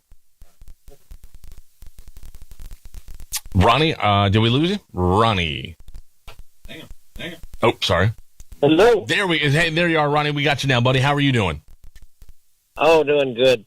We're in the Mars Hill area of Madison County, specifically around the Ivy Creek area, which the whole area I know is devastated and catastrophic. And we didn't have any new information from Madison. We're just trying to get a reach out to see if anybody would have an update on when fuel delivery might be made in Mars Hill. Seems like that might be the biggest need here. Yeah. Which we were blessed to be able to get our power back Friday. Wow. Here in the Madison County area, it was before 10 a.m. So we've been blessed in that. Except, we're just in a fuel shortage here. I think that's the biggest need. It's even been reports of some violence, maybe around the Marshall area, concerning fuel transactions and things. So not sure if that's confirmed. But still just wanted to send out prayers to everyone that's involved here. And we know that we've got things that others don't, and we pray for everyone that's involved. And thank you guys for everything that you do. You are certainly heroes, and each one of you guys out there. All right. Well, Ronnie, I don't have any specifics on fuel arriving in the Mars Hill area. Throughout the day, we've had some random gas stations that people call in will say this one has gas, but it's hard to announce that because by the time you get there, you're in the back of a 3-mile line and there's not enough gas for everybody. Yeah. And it's absolutely. It's definitely an issue that we're having throughout the entire area, but I can see progress on that being made very quickly because, one, a lot of these gas stations, they have fuel. You just can't get them because they don't have power. And then on the opposite side of that, they're just about done getting all the power restored to the holding tanks that we have in Spartanburg area. That'll help a lot. That'll help. Sir. And 26 is open now. So yes, sir. I heard some of those lanes had come open, so we've been hopeful. Yes, sir. Stay hopeful, honey. Yeah, stay hopeful, and we all gotta keep the patience going for sure. We'll move on to line 2. We've got Katie on the line. Katie, welcome to the broadcast. Hi, thank you so much for taking my call. Yes, Katie, what can we do for you? I'm trying to help a friend find his parents. Okay. They live in Madison County on Bends of Ivy, on Ivy Road, and their house is gone. Their names are Kathy and Rocky Chieko, and we're just trying to find something out. No, yes, ma'am. Say those names one more time. Oh, she can't hear me, Josh. I forgot. Kathy and Rocky Chieko. Okay, Kathy and Rocky Chieko. They're in Chieko with a C. to see. Okay. And that's in the Ivy Road area. Is that what I'm hearing? Bends of Ivy. Is that what you said, honey? Bends of Ivy. Ivy River. They're on the Ivy River. Bends of Ivy Road. On Bends of Ivy Road. Bends of Ivy Road. Okay. All right, Kathy and Rocky, if you're in that area and you know that there's a shelter that's housing this couple, if you've heard anything about them, please call us and let us know. Please, it's a horrible situation to be in there and not to be able to hear from your family. And we want to try to help out, and you can help out. So 240-9962, 240-9962 for Kathy and Rocky there in along the Ivy River. Katie, we hope and pray for you and your family, and we hope someone will call in right away and ease your mind. Okay. Thank you so much. I really appreciate you all taking my call. All right. Thank you, Katie. And hopefully we'll get some good news here for you. There's Katie. And again, that was the Kathy and Rocky along the Ivy River there in the Bends of Ivy community. So please, if you're in that area and you know anything, let us know. Continuing on with the phone calls, line 4 is Terry. Terry, welcome to the broadcast. Hey. Terry, what can we do for you? You guys are great. I have good news. I live in a small retirement community almost across the street from the North Hendersonville High School. Okay. Terry, I think we're losing you, buddy. If you're in the... I know it's so spotty in that area. I live pretty close to it. Terry, try to give us a call back, buddy. I'm sorry, but we lost you there. All right, we've got Michelle on line 5. Michelle, welcome to the show. Hi. I just want to say again, a shout out to you guys. I stumbled across you yesterday, and I've been listening nonstop. Our hearts and prayers go out to you from the Nashville area. I'd give anything if I could come over and do anything I could, give blood or anything I could to get help to you guys, but I know the roads are unsafe, and I wouldn't be able to do that. But I've been scrolling on Facebook, and I ran across a couple of things. A person out in Burns, let me pull it up.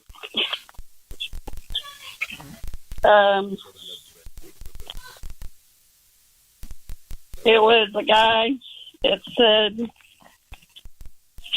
that he said, "We are trapped on Mount Mitchell. Roads are washed away. We are running out of food and water. Address is 898 Rock Creek Road, Burnsville, North Carolina." All right. That's 898 Rock Creek Road in Burnsville? Yeah, North Carolina. Okay. And They didn't leave a name, but he address. Okay. All right. Thank you. So 898 Rock Creek Road in the Burnsville area. They are they're trapped is what they said, right? They're trapped. Yeah. And we're hearing a lot of that. Yeah. Trapped on Mount Mitchell. Roads are washed away. We are running out of food and water. Address 898 Rock Creek Road. Okay, Michelle, thank you so much. If anybody's in that area and can help out this this person, we don't have a name, but we have a location, 898 Rock Creek Road there in Burnsville, just on the backside of Mount Mitchell. I can't even imagine what the people that are stuck are feeling and their families are feeling, and our hearts are going out to y'all so much right now. You can just hear the desperation in people's voices, and it breaks my heart. It's been when the storm hit Friday morning. I can't even remember now. Friday morning. Yeah. It's a long time. Hey, actually, Josh, real fast, that's a good thing. Just because even I'm having trouble. It is Monday, September 30th. Tomorrow is the 1st of October. I know that's hard to keep up with. We're sitting at 6:19 at night. I know it's odd these days and times start running together. We just want to help you out there. Unfortunately, I got an update about Fairview.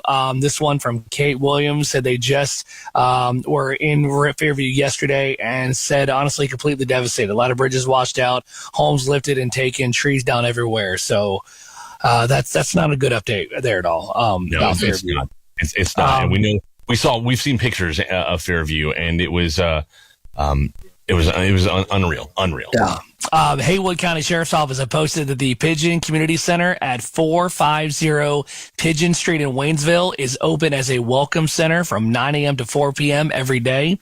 Meals are going to be served at 2 p.m. This is amazing. The resources the center has is water, power, changing station, shovels, trash bags, pet food available. If you have any donations, they'll take anything, and volunteering opportunities as well. So again, that is the Pigeon Community Center at 450 Pigeon Street in Waynesville, open every day, 9 a.m. to 4 p.m. That is a huge resource right there. It is. That's awesome. Very, very nice. Awesome. Aaron, thank you. All right, to the phones we go. We've got Diego on line 1. Diego, welcome to the broadcast. Thank you. I reside in Alden, North Carolina. I'm an engineer transfer student at AB Tech. My mother and I will in the rebound and recovery mode. And I'd just like to thank you and everyone there at the station for all of your support and professionalism. And then also, lastly, I want to inform anyone that's here in Arden that the Publix on Hendersonville Road is open and will allow people to come in to purchase food and to purchase supplies. Excellent. Thank you so much, Diego. Diego, thank you so much for that news. So Diego said the Publix in Arden on Hendersonville Road there is open. Yeah. And Diego, how are you doing? Are you doing good? You and the fam? Yes, sir. As I stated before, my mom and I will just in the rebound and recovery mode. Gotcha. Yeah. Yep. Well, we're all going through that together, Diego, and I thank you so much for being a part of it, and thank you for that info. Thank you. Sending you guys love. All right. We've also got Destiny on line 2. Destiny, welcome to the broadcast. Hi. Hello. What can we do for you, Destiny? I was just calling because my fiance can't find her brother or his girlfriend and their 3 kids. They were on their way from Candler to Fletcher to her mom's house. Their names are Chris Moore, Lauren Jones, and they have 3 kids named Hank, Aria, and Everett. All right, Chris and Lauren, Chris Moore and Lauren Jones. Do you know what part of Fletcher they went to? I don't. Okay. I have no idea. I can tell you, we're gonna find them. That's where I live, and I can tell you, spotty is not even the right word. No cell signal is what I've had at my house in Fletcher this entire time, and that includes today. When I got up this morning, I was hoping we'd have a little bit, but my phone has been in SOS mode as soon as I get into Fletcher the entire time. So I do want to let you know that there is no cell signal there, but hopefully we can find Chris Moore and Lauren Jones. They were going to a family member's house in Fletcher. Is that what you said? Yes. Okay. All right. So if you're maybe you're listening on the internet or on the radio and you somehow have a little bit of cell signal, let us know. Yeah, please. Chris Moore and Lauren Jones visiting family there in the Fletcher area. All right, Destiny, we'll see what we can do. We got it thrown out there. We'll see if we can get an answer for you. All right. Thank you so much. All right. We've got Joe on line 3. Joe, welcome to the broadcast. How are you doing? Hello. Hey, Joe. Can you hear me, buddy? Yeah, I hear you. All right, Joe, what you got for us? Yes, we have it's a place called Second Seasons in Waynesville that needs assistance. They feed the community, but they got flooded. Okay. They've fed 50,000 family members last year. Wow. They were covered with mud and tree debris. Okay, and they what kind of help do you? What kind of help are specifically? Just clean up. Clean up. Clean up. Okay. Clean up. All right. Yeah, that's great. If you're, we've had a lot of people calling in saying, "What can we do? What can we do to help? Where can we go?" There's an option for you. 25 seasons. And what was the location on that again? It's Second Seasons, Waynesville, North Carolina. It's by the Old Southern Concrete in Waynesville. Gotcha. All right. Second Seasons in Waynesville. I'm sorry. And if they feed 50,000 people on a year, I mean, my They've gosh. helped a lot of people, so hopefully they can get some help too. Yeah. Let's just head on over there. They need some storm cleanup so they can get back to that amazing work that they do. Joe, thank you for letting us know about that. The man that runs the place, Richard, he can't even talk about it. He's in tears. Oh. Well, bless his heart. Make sure Hopefully we can get him some help. Yeah, make sure. His name is Richard. And let him know that we're no one's forgotten about him, and we're gonna get that taken care of, and hopefully we get some volunteers out there real fast. But the cleanup is going to be massive all over the place. But you guys are part of that, and we want to make sure for doing such amazing work, we want to get you up and running so you can do that again for sure. Amen. All right, thank you. They're calling me on the radio now. All right, Joe, thank you, buddy. We appreciate you, and best of luck to you and your family. We got Cody in Fairview is next. Cody? Yes. Hey, Cody, what can we do for you? So I was just calling, like I say, I heard earlier about the updates on Fairview. I can tell you this, road going towards the Goshen Highway is closed because I'm pretty sure it's washed out. Cane Creek Road is really bad. There's parts of it that's eroding, and it's probably going to collapse possibly any time now. Cane Creek is not a creek anymore. It's a river. Yeah. There's actually trucks and box trucks and Connex boxes that were washed down the river. There's bridges out. There's still no power. There is, up on Old Fort Road and everything, there was, it's called Craigtown, but it's near the Old Fort Flat Creek Fire Department area. There was a big landslide, but they took a dozer up there and cut four-wheeler trail and stopped about UTV trails up there to be able to get people in and out. So if people are looking to get out, there is a possible way if they know anybody that has four-wheelers or anything. Okay. And as far as I know, Garen Creek is also really bad too, and there's a lot of spots where the road's washed away and landslides on as well in Garen Creek. Yeah, we've been hearing about how the destruction of there. Our manager is lives in that area, and it's hard.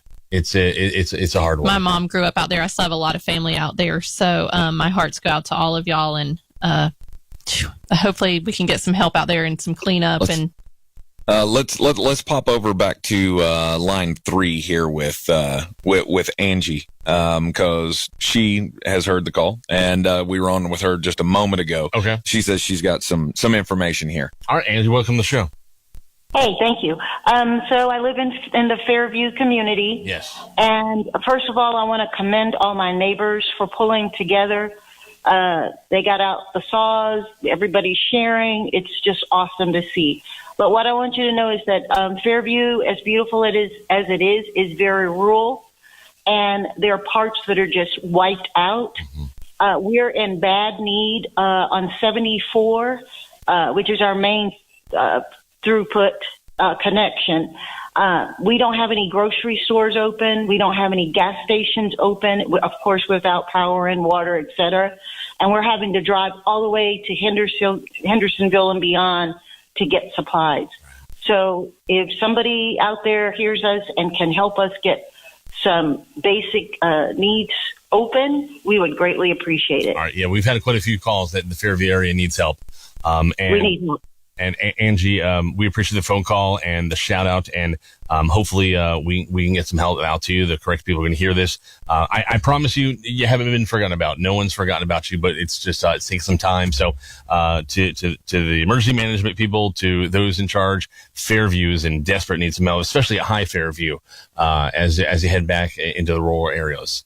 All right, let's take a break. We're going to check out our bottom of the hour news. You're listening to continuing coverage of the recovery efforts of Tropical Storm Helene with iHeart Radio Asheville. Volunteers from around the country are stepping in to help Helene victims as they begin their long road to recovery. The Boone-based relief group Samaritan's Purse is offering extra assistance for families who are trying to get back into their homes following catastrophic flooding. The organization is helping clear debris, cut trees, and take care of other necessary tasks. The nonprofit has set up a response center in Asheville at the Billy Graham Training Center. Officials are expecting hundreds of people nationwide to help with recovery efforts over the next few weeks. Thousands of people in western North Carolina are still without running water. Officials have set up distribution sites to help those in need. In Buncombe County, 2 Fresh Market sites in Asheville will hand out free water bottles. Henderson County says it's mobilizing resource hub locations at 4 schools and 2 town halls. McDowell County will distribute food and water at Old Fort Town Hall and Hicks Chapel throughout the day. I'm Madison Roberts.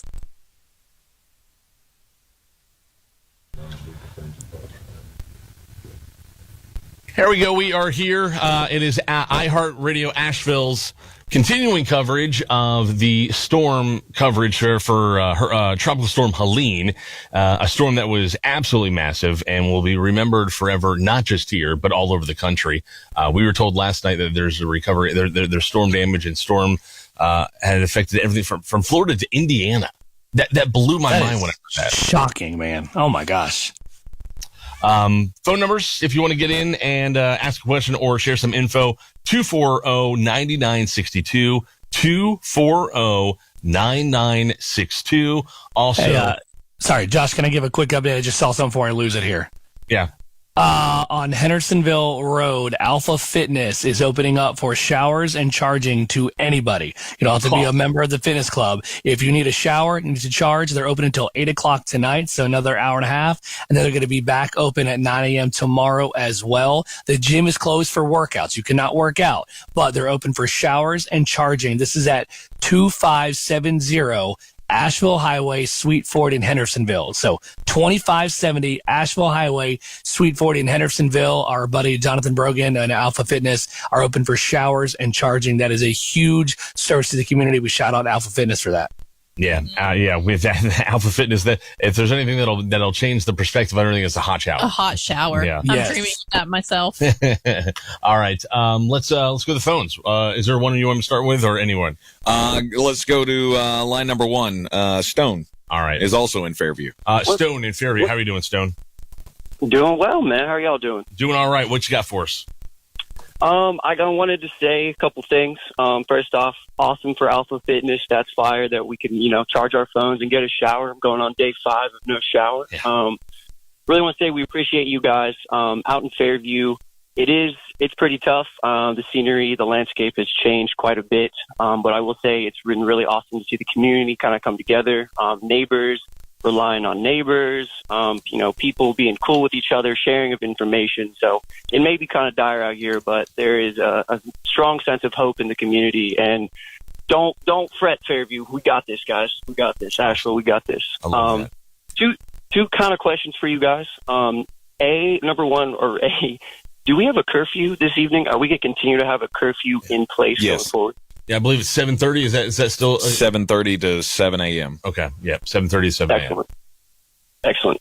All right. My only other question is, I've heard some chatter, and I know we're probably a good 4 or 5 days from this, but because most of us don't really get weather updates, I have heard that there are possible more storm cells moving into the area later in the week. If you guys could maybe just keep us updated with weather information, because we don't really get a lot of service. We got to drive a good couple miles to just get a couple bars. Okay, Cody, we've got the answer for that. We had Ray Stages from the Weather Channel on last hour. First off, there's a tropical storm that people were worried about. There's no factor for us. You may have heard at the very beginning that there was going to be a storm that would come after Helene. That is not true. It is no factor for us, according to Ray. For the regular day-to-day forecast, we got a slight bit of rain possible on Friday. Nothing major, nothing continual, just passing showers. And beginning tomorrow and Tuesday, Wednesday, Thursday, it looks like it's going to be a pretty decent sunshine, pretty decent drying weather for us here. Excellent. Well, Lord knows we need it. Yes. But I really appreciate you guys. The whole community appreciates you guys. You're blaring in every car I pass. Like, Okay. your y'all's voices. So Yeah, y'all Good. keep it up, and again, thank you so much. Man, Cody, Thanks for appreciate calling. it. Thank you. Yeah, we appreciate that. That's awesome. All right, let's go to, we've got, I believe, Sarah on line 2. Sarah, welcome to the broadcast. Hi, yeah. Sarah. So I'm in Fairview. Okay. Sorry. I'm in Fairview. We're off of Old Fort Road. We have no power, no service. I'm actually sitting in my window. This is the only spot that has any service at all to call you guys. So our whole road of Old Fort has been shut down only to rescue squads or people that live here on this road. Right. There was a huge mudslide right on past my house, and I've heard a lot of there's been bodies, there's not. So there's a lot there going on. We did have 2 trucks for gas for the QP and for at the very bottom of the hill below Reynolds. That one has been gone out, and then the other one, they still had a huge line, so I'm sure it's going to be out soon too. Yeah. And just like the woman before, yeah, we definitely need a grocery store open somehow. Okay. All right. So Fairview's in desperately need some food. Yeah, that's just, we keep hearing that over and over and over again. Yeah. Yeah. So again, I know we've got members of emergency management listening to us right now as well, as they're traveling out and working.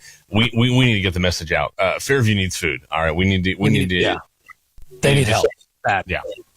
Because the volume of calls we've gotten from that area. I mean, it just, and we've, and the emails too. It's ungodly right now in the email box. All right. So Fairview, we are shouting. All the prayers. Yes, ma'am. Yes, ma'am. Sending those. All the prayers, and definitely a big shout out for much. Fairview. Yes, thank you guys so much for all listening to you guys. Thank you, Sarah. We appreciate you. It's totally our pleasure. I can tell you that for sure. Aaron, you got something? Yes, just posted on Facebook. Sarah B says they have not heard from family in Arden. The great uncle, Felix Francis Vakeknus, I cannot say that name very well, and his wife Janine, they were teachers at Inca High School. They are not registered to any of the lists generated by the American Red Cross and other organizations. So if you have seen them or know where they're at in the Arden area, again, they were teachers at Inca High School. I'm going to spell out the last name: Felix Francis Vaitekunnas, and his wife Janine. If you have any information. No, I cannot pronounce that. But if you can have any information, please email us, ashevillestorm@iheartmedia.com, or hit me up on Facebook, or call 240-9962. I'd like to see if we can get that resolved tonight. And then also to add to that, Aaron, if you want to email them back, another avenue they can go through is the United Way is helping find people for people. So UnitedWayNC.org, UnitedWayNC.org. Yeah, they just fill out a form. Yeah, and then they'll be contacted about that. And so, yeah, that goes out for everybody. Again, we know there's a lot of people listening on the free iHeart Radio app from all over the country, all over the world. If you've got a loved one that you've not been able to contact, it is UnitedWayNC.org. And then also, we had a volunteer earlier call in, was a really, really good point. If you have asked emergency management or United Way to go and find a loved one or a friend, and then you get contact with them, make sure you take them off that list, because if you don't, a volunteer's time is going to be wasted going to that house. Yeah, they've been having that happen, so that's very important. Make sure you just call and let them know that they have been found. Awesome. Okay, all right. Hang on. You want to hear some why I love Western North Carolina? This is incredible. Just got an email from Daniel. He says, "Hi, I run a software development company based in Asheville. I asked some friends and employees to kick this into gear, and we have built a website, a service for folks to share updates on their safety status and look up people by phone number. And the whole thing can operate off of SMS text. So you can either go to disastercheckin.com, or you can text anything. And here's the number: 980-324-2832. That is incredible. That is incredible to design that. If our crew's listening behind the scenes, if we can get that up on the website somewhere, or out to our social media, that's another way to help people out. That is incredible right there. That's amazing. That's awesome. That's very, and that was fast. They got up to that and created that fast, didn't they? All right, to the phones we go. Let's go to line 2. Welcome to the show. Is it Dina? Did I get that right? Yes. Yes, Dina. How are you doing? Good. I was trying to get a hold of somebody, let me see, about the work WWNC is doing to connect people who are missing loved ones in the Carolinas. Yes. I wonder if you have a few minutes to talk about it. Well, you're live on the air right now. Okay. But what exactly can we help you with? Well, let me in progress. Mainly what we wanted to do is I'm a meteorologist with a group called the Stormfront Freaks, and we wanted to help you guys out along with the Carolina Weather Group and get your word out about what you're doing on the ground to help connect people who might still be missing their loved ones and their friends. And we can kind of simultaneously put that over our podcast simultaneously and maybe get the word out a little bit more. We just want to kind of help you if we could. Yeah. Well, hey, it takes a community effort. Let me. I wonder if the best thing to do is to email our Asheville Storm at iHeartMedia.com email with your information, and then that way we can have somebody get in contact with you and get all of that set up. Okay. I mean, you could even tell me just a few minutes if you got it. If you don't, that's okay too. Yeah, well, what we're going to do is we're going to have somebody, one of our sports staff that's not on the air right now, give you a call, and you guys can talk about that. How's that sound for you? Perfect. All right. Thank you so much for right, caring and trying to guys. help. Thank you so much. We appreciate you. All right. Bye-bye. All right. Let's go line one. Line one, I believe maybe Karen. Do I have that right? This is Karen. Hey, Karen. Welcome to the show. What can we do for you? Okay, just thank you so much for being there. We were given your number by one of our neighbors that hiked through 2 days ago to check on neighbors up our cove. Our whole road is washed out. We have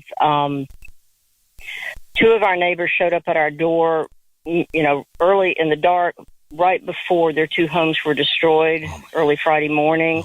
So, they're with us with all of their pets. And we're lucky we have spring water instead of a road now. In a front yard, we have a raging river, so we've got water to flush our toilet with. But we're kind of low on things, but we're real lucky. Our daughter is going to be driving up from the eastern part of the state, she and her husband, to bring us supplies. We're pretty good. One thing, I have not been able to get in touch with my nephew and his dad. They live actually in Asheville, so I don't know what's happening. We've just gotten good cell service today. All right. And I can't get through to them, so I don't know if it's because the power's out or what. Their names are Don and Chan Carter. So tell them that Aunt Karen is good. If anybody hears this that knows them, I'm really worried about them, and I hope they're okay. Everyone up our cove is stranded. We've had 2 sheriff's deputies hike in. That was in the wee hours of Saturday morning in the dark, checking on us. Wow. We had 3 Homeland Security guys hiking up today trying to look for someone further up the cove, but they couldn't get there. They had to hike back out to try to go around the other ridge. So far, our neighbors that are up on the mountain around behind us, people are okay. People are looking after each other and checking in on each other. And we thank you for being there. I'm sitting in the car charging my phone and hoping I'm not going to run out of gas in my car. I don't have a lot, but that's the only way to charge the phone. And I really appreciate you guys being there, and any information that you can keep giving, that's wonderful. But if anybody has seen the Carters or know them, can tell them that Aunt Karen's okay. Okay. Aunt Karen. Well, Aunt Karen, I want to give you another outlet that you can use here. We'll definitely, you're on the radio, so we're getting this out to Don and Jan in Asheville. If you're hearing this, contact Aunt Karen if you can, but she's okay. Another way you can go, if you continue to not be able to get a hold of them, I know it may be hard with your location and the cell signal you're getting, but United Way is trying to help out as well. So UnitedWayNC.org. Yeah. But I understand the situation, and it's hard to pull that up on a phone. It just is. Okay. Yeah. But luckily, right now we're okay, and we're going to make it, and neighbors are checking on each other right here. We feel very fortunate just from what little we've been hearing that's happening around. So the road's out, and we know he's sitting here for the next month until the Army Corps of Engineers comes in. Yeah.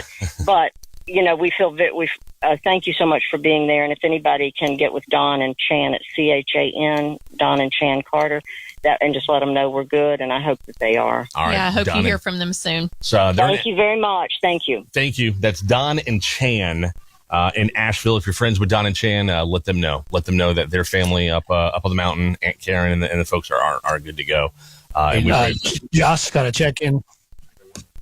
Oh, yeah, I'm so sorry. So I was just going to read an email that came in. You might be trying to read the same one. You go ahead, Amanda. Go ahead. I just saw the email from listener Todd. Looks like it's Todd West. He said he was just trying to relay a message to his mother who is in Burnsville. He's sure that she is listening right now. He wants to let her know that her son made it safely and he'll be back to get her soon. So he just wanted to get that message out there. Very, very nice. I love that. Very, very awesome. All right. Thank you, guys. Let's move on. We have got, we'll go to line one here. Line one. Welcome to the broadcast. This is Josh. What can we do for you? Hey, is this the radio station? Yes, sir. What can we do for you? I was just calling to say thanks for what you do. Yesterday, I found you on the radio, and one thing I wish I would have found it 2 days earlier. I think there's a lot of things that people don't realize are that the radio is a thing. So I took a piece of plywood and wrote 99.9 FM and threw it on the highway. Might be a thing that people could do. Put like a little sign or one of those things and put it in the grass just to maybe people don't even realize to turn on the radio and they'll find things like this station. Yeah, no, that's a great idea. Yeah, it really is. Yeah, I love that. I absolutely love that. And thank you for finding us and thank you for being a part of it. Yeah, that's all. Thank you so much. Thanks. Be careful. We move on to line 2, I believe is James. I believe it's James that's on the line. James? Okay. Hey, James, what can I do for you? Yeah, I'm just checking in. I've been listening off and on. I haven't heard much about medication refill or anything like that. Yes. Didn't know if you had any updates on anything. Yeah, we Maybe do. I missed it. Yeah, we do. One we heard that was the Publix on, was it on Hendersonville Road? Hendersonville Road. Even if you don't use that pharmacy normally, they'll fill it. Obviously, there's restrictions. If you take the your bottle or your prescription in there, then it's not all medications, but they are able to do that for some of them. And then also, if you're in a more dire situation, maybe trapped or not mobile, call your county's emergency management. Your county's emergency management. They'll ask you some questions about the type of medication, how many you have left. They'll triage that situation, and they're trying to go out and help out everybody in that order. Gotcha. Guys, thank you so much for everything you're doing. It's such a huge help. James, it's our pleasure. Stay safe out there. Thank you so much. All right, on to line 3. Welcome to the show. What can we do for you? Yeah, has anybody remembered that there's a Buncombe County in Weaverville? We've been down and out since Thursday. That's Amanda. I'll turn it over to you. That's where you and Eddie live, right? That's where I live. I'm not sure exactly where you are out there. Are you able to get out, or are you trapped? No, we weren't able to get out until yesterday. We got out, and there's nothing. This place is like a ghost town. Well, we heard some fuel earlier, right? It was the Shell station. Yeah, earlier when I was out, I do know that the Monticello Road Shell had gas, but it was also lined up all the way back down to Main Street, and then the Publix was open early this morning also. Right. We made it there, but people were fist fighting and yelling and screaming. They're like animals. It was crazy. So we just decided to turn around and come back, and we waited a couple of days more, and we finally got to an Ingles. See, I'm not familiar yet. I just moved out here, and we finally got to an Ingles, and we got some water and some supplies and stuff. But forget it, everything's down. Yeah, we can't even shower. I know. I'm in the same boat as you are, honey, out there. And the bad thing is, too, we don't have any cell service out there, so it's very hard to find out what is open and not. But I understand there isn't much out there open. I know. And as soon as they find out that something is open, it's like 200 people. No, it's right to the. That's a problem happening all over the area. Yep. I know, it's amazing. Well, why hasn't Buncombe County been mentioned? We haven't been mentioned. I'll be honest with you. Most of the cities that we're talking about are in Buncombe County. Okay. Yeah. Okay. Yeah. Okay, I understand that. I'm from New Jersey, and I just moved out I here. couldn't tell you were from New Jersey. Huh? I'm from southern Jersey. Yeah, Seaside Heights, and area, Barnegat, Forkett River, Lacey County. Hey, go Birds. Yeah, I called my brother the other day. He says, "Oh my God, you should see the news. Showing what went on out here." He said, "My God, man, 60% of North Carolina is wiped out, man." I did see an update from French Broad Electric that they were working on getting some more power in the Weaverville area restored this evening. Yeah. So hopefully that starts popping up. And then, of course, more of those stores would be able to open also. So hopefully we have some hope and some help coming in the next couple of days, honey. Yeah, I hope so, baby girl. Because we're on. Oh, what road are we on, Cheryl? Reams by Reams Creek. Reams Creek. Yeah, I know exactly. Yep. Yeah, so we went down by a couple of places. My God, the streets are gone. Yeah. I know, honey. Well, you keep calling us whenever you need to, okay? Hang in there. Okay, I got you. I got you on the radio. We got a portable radio. And awesome. We're listening to everybody talking and doing, and I'm sure you guys are doing your best, man. I'll throw out as many Weaverville updates as I get as I'm out traveling about, okay? Okay, thank you, baby. All right, honey. Bye. All right, thank you, brother. We appreciate you. Hey, Josh and Amanda, well, go ahead and come to me when you're done. Just come to me. No, you're good. You're good. Go for it. We got some news out of Burnsville. Some, I guess, some positive news. He was able to make it. This man was able to make it from Asheville to downtown Burnsville today. Says most areas of Yancey are devastated, but Burnsville is now accessible with parts of the town actually getting power back. There's no water or solid telecommunications yet, but this is just. Again, Josh, you know what book I'm thinking of here. They have whiteboards set up for people to leave messages and news updates so people can keep in touch with each other. That is just absolutely incredible. Can you believe that? That's just, did we ever think that we would go through something like this? No. Never. I never thought I would see something like this. Again, I feel so guilty because I'm in South Carolina. I'm not going through what y'all are going through. I gotta be honest with you, I feel guilty. But it's amazing to watch the communities come together. It really is. That is what we say it all the time whenever we are doing anything, but that is what I love about Western North Carolina. The community always steps up. And also, people from outside of the area are also coming to help us out. Yeah. So it's just, we appreciate everybody stepping up. Yep. And we have heard a few instances of some looting and things like that in some of the smaller towns. I'm just encouraging everybody to stay calm and let's not go that route because that's not how we do here in the mountains. It's just not. It's not. And it's just going to create bigger problems too. It is. Yeah. And luckily, we've also received tons of reports that our police officers are out there helping that situation as well. Also, just to throw this back out there, I think it may have been mentioned before, but Chevy and Ford have opened Starlink on people's vehicles. So if they want to go to their vehicle and push the button, it will give you free Wi-Fi. Wow, that's a great option. That's great. Awesome. Yeah. All right, let's go to the phones. We have got let's leave Mark on line 5. Mark, welcome to the show. Hey, thanks for having me. Appreciate it very much. I've got a Starlink terminal that I'm going to be intend to deploy tomorrow there in Fletcher and Riverstone community. Probably, I would imagine the pool. Is the pool a good place to do that? Yeah, man. Hey, Mark, we're neighbors. I live in Riverstone as well. And yeah, I think the pool would be a great idea. And I think people would be very, very appreciative. That's awesome. Very appreciative. Yeah, definitely.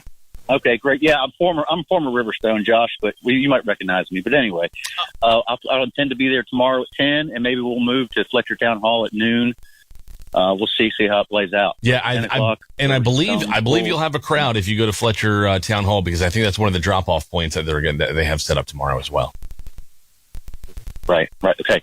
Sounds great. Thanks, I appreciate Mark. you guys making the announcement, and I'll be there. Absolutely. Mark, I appreciate you, brother. That is awesome. That's an amazing thing to do. Starlink is what we're on right now. That's what we got here at the radio station. It's the only reason that we're able to do all this and get the information on the internet and broadcast to you is because of the Starlink, man. Our engineers from Atlanta drove all the way up here to do that. By the way, Elon, I had to go search his X last night. He's aware of Starlink in Western North Carolina. He had reposted a post about someone that tagged him in Starlink, showing what it was doing in Western North Carolina. So literally Western North Carolina is on the radar of Elon Musk. And I'll be honest, I want to put it past him to send resources in the next few days if he sees more of it, Yeah, sorry, Aaron, I hit the wrong button. No, you're good. Yes. Yeah, that's absolutely awesome.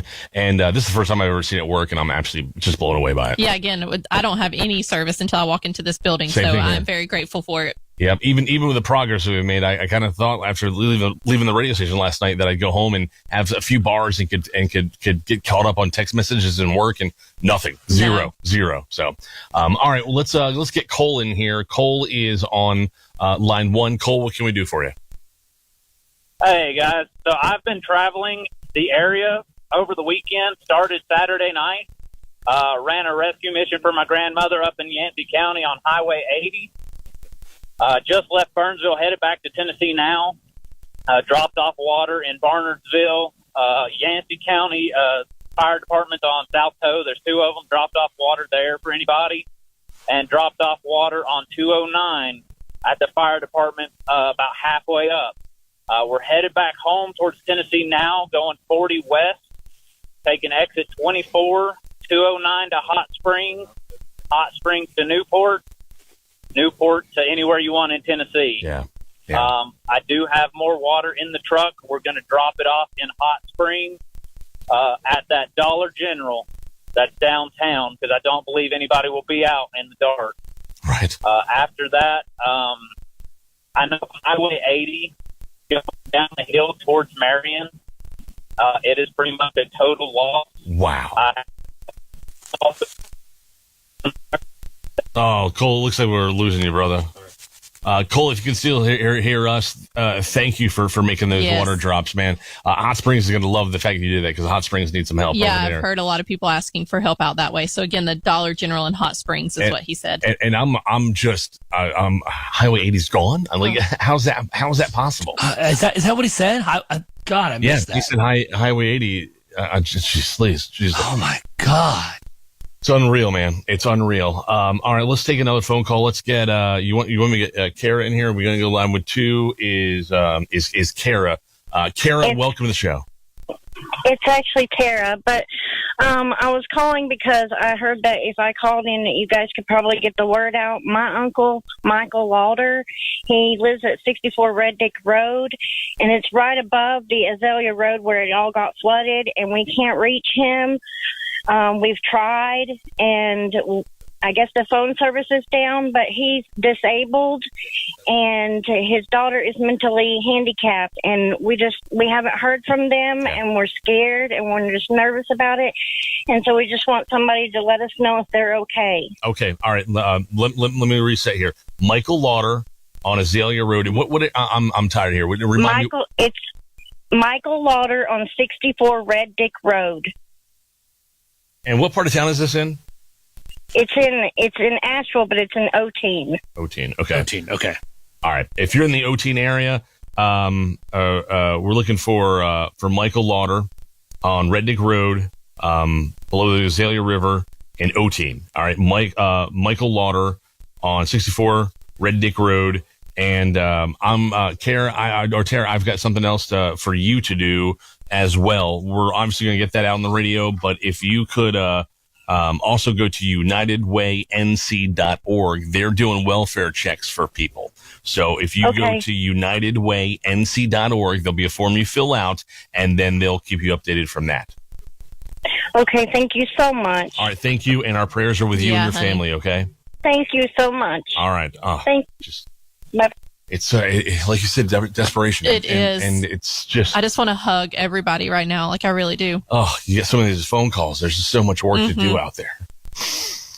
All right, let's see. We are coming up on the top of the hour, and you're listening to iHeart Media Asheville's coverage of Tropical Storm Helene and the recovery process on 99.9 KISS Country, News Radio 570 WWNC, Star 104.3, Rock 105.1, 101.1 Throwbacks, ESPN Asheville, and we thank you for being with us. We're going to take a break and check out the news here at the top of the hour.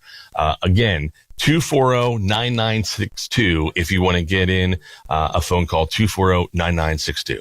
WKSF FM, Old Fort, Asheville. WQNQ FM, Fletcher, Asheville. WQNS FM, Woodfin, Asheville. WWNC AM, Asheville. WPEK AM, Fairview. WKSF HD2, Asheville. WKSF HD3, Candler. Rescue efforts continue as parts of western North Carolina continue dealing with the aftermath of Helene. I don't know if we can rebuild or be able to come back from this. Rebecca Hughes with more on the ongoing recovery efforts. Governor Roy Cooper says he's grateful for the offers of financial support for those hit hard by the storm. We're also activating the North Carolina Disaster Relief Fund, managed by the United Way of North Carolina. He says anyone can donate at nc.gov/donate. Secretary of Health and Human Services Cody Kinsley says there are 52 water systems without power across the state, including 93 that are under a boil water advisory. North Carolina DOT says 280 state-maintained roads are closed, and parts of I-40 and I-26 will need to remain closed for days. While food and water is being airlifted to the area, most grocery stores are only accepting cash, and there are reports of long gas lines with fights breaking out. Governor Roy Cooper is expected to visit the western part of the state over the next couple of days. I'm Rebecca Hughes. President Joe Biden says he's deploying every available resource to areas impacted by the recent storm. It's not just a catastrophic storm, it's a historic, history-making storm. The entire Southeast and Appalachia. Damage from the hurricane stretches across at least 10 states. At least 35 people are dead in the Asheville area. Flooding in Buncombe County and other parts of western North Carolina is described as being at biblical levels. Biden says the government will continue to send help to the region as long as it takes to finish the job. The president is expected to visit some of the communities affected by the hurricane later this week. FEMA is providing extra resources to help first responders on the ground. The agency is providing 40 Starlink internet satellite systems to help with communication infrastructure restoration in North Carolina. At least one satellite will go to each emergency operations center in impacted counties. Many areas in major cities like Asheville are still without power and cell phone service. I'm Madison Roberts. We're here connecting the community. This is iHeartRadio Asheville's continuing coverage of rescue and recovery efforts from Tropical Storm Helene. Yep, we are broadcasting live here at Radio Ranch up Lester Highway in Asheville, North Carolina. This is continuing coverage of the Tropical Storm Helene recovery efforts on iHeartRadio Asheville. My name is Josh Michael from Star 104.3. I've got Amanda Fox from the Eddie Fox Show on 99.9 Kiss Country with me. Also, Tank Spencer from News Radio 570 WWNC and ESPN Asheville. And then also on, I don't even know what it is, some kind of satellite line or something from someone's carpet in Greenville or in Bowling Springs is my little brother and afternoon show host on 99.9 Kiss Country, Aaron Michael. Aaron, we'll throw it to you first. Yeah, all right, so let me go ahead and get to this. Our friend Sarah Disher Ratliff, she's up in Fairview and saying the same thing everyone is, that it's awful and they need help up in Fairview. So again, if any of the emergency personnel are listening, please, we need to get some resources to Fairview. They're looking. Yeah, Sarah really called out last hour. Yeah, they are looking. Sarah and her family looking for the family of Aiden Logan. They live at 192 Echo Mountain View Road in Fairview. They're trying to make sure that the family's okay. It's sad. It's a friend of her 12-year-old. That he's just very worried about his friend, so he wants to have wants to have a check in on his friend. So if you know the family of Aiden Logan at 192 Echo Mountain View Road in Fairview, please give us an update. Asheville Storm at iHeartMedia.com or call 240-9962. Also, Aaron, make sure you email them back. Let them know that they can go to the UnitedWayNC.org. UnitedWayNC.org. There's a form you can fill out. They're doing wellness checks for families there. I know it's after 7 o'clock. It's Monday, September 30th. I don't know if you guys would be cool with this, but do you think we could just take a moment and all together just say a prayer over Western North Carolina, especially those as the sun's going down and it gets to be that scary part of the time for those still stuck. And I just think maybe having a bout of prayers is what we need. Man, let's go for it. I'm all for it. All for it. Lord, we come to you tonight as the sun starts to go down over Western North Carolina, and we ask that you wrap your arms of grace around those that are still stuck and still scared, those that are hoping and praying for rescue. We ask that you fill them with peace and let them know that you are with them. We ask that you provide safety and guidance over them. We ask that you help those that have been rescued and are trying to wrap their heads around what their new reality is. Lord, we know everything you do for a reason, and we ask that you just keep your arms around Western North Carolina, around those that are suffering, those first responders, those nurses, those doctors, those that are flying in supplies. We pray and hope that you keep them safe in the mountains, as we know that updrafts and storms going to pop up. We pray that you keep those that are bringing supplies to us safe. We turn everything to your name, Lord, and in your name we pray. Amen. Amen. There is a lot of desperation, and Amanda, we've been hearing it on the phone. Mm-hmm. There's desperation, there's sadness, and I want to remind people what I heard on the radio the first night when we had a former FEMA director on. He wanted to warn that there's a mental part of this as well. Oh yeah, there is a mental health part of this. Large for sure. part of it. Every single person, whether your house is destroyed or not, you have gone through a trauma. Mm-hmm. A trauma. Give yourself some grace and give yourself some time, and just reach out to someone if you need to talk, even if it's just to call here and talk to somebody that answers the phone here. That's the big reason why we're here. Is a lot of people need a voice, mm-hmm. and we are more than proud to do it, humbled by the experience. I mean, we've said it I've said it a million times. It's okay to not be okay. Yeah. And it's very okay to ask for help. Mm-hmm. And it's sometimes going to be from somebody that you might not even realize. It might be that stranger standing there that you see, and you look at them and you know there's something wrong. Yeah. A hand on a shoulder will go a long way. Oh yeah. You Just know? be kind to each other. That's it. Crystal is a listener who lost her house during this, and she said that she was down in South Carolina today. She went to grab some food, and that someone there asked her if she was here or if she was there from the storm, and she said yes, and the lady handed her a wad of cash. Yeah. So it just show, these people are out here. I'm actually going back and forth with a great person on Twitter. The handle is @DogwoodBlooms, and she writes a blog. It's all about North Carolina. She messaged me. She says, "Hey, I've got a friend who wants to give you a Starlink unit for Black Mountain." Oh. Wow. And so they're literally she's working out the details right now. Awesome. Black Mountain needs it. They need some help. Absolutely. This is such a huge thing, and you really see the absolute best of humanity during the worst of times. You're exactly right. Here's a phone number that could be very useful. We just got today for FEMA assistance. For FEMA assistance, here's the phone number. It's 800-621-3362. That's 800-621-3362. That's the number for FEMA assistance there. And you said you saw them at the airport. I think Eddie passed some on the way home today. So they are here, and they are, getting ready to help as many people as they can. They got a big home base set up in the parking lot at Tanger Outlets as well. Mm-hmm. So they're here and they're coming. Let's start going back to the phones here. We've got Timmy on line one. Let's bring Timmy in. Timmy, welcome to the broadcast. Hi. Is this 99.9 Kiss Country or iHeart Radio? Yep, iHeart Radio Asheville. We're on a bunch of stations, but yeah, go for it.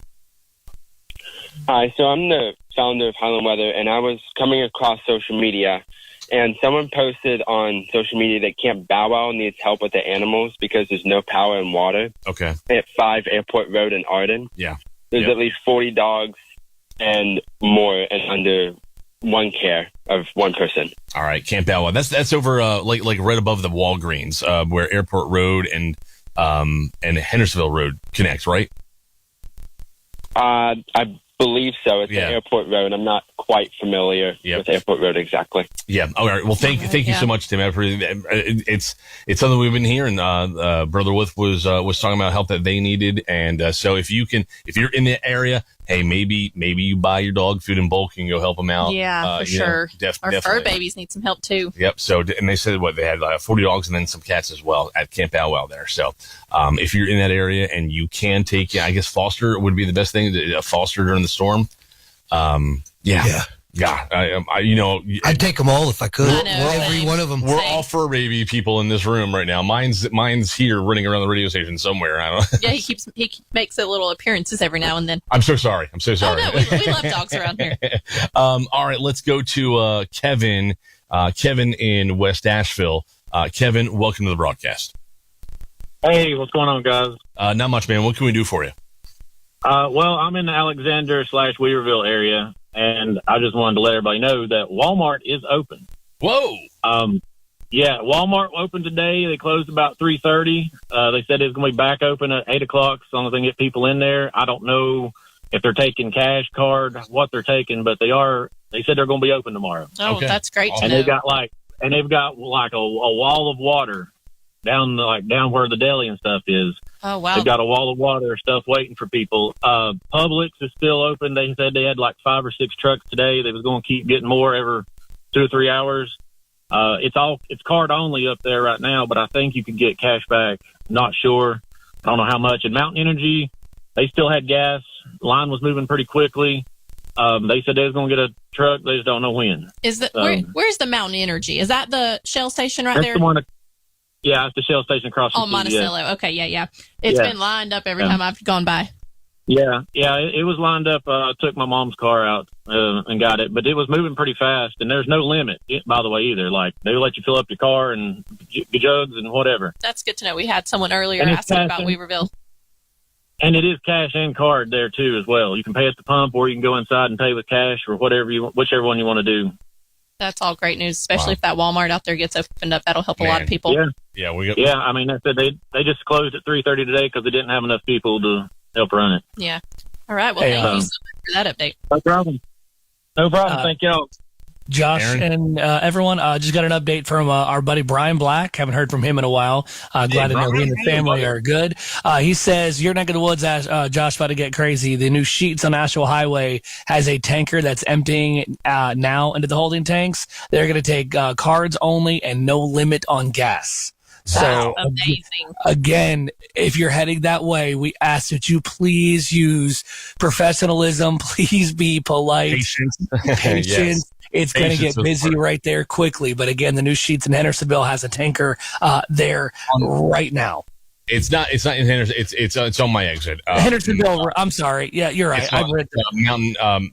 What were they called? Is it Mountain Home? Mountain Home. Yes. Yeah, Mountain Home. Asheville Highway. I was reading and talking, and my brain's not working. Yeah, it's brand new Sheets, and it's been crazy around that area for the last few days that they've been getting trucks. So patience is definitely needed. And again, there's not a gas shortage, y'all. No. It's just they're slowly opening these stations up. So if you don't absolutely need it, then you can just take some time and wait a few days for that. Yeah. And I wish we hadn't announced that for like another 30 minutes because I'm about to go home. Thanks a lot.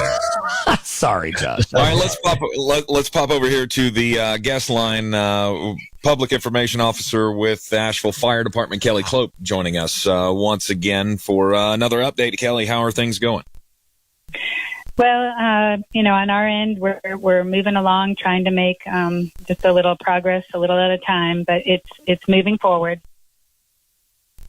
All right. What's the latest information on the process? I think the latest information, the Asheville Fire Department, we're still out there doing search. The water is receding, and so we can get into areas that we couldn't get into before and actually go through debris and start searching for missing people and victims.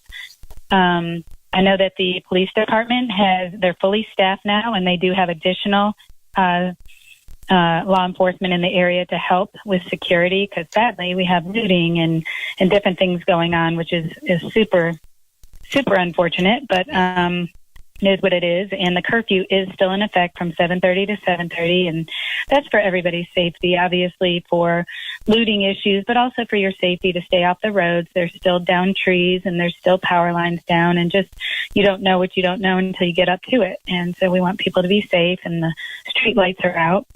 So that's going on for them. And some good news is that the city of Asheville did stand up a water distribution site today. So we have water for people, drinking water for people at Pack Square Park, and we will have that again starting at 9 a.m. tomorrow. The one caveat is that they do need to bring their own container for this type of water. This one didn't come in bottles. These are tankers and you're allowed 2 gallons of water per person. So bring a container, 5 gallons per family. And again, that starts at 9 a.m. tomorrow at Pack Square Park, which is 70 Court Plaza. And we have some cellular service going on. We have a Verizon cellular satellite trailer that was set up at the Family Justice Center. And we have 2 T-Mobile satellite cellular light trucks that have been set up, one at Asheville Middle School, one at the Dr. Wesley Grant Center off Livingston Street. So that's some positive news for our people of the area to connect with each other. Excellent. Kelly, I've got a question for you. We've had some questions about the Mission District, as you're going down the road from the old hot spot and all the doctor's offices around there. How's that road and what are the conditions are there? Because a lot of people have doctor's appointments coming up. They're wondering if they're going to be able to get there.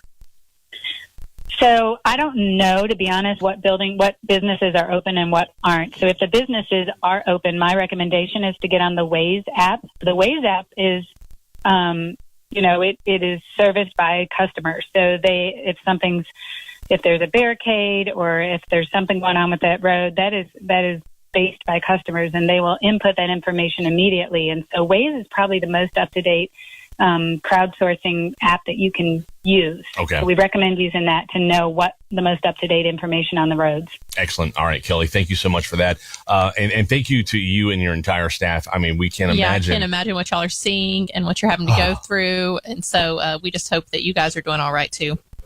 Well, we appreciate that. We do ask, this is definitely a tragic situation for our whole area, our community, and our first responders are seeing a lot of things and having to deal with a lot that is just, it's a nightmare. It's a nightmare. I've been here 28 years with the Asheville Fire Department and definitely have never been through or experienced anything quite like this. Yeah, without a doubt. Kelly, thank you so much. Is there a website that you want to throw out if people want to get some of that information? Again, is that posted anywhere on a Buncombe County website or Asheville City website? So both, probably both. If you have shelter information about what's going on in the city, for sure. We keep a rolling page, so everything is updated immediately, and that's at ashevillnc.gov.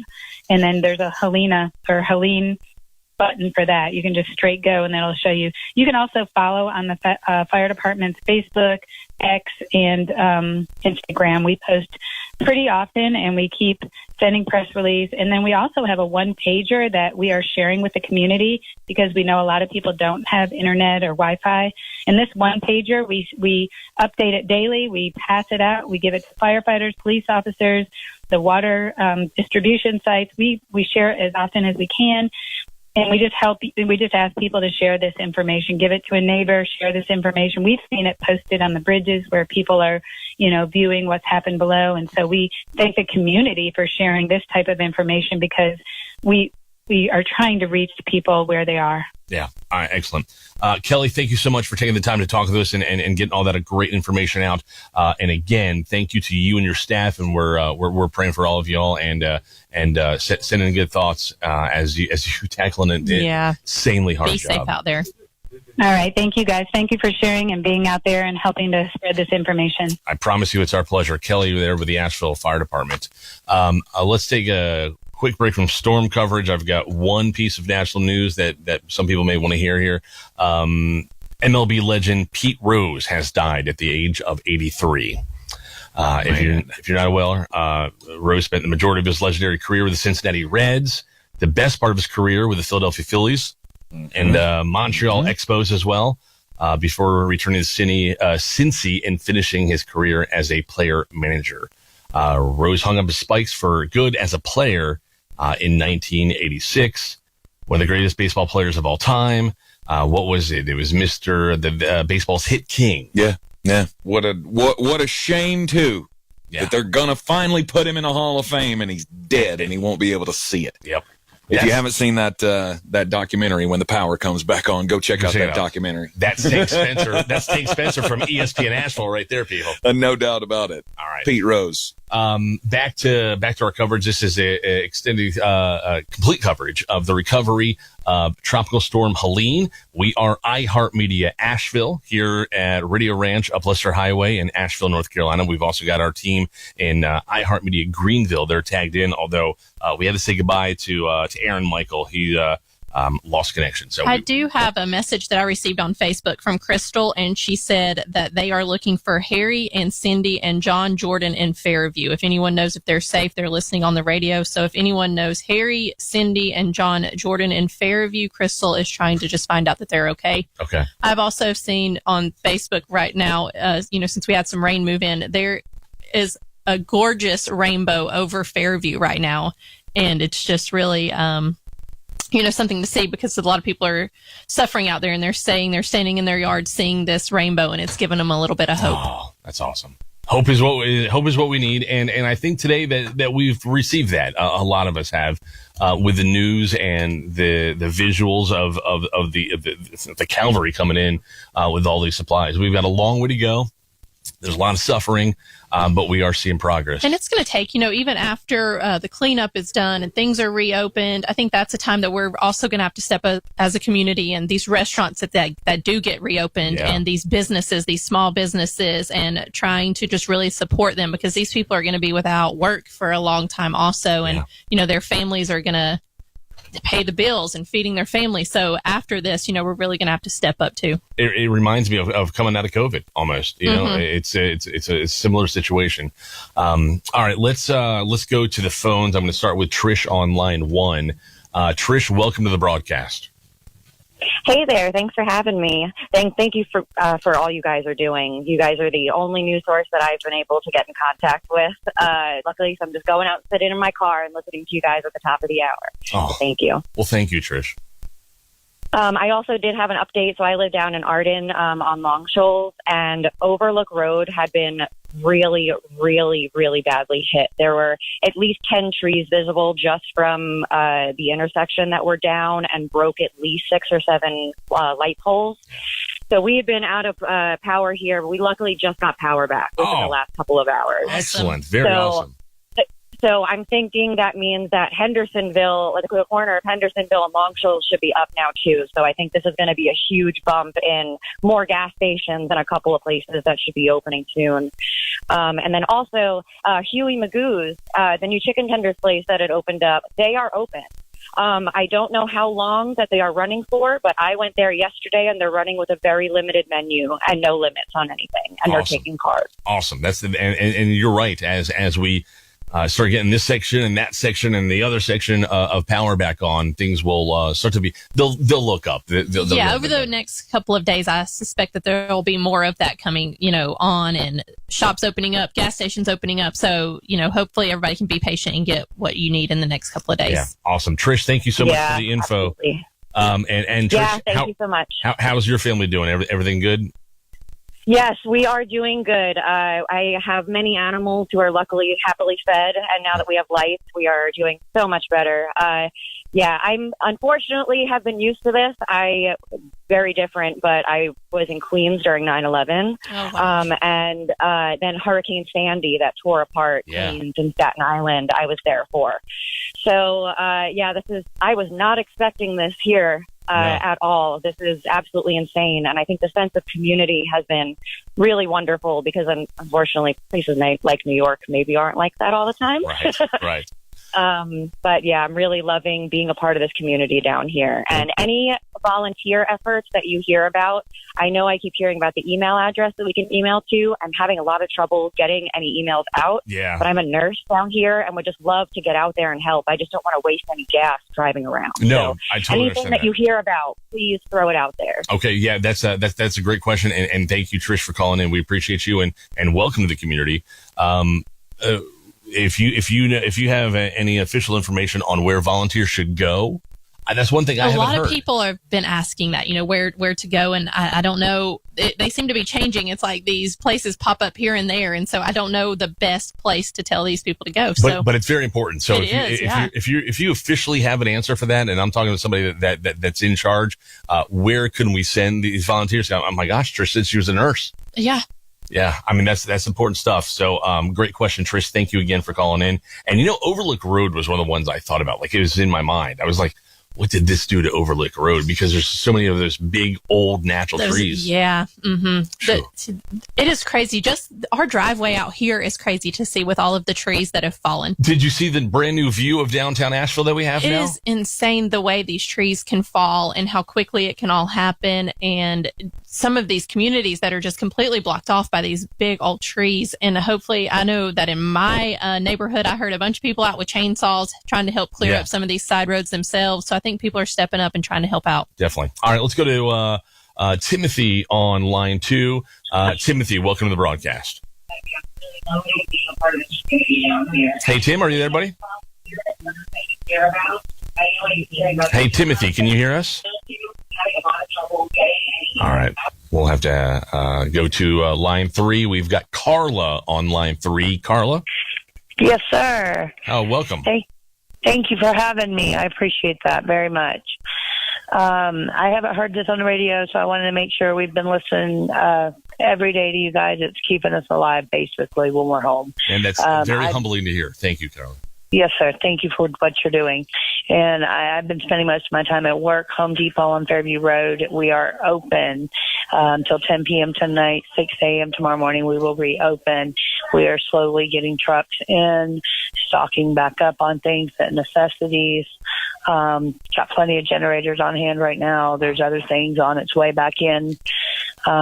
Just want to make sure the community knows that we are open, and we have porta potties and Wi-Fi, and we don't have drinks or food or anything to help with, but we do have other necessities that definitely could help out the community. Hey, porta potties, Wi-Fi, and generators. Yeah. That's a win-win-win if you ask me. Right? Supplies, batteries. I'm sure people are trying to get batteries like crazy right now too. So that is awesome. We're low. Oh, we got some AA's, maybe some AAA's, and maybe some 9 volts. That's about all on batteries. Thank you for being there, honey. Yes, thank you very much. Thank you, guys. All right, Carla, thank you so much. And what you just said brings up a whole other point to me, Amanda, is a lot of these local stores that they're opening up with the help of our neighbors who are also going through the exact same thing we're going. Who have lost their homes, or are still trying to get in touch with their families. Yes. So yeah, y'all, when you go into these places that are opening, have patience with them also. Be kind. Yeah, let's be kind to everybody. Because they're stressed out working, not knowing where their families are, or if their power's back on yet. So please just be kind. We can't stress that enough. Be kind to your neighbors out there. Yeah. All right. Let's see. Is it Bob on line 5? Oh, no. I'm sorry. We're going to go to Danny on 4 right here. I'm sorry. There we go. Danny, can you hear us? I can. How are you? Doing good, Danny. How are you doing? Good. I just want to let you know that Upward Christian Fellowship in Hendersonville, tomorrow at 10 a.m., they will have a mobile shower for anybody to use. And then at 11, there will be a food truck with free food. Wow. That is amazing. Wow. All right. So that is Upward Christian Fellowship, and that's in Hendersonville. Yes. And they've got at 10 a.m. Yes, is mobile showers. All right, 10 a.m. mobile showers. 11 a.m. is the food truck. Yes. That is awesome. Mm-hmm. That's going to help a lot of people. Hot shower and hot food, man. That sounds good. Hot shower. Thank you so much for letting us know, honey. Yeah, no problem. Thank you, Danny. All right, on to Bob Brevard on Bob from Brevard in line 5. Bob, welcome to the broadcast. Hi, how's it going, guys? How are all of y'all tonight? We're doing all right. How about you, Bob? We're doing great over here. I just thought that I would let you guys know what's going on here. So I just had a message relayed to me that apparently the mayor of Brevard has gotten your message, and that she's going to be told tonight when she gives her local update to contact you. Okay. But I will tell you in general that Brevard seems to be in a lot better shape. And this places my wife drove through Asheville yesterday, and so she's seen the devastation there. And so here, honestly, we're relatively in the lap of luxury compared to. Wow, that's good to hear. What she's seen. We do have. So there is Wi-Fi has been restored at the library, and that's actually where I am talking to you right now. The town of Rosman, there's a company called Smoke On that's been feeding people there today and again tomorrow. The rec center has a shelter and also a place for people to go get showers down on Augusta Road. Verizon has just set up a mobile hub at the Riverside Grocery and Bar, which is on US 4. What I do know is that all the roads here that are mostly passable, the exception of that being that apparently Crab Creek Road caved in this morning between Deer Mountain Road and Camp Star, just across the county line. up in the Constance Falls area, people are cut off because 276 caved in near Wilson Road, but they can access this by going through the Walnut Hollow Gate. Kind of seeing they're getting back, but the power and Summit electrical people, they're here, and they are kind of slowly but surely restoring power to a lot of different parts of the city. And it's very random. There have been a lot of neighborhoods here that never lost power. A lot of my neighbors have power 2 doors down from me, and we do not. Apparently, there's an urgent need for water. I'm handing it out here. At the Constance Falls community, the only access is via the Walnut, as I said.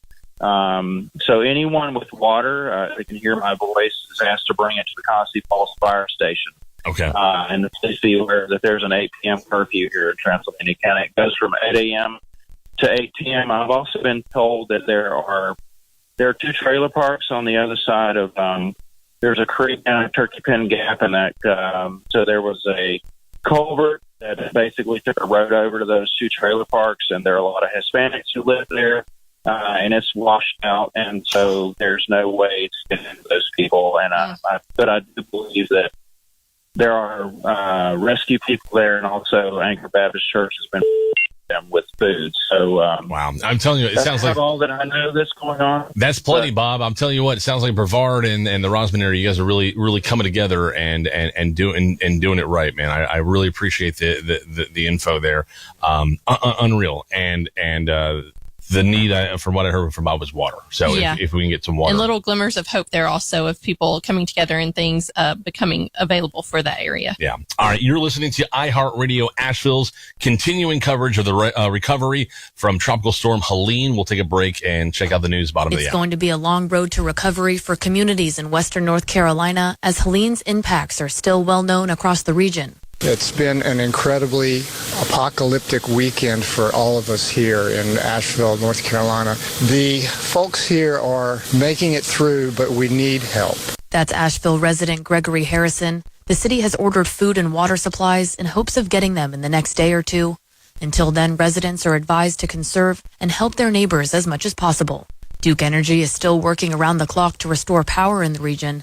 The utility says there are some areas its crews are not able to get to due to mudslides, flooding, and blocked roads. Officials are expecting to get the power back on for most customers by Friday. Currently, more than 300,000 people are still in the dark across the Tar Heel State. I'm Madison Roberts. We're here connecting the community. This is iHeart Radio Asheville's continuing coverage of rescue and recovery efforts from Tropical Storm Helene.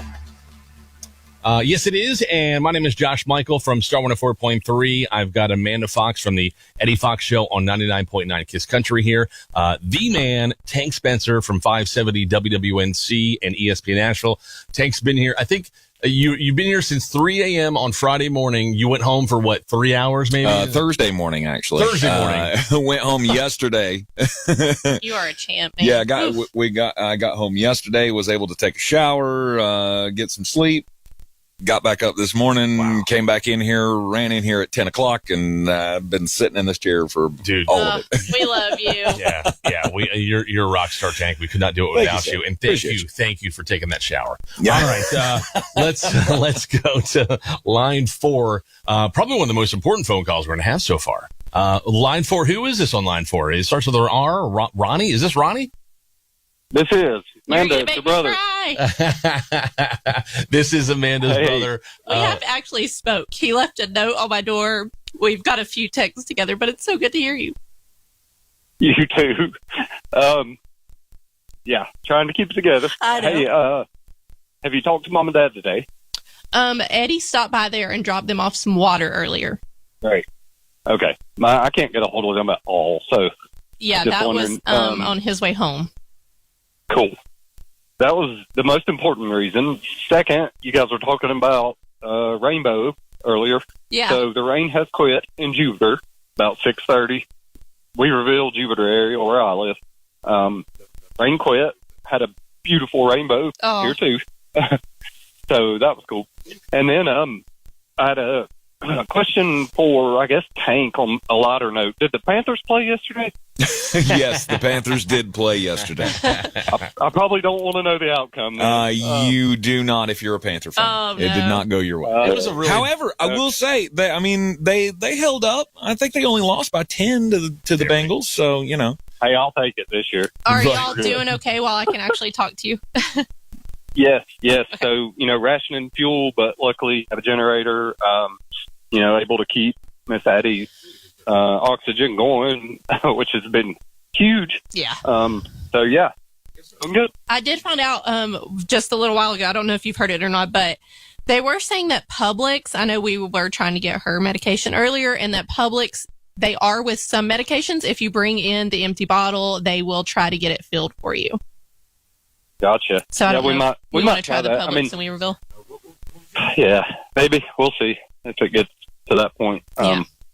For the shot. But all right, I'll let somebody else have a turn. Love you so much. Love you. Thank you all. it's something that we're all going through, is trying to make sure the family's all right. Sorry. No. There is no shame in being emotional or being upset at this moment. You know, we've talked about this time and time again since this whole thing started. Of it's okay to feel emotional. Yeah. You know, that's what makes us human. It's okay to not be okay. Right? You just have to find somebody to share that emotion with in a healthy way. And I think that's really a part of what we're doing here. We're all just coming together to try to feel okay. Man, I can tell you, I've been on, and now I'm on both sides of it. But before I was in the chair in front of the microphone, this is where I was getting my info from, and it really did. It turned my whole feeling around to be able to hear you and Mark on the radio and just get some info and find out that there's some progress being made, and I could hear my boys. It's just, you guys were a comfort for so many people that don't know you personally, but you guys have been a comfort for so many people over all of this, and we can't thank you enough. Yeah, that's true. It is absolutely a pleasure. To be honest, it is absolutely a pleasure. This is why we do what we do. You're right. All right, let's go to Eden. Eden is on line 1. Eden, welcome to the broadcast. Thank you so much for having me, and thank y'all for what you're doing. Oh, it's our really pleasure, Eden. Yes. So I live in Hendersonville, but I was calling. I work for Party Hospital System, and currently they're having discharged patients that are staying at Hendersonville High School in the gym. These patients don't have anywhere to go. And I know the hospitals are kind of being, overflowed right now. So they're needing volunteers, preferably at night. If anybody is willing to help, you don't have to have a medical background. Okay. Just to kind of help take care of these patients and bring food or water, whatever you can. The other night, they were having to feed people granola bars. So I know everybody's been scarce at this time, but if anybody is willing to volunteer, we would greatly appreciate that. And now you're with Party Hospital. Now explain to me one. I missed one. The patients are at the high school. Is that what you said? Yes, they are. The patients that have been discharged are located at Hendersonville High School in the gym. Okay. So they have a few. There's a pretty good amount just sitting there that are still needing continued care because they do not have anywhere to go at the moment. Wow. So if anybody is willing to volunteer and help, it would be greatly appreciated. And if volunteers do want to, because we had a nurse on last hour, but I understand you're saying you don't have to have any medical experience to do this. But where should the volunteers go? Right to the high school? Yes. So Hendersonville High School gym. I don't know the exact. I think it's Bearcat Boulevard. Yeah. You can just come around to the gym area, and the doors will be open. Awesome. All right. Well, we've got the message out, and hopefully we can get some volunteers over there to help you. Eden, thank you for the phone call, and thank you for everything you're doing for our community. Thank you so much. Thank y'all so much. Y'all take care. All right. So that's the Hendersonville High School. If you, we've had plenty of phone calls from people that want to volunteer. If that's you and you're looking, there's a great option right there. That's in the Hendersonville area, the Hendersonville High School. Go in there and you can help take care of some of these discharged patients that we have. Line 2 now is Sharon. Sharon, welcome to the broadcast.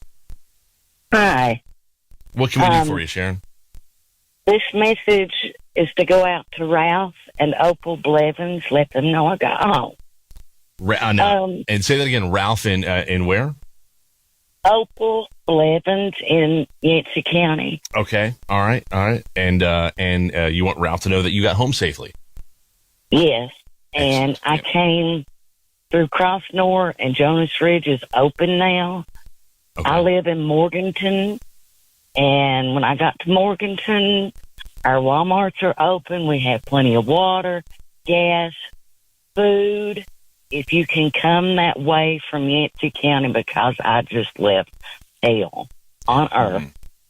I bet. And appreciate y'all so much. Oh, Sharon, for being there. Oh, Sharon, it's our pleasure, darling. We're hoping and praying that this comes to a quick end for you. Okay, Sharon. Thank you so much. All right. So again, Sharon said before.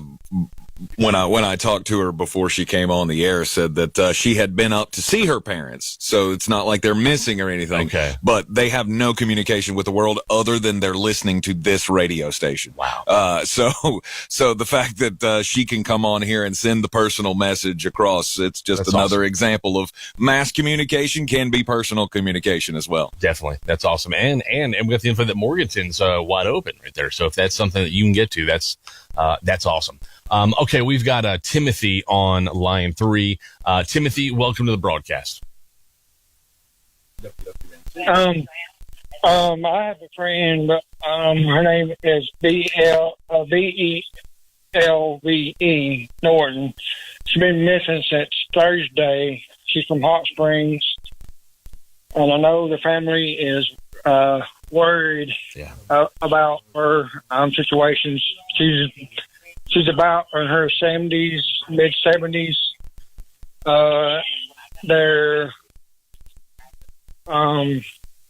And the family don't know where her whereabouts is. So if they would get a hold of me or somebody in the family, let me know that they have found. Yeah. Now, give me that first name one more time, please. You said it VEL. Belve Norton. All right, Velv Norton. Now, there's one other. So Velv Norton in Hot Springs. If you have any info on Velv Horton in Hot Springs, where her whereabouts, condition, please let us know. Phone number is 240-9962, 240-9962. That's Velv Horton in the Hot Springs area. And Timothy, I'm going to tell you one other thing here. I'm going to give you one other thing. If you can get to some internet access, if you go to UnitedWayNC.org, UnitedWayNC.org, they are doing wellness checks. They've teamed up with the emergency management here in the area, and they have tons of volunteers that are out doing welfare checks for people. Okay. Okay. And what's that website again? It is UnitedWayNC.org. UnitedWayNC.org. Okay. Okay. Let me write this down. You said United Way. Yep. .org. Nope. UnitedWayNC.org. Oh, okay. UnitedWayNC.org. Yes, sir. That's it. All right. Thank you. All right. Prayers for that, Timothy. Thank you so much for the phone call. And again, Velv Horton in the Hot Springs area. If you have any info on Velv, make sure you give us a call and let us know. Family's looking for her. And he said she's in her 70s, and they're worried. And I think a lot of us understand. We've been in that situation in the last few days too. Line 4 is Aaron. Aaron, welcome to the broadcast. Aaron, can you hear us? Hi, can you hear me? Yes, I've got you, Aaron. Oh, sorry, I wasn't expecting to be on the air that quick. I just wanted to spread the word that I only found out about your radio station from Reddit. From Reddit. If anyone is familiar with Reddit or has an account, there is a subreddit for Asheville, And just like you guys, there is real-time information being posted constantly on some of their mega threads. You can find out about everything. People are inquiring about missing loved ones. There's info on what's open. And like I said, I found you guys through that. I've never listened to this radio station before. Awesome. Hendersonville is, we're very lucky here from what I can see. Some people aren't, but we have water pressure. There are stores that are open. Everything is still cash only. Gas is scarce, but we're getting through. And you guys are saints. Really, you are. This radio station is amazing. This is our link to the outside world right now, and I cannot thank you enough. Man, Aaron, thank you. Thank you. Thank you for the kind words. It's humbling, and it's an honor to be a part of this. And I'm glad you told us about that Reddit account. That can become very, very useful as cell signal comes back and things like that. That's going to be something that we can definitely use. So that the subreddit for Asheville is where we can start to get all that info. All right. Yeah. It's just our Asheville. That's it. Our and Asheville. People are live on there right now. Real time information being posted. Like, seriously, I know you're hearing it over and over again, but I almost cried when I found this radio station. Like, this is our link to, this is how people are communicating, Yeah. We've been set back a century, and you guys have been on here commercial free, and I really appreciate it. Man, Aaron, thank you, brother. And we're all in this together, buddy. We're all the same community. Tank, Amanda, Mark, and I, we all live amongst you. We're all here. We're from West North Carolina. This is our home too. And, I appreciate the kind words, Aaron. You're our people. Yeah. Okay, let's go to line 3 here. We've got Elizabeth on line 3. Elizabeth, welcome to the show. Thank you. Y'all are doing such a wonderful job. Well, thank you so much, darling. We hope you're doing okay. How are you doing? I'm coping like everybody else, and thankful for the fact that we are not in severe cold weather, and it's tolerable for us to be able to get done what needs to be done. Yeah. And y'all can clear out all those trees so that you could get to the station. Yeah, I'll tell you what, that was. I'm glad they did that too. That's something I'm very thankful for. I don't know that I could climb over all those trees one more time. Well, I'm thankful and feel blessed that I have a neighbor. A couple of trees went down, but they didn't take anything with them, and my neighbor wants the trees, so that's going to get cleared up for me without. I'm almost 80 years old, and there's no way I could do it. No, I understand. I don't think I could either, Elizabeth. So, amen. I'm glad your neighbors can help you out with that. Other than that, how are you doing? I'm coping just like everybody else, one day at a time, and just praying. Well, keep the prayers going, Elizabeth. Is there anything we can do for you? I thankfully got power back today. Yes. And so I was very, very appreciative of that and felt blessed in that regard. And I just sending out a lot of prayers for everybody that is in worse shape than I am, and so thankful for everything that y'all are doing. Well, thank you, Elizabeth. We appreciate the phone call, and we hope that things continue to improve for you and your neighbors. And keep the prayers coming. We're all in the same boat together, and we could all use those prayers. I'm going to go to line 1. We've got Frederica on line 1. Did I say that right? All right. Yeah. Frederica, how are you doing? I'm overcome. I'm sorry. I'm so concerned for my 88-year-old uncle and his wife. They live in Canton, North Carolina. Okay. And I spoke with them on Wednesday, and I haven't been able to get through. All right. Yeah. And he's not in good health. He's a veteran, and under care for kidney failure, and he's on oxygen. Right. And they have family there in Canton, so I'm hoping someone who I don't know, but they may know them, will be able to check on them. They live. Should I tell you where they live? Yeah, you can tell me the area, most definitely. Whatever you want to do. Okay, well, they live on Valley View Drive in Canton, right off of Adams Road. Drive in Canton. And what are their names? okay, Tommy Higgins and Denise Higgins. All right, Frederica, there's a couple things I want to tell you here. First off, let's get this out on the radio first. We're looking for in the Canton, Valley View Drive area, Canton, Valley View Drive. We're looking for Tommy Higgins and Denise Higgins. Again, Tommy Higgins and Denise Higgins in the Canton area, Valley View Drive. If you're in that area and you know them and you have any contact, let us know here. And then, Frederica, are you still with us? Yes. Okay, I've got a couple things I want you to do here. If you can write this down, go to unitedwaync.org, unitedwaync.org, and they are teamed up with our local emergency management, and they're got an army of volunteers that are doing wellness checks, okay? I'm glad you mentioned that. Yeah. I did that earlier this afternoon. Okay, awesome. And then I've got one more thing for you. You mentioned that Tommy was in kidney failure. Is he on dialysis yet?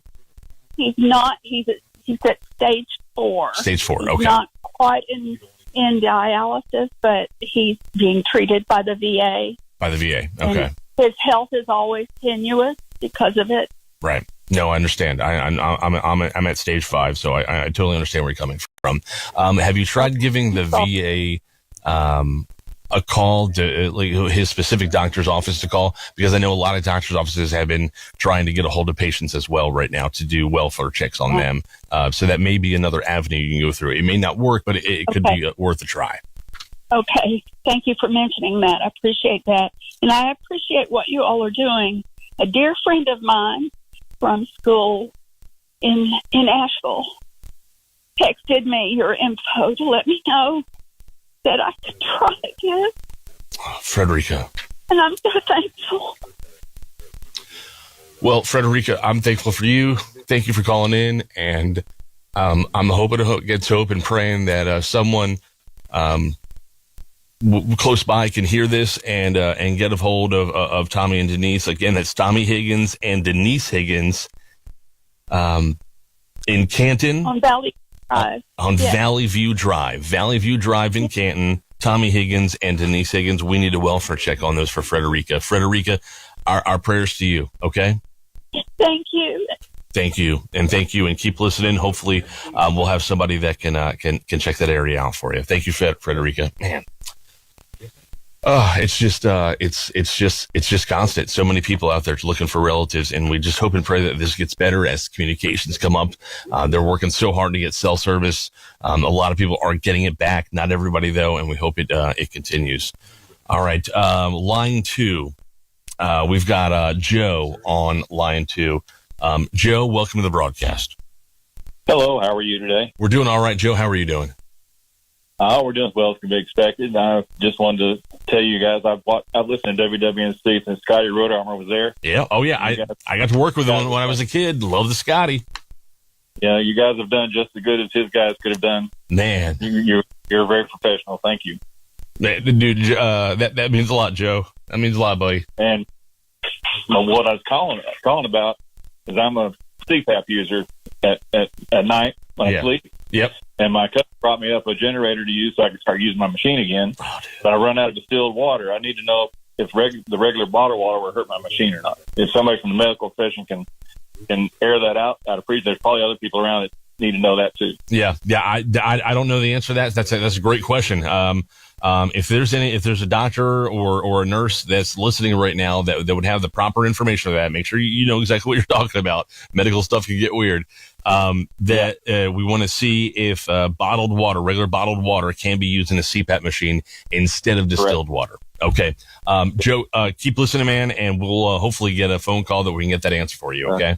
Well, God bless y'all, and keep doing the good job you're doing. Man, thank you, Joe. God bless you as well. Joe calling in there. That's a really, really good question because I know a lot of people use the CPAP machines. Again, if we have a medical professional that is knowledgeable about this and knows, can you use regular bottled water in the CPAP machine instead of distilled water? All right, let's see.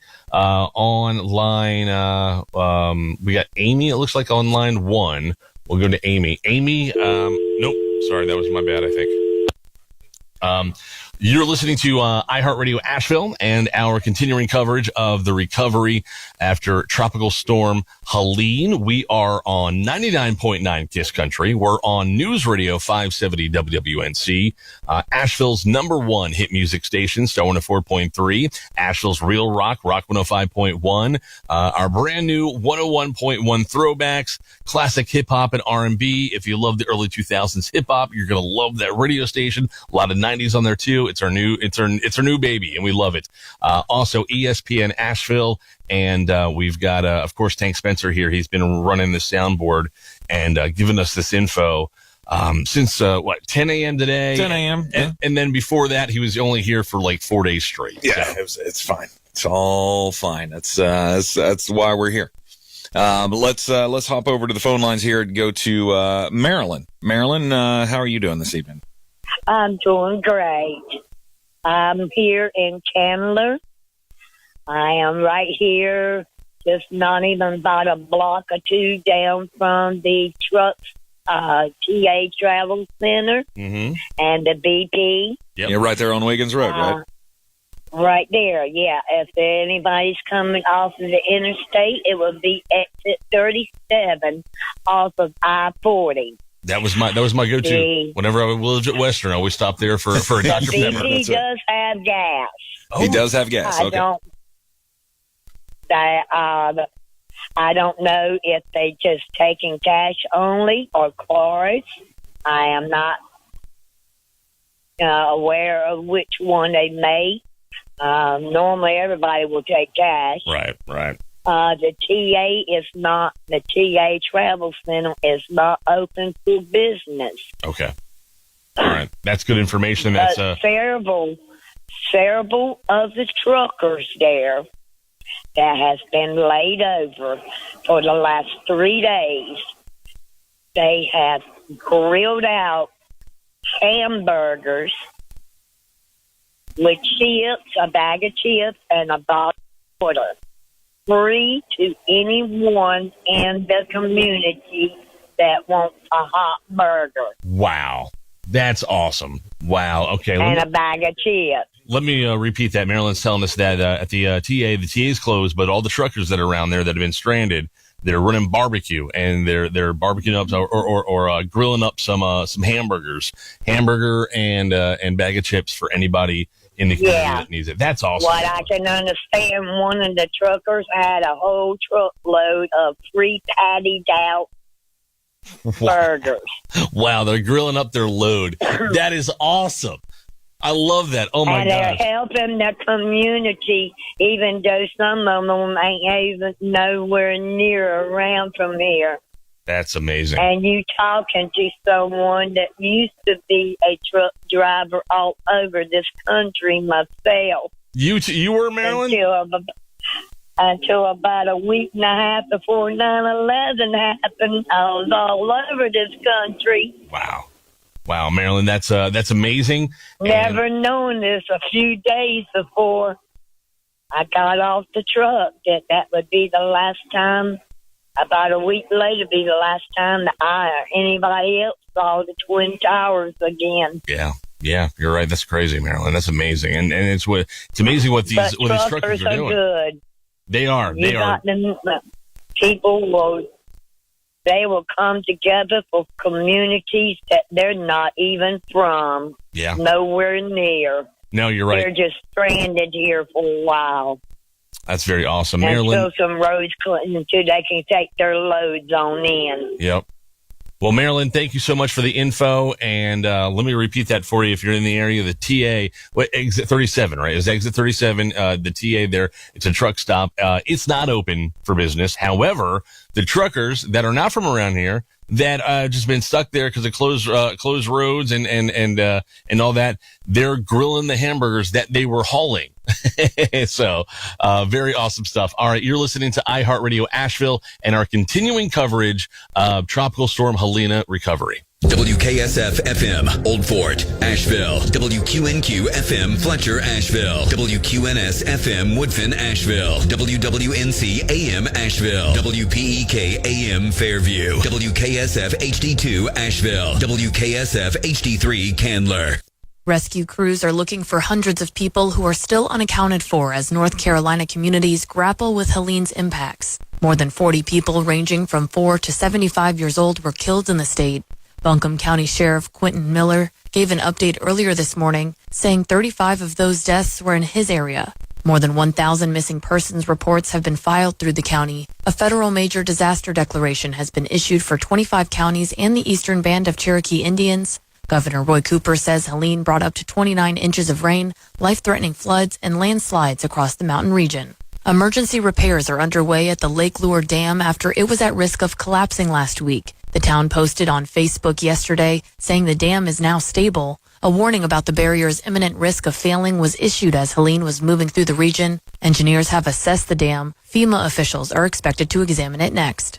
Relief efforts continue in western North Carolina. Kyle Wilson on how you can help. This is an unprecedented tragedy that requires an unprecedented response. Governor Roy Cooper says there is a massive effort underway involving state and federal relief, but there will be additional needs. We're hearing from many people who want to help, and we're grateful for that support. So Cooper activated the North Carolina Emergency Response Fund. Managed by the United Way of North Carolina, you can get involved at nc.gov/donate. All donations go to disaster relief directed to nonprofits working to meet the immediate needs of storm victims. That's nc.gov/donate. I'm Kyle Wilson. Nearly 40 Greensboro officers are in Asheville to help local police with security in affected areas. The team will remain in western North Carolina for about a week. In addition, Greensboro fire crews are helping with rescues, evacuations, and damage assessment. I'm Madison Roberts. We're here connecting the community. This is iHeartRadio Asheville's continuing coverage of rescue and recovery efforts from Tropical Storm Helene. Yes, it is. My name is Josh Michael from Asheville's #1 hit music station, Star 104.3.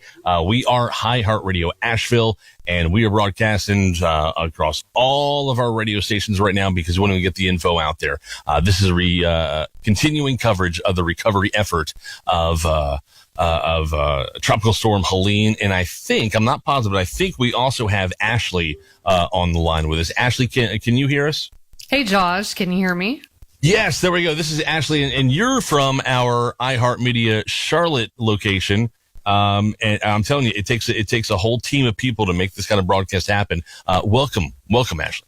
Yeah, thank you so much. And you guys have been doing a fabulous job all day today, and just continuing to listen in and see what's going on there in the Western North Carolina area, and loving all these phone calls that are coming in, and just the community coming together and supporting each other. And it's amazing the power of a broadcast signal, is it not?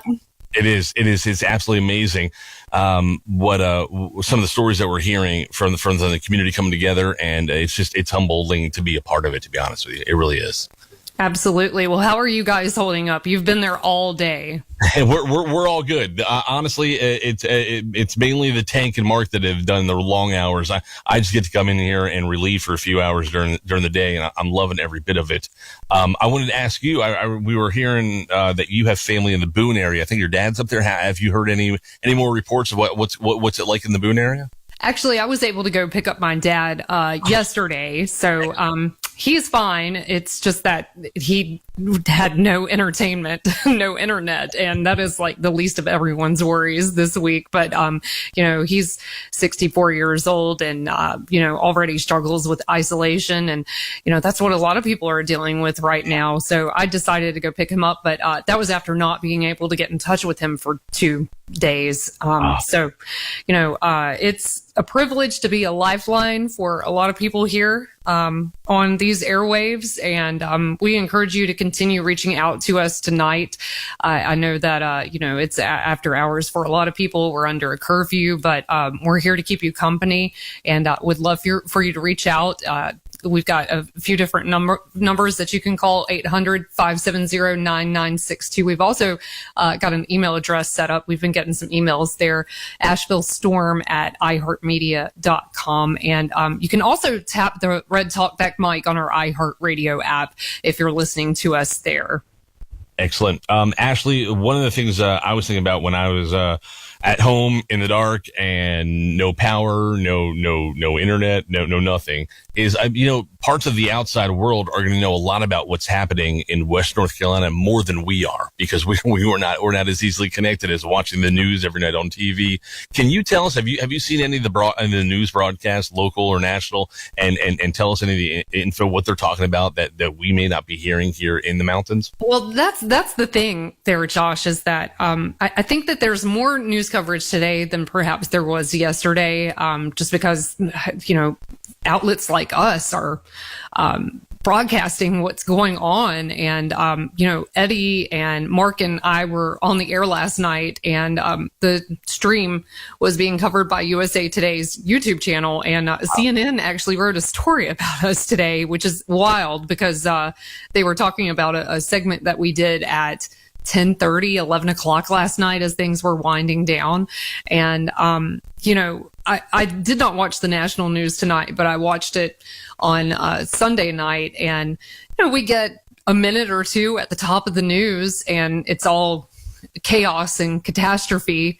And, there are some great human interest stories coming out of all of this, but the Asheville area is getting a lot of focus of this. But we were talking about this a little bit last night. There's a lot of really isolated rural communities in Western North Carolina, and people that are really struggling right now, and they're not getting that kind of attention.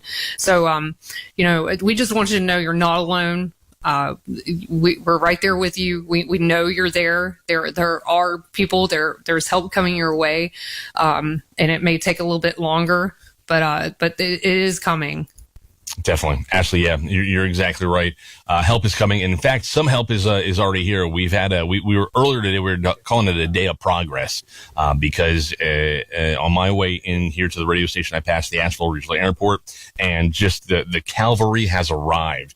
Massive C-17 transport from Charlotte, filled with tons of supplies. There must have been 8 to 10 Chinook helicopters all spun up, getting loaded with supplies, and then 4 or 5 Blackhawks that were flying in and out. It was and an army of local helicopters getting or private helicopters getting loaded down with supplies too. So to those rural communities, we hear you. Your management companies and your local officials, they know, and we're getting help to you. It will never seem like it comes fast enough, but I promise you, it is coming. Here's the number when it comes to assistance. We do have FEMA in town now. The FEMA director has been in town all day long with Governor Cooper. FEMA is setting up, there's going to be a lot of different setups, but they've got a massive setup right now in the parking lot of the Tanger outlet. So they wanted us to shout this number out. It is 800-621-3362. That's 800-621-3362. That is the number to call for FEMA assistance. So, and we'll throw that out here a few times. All right, let's start with the phones. I've got Mary on line 1. Mary, welcome to the broadcast. Thank you for having me. Thank you. How can we help today?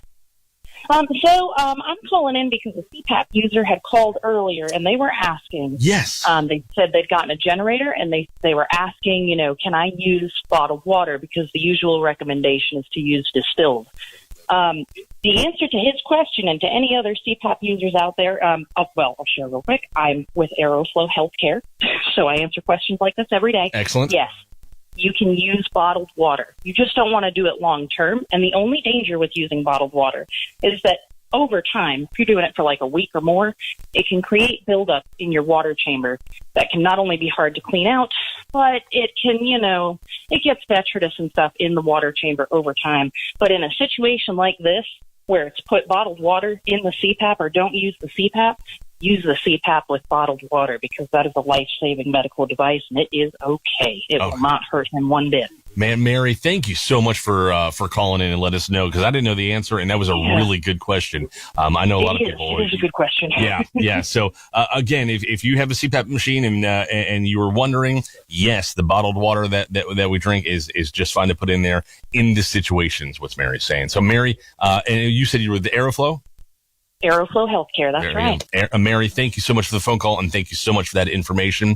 That's awesome. Hopefully, we can get some people in with a good night's rest here tonight. Okay, we've got Jarena. I may be saying that wrong. Oh, no, not quite yet. I'm sorry. We got Sharon on line 4. Let's go to Sharon on line 4. Sharon, welcome to the broadcast. Yes, I was just wanting to find out if the vet cemetery was affected by all of this storm. I do have a loved one up there. I do not know the answer to that. Are you talking about the one in Black Mountain? Yes. Okay. I haven't seen that part yet. That's where I'm from is Black Mountain. Originally, I know exactly what you're talking about, but I don't know the answer to that. But we'll throw it out on the radio. We'll see if anybody in the Black Mountain area knows there. Was the veteran cemetery in Black Mountain by the Black Mountain Center there, was that affected at all? I just haven't heard that yet, Sharon, but that's a very good question. I know it's got some altitude between it and the river, so hopefully, everything's okay. But, again, if you know any information, on the, veteran cemetery in Black Mountain, give us a call. Phone number is 240-9962. That's 240-9962 or 1-800-570-9962. All right. So, let's go to, Sharon, thank you for the phone call. We'll go to, line 5 now. We've got, is it Jarena? Am I saying that correct? Jarena on line 5? Yes, sir. Hey, Jarena, welcome to the broadcast. Yes, thank you very much. We've been listening. I was up in Avery County with my parents during the storm. We got evacuated in Marion, so we went up there. And then we actually just got out today because the roads have basically just washed away. Most of the bridges are gone. We finally got out today. We went up through Newland and down 181, came through Morganton, back around to Marion. And I just wanted to let my parents know because they have no cell phones, they have no power, but they do have a little FM radio that they're listening to. And I found this station, and I promised them that I would call when we got here. We're in Marion. There's no power where we are, but there is power in parts of Marion, and there's power in parts of Morganton. Okay. I believe the Walmarts and everything are open. They do have gas in some places. There's a couple of places like Burger King and stuff like that that's open. But we are home, so I just want to let my mom and dad, Jerry and Jenny Hughes, know that we are here, that we're fine. All our kids are fine.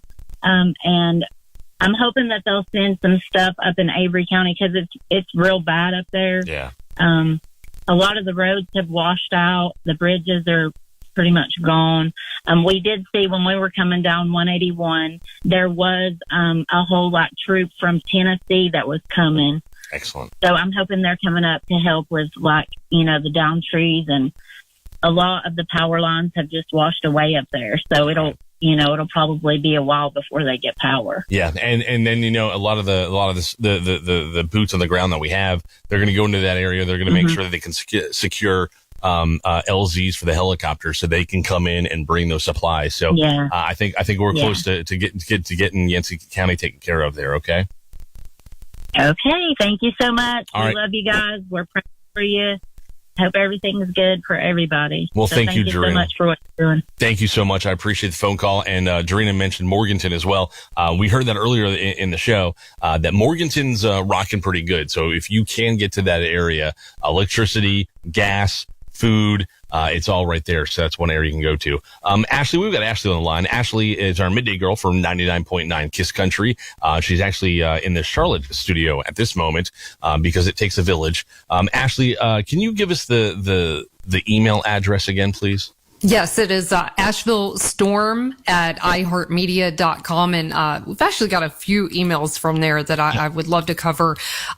We got an email from S. Butler, who is asking, will there be food and water delivered to Tryon? They're without power and under boil water notices. They can't boil water because they don't have any power. If you have any information, please let us know. I've got to go back to my house now. I've been sitting in my car charging my phone and listening to your radio station, and that's how I got your email address. Thank you so much for helping all of us. Do you have any information about that, Josh? Any info about Tryon? Yeah, if it's not there yet, it's coming to Tryon, because Tryon's actually housing a lot of our volunteers that are here working and our linemen.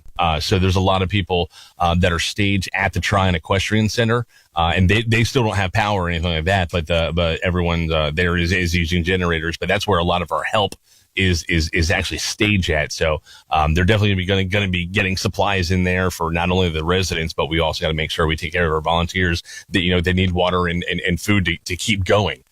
So yes, it is coming to Tryon. Do we have an exact time or a day for you? No, but we think it's pretty close. We think it's going to be happening pretty fast. So yeah. Do you have other emails, Ashley? Yeah. Tommy Ogle out of Dawsonville, Georgia. And here's one of the incredible things about iHeart and the iHeart radio app is we've got people listening from all over the country to see what's going on with their friends and their family. And Tommy is saying that he's hoping to hear from Marjorie and Mike Wilson from the Pensacola community. And he also says, I sure speak for everyone listening. Thank you guys for being on the air and sharing. It's a huge help, but it's also encouraging to frazzled and almost broken nerves. Can't say thank you nearly enough. Here's another one from Haley at Polk County Schools. She says that Polk County's still at 100% no power, trees, power lines, power poles, still in the roads. They had a nursing home that caught fire on Friday, and they are currently at the shelter. One generator went out earlier today. They are starting a food distribution at Polk County High School from 1 to 6 tomorrow, and of course, no school until further notice. Wow. Yeah, we heard that it got pretty nasty in parts of Polk County. A lot of landslides in that area too. So we're hoping and praying that we can get in there, and that's also that there's going to be food distribution tomorrow. Very, very much needed for Polk. Yeah, and then if you're listening on the iHeartRadio app, we've also got that talkback mic. There's a few messages on there. Mary Ann McConnell, she lives in Silva. She says she's trying to get a hold of her Aunt Sarah and Uncle John. Last name Tolly. Hasn't heard from them since the storm happened. They live in Silva, live on 21 Country Knoll Drive. If anyone can get a hold of them, tell them their niece Mary Ann's been trying to get a hold of them. And now here's another address we can give it to them as well. UnitedWayNC.org. They have volunteers all over the area working hand in hand with the emergency management to do wellness checks. So if you've got somebody that you're looking for, a family, a friend member, go to UnitedWayNC.org. There'll be a form to fill out, and then they can update you from there. Okay, that's great. Here's another talk back from Katie Warren. She says the Sheets in the Naples Fletcher area just received a tanker truck full of gas. That was at 7:30, so less than an hour ago. The store is open as well. Yeah, actually, we weren't going to announce that because that's my exit. I was going to get fuel, but okay. I'm just joking. I promise you. Well, you are about to go home. Speaking of which, we've got Mark and is it Eddie that's going to be joining us again here in a few minutes? Yeah, I've got Mark right here. He's telling me to get out of his seat, and so I will do that. Ashley, it's been an honor to be on the air with you. Western North Carolina, it's been an honor to be on air with you as well. And I will be back tomorrow, but the broadcast, it does not end. No. Mark Starling gonna get into the seat right now. Ashley, thank you so much. And if you want to take it for a second, we'll get Mark all lined up here. Yeah, of course. Thank you so much. And joining us momentarily is going to be Casey Carter out of New Orleans. She's one of our iHeart folks down there. And Casey, you can join us at any time if you're listening. Just tell us that you're on the air. There she is. Technology is so incredible, isn't it? I know. It's wild that we can just all be on the air live together in, multiple cities. Yeah, so I'm in Charlotte, but of course the broadcast signal is coming out of Asheville. We've commandeered all of our Asheville iHeart stations. We've got the same information going out across all of those signals, also on the iHeart Radio app.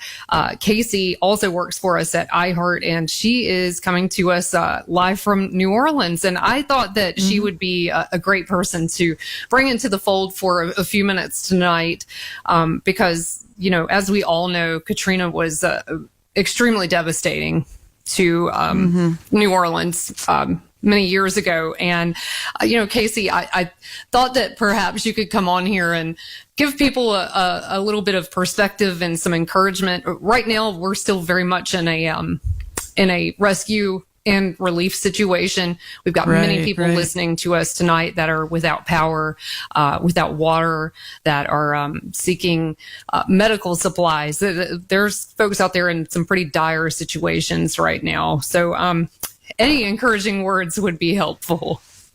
Yeah. It's so tough. It's sitting here in New Orleans to hear another city that's actually comparing something that they just went through to Katrina is so heartbreaking. And I just got to say that everybody in Buncombe and surrounding counties, you are absolutely in my thoughts and prayers, because it's just something that I hate to say that it's a living nightmare, but it truly is. It's something that you just don't wish on anybody. And so, please know that the rest of the United States we see it on the news. We know what's going on with you. You are not forgotten. Help is on the way, and we just put our hearts out to you. And something that you don't really think about, that I think is very important. I was in New Orleans, actually got out of New Orleans a short time before Katrina, about six to 9 months before Katrina, and then came back to New Orleans. My leaving and coming back had nothing to do with New Orleans, but Ashley, you've lived here, and I think that that everything in New Orleans is kind of based on before Katrina and after Katrina. And I feel like you guys are going to have very much that situation there, and it's okay. But the one thing that I really think is important is the mental health aspect of this, because, I don't want to sound like I'm doomy and gloomy, but it is going to weigh on you. It probably is starting to weigh on you already if it hasn't. And it is going to weigh on you. And I just can't stress enough that it's okay to reach out for help, because there's the aspect that we all have of looking at a storm, like, first you go through the shock of it all, right? Like, oh my gosh, I can't believe this has happened. And you assess the damage, and you assess, so many people here with Katrina had a lifetime of work that went into their house, and a storm comes and just takes it all away. And it's terribly unfair, and it's horrible. And it really starts to take a toll on you. And so that's just something that, you might not be thinking about right now, but you've really got to take care of your mental health in times like this. And there will be, situations that will reach out. There will be, organizations that come and want to help you. Please take that help. I can tell you so many stories of what I've seen from my friends and my friends' friends and my friends' family down here that, they go through Katrina, and everybody wants to be tough and strong. It's okay to ask for help. And so that's just really something that I just kind of want to drive home, because I want everybody to not only physically be okay, but mentally be okay. This is tough, what y'all are going through. Oh, that's great advice, Casey. I do want to bring in Mark Starling and Eddie Fox into the fold. I know you know Eddie Fox very well. Hi, Eddie.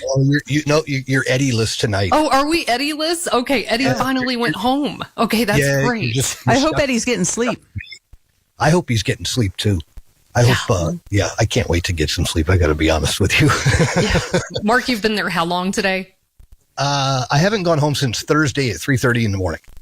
Oh my goodness! Wow. I did finally get to go to my home today, though.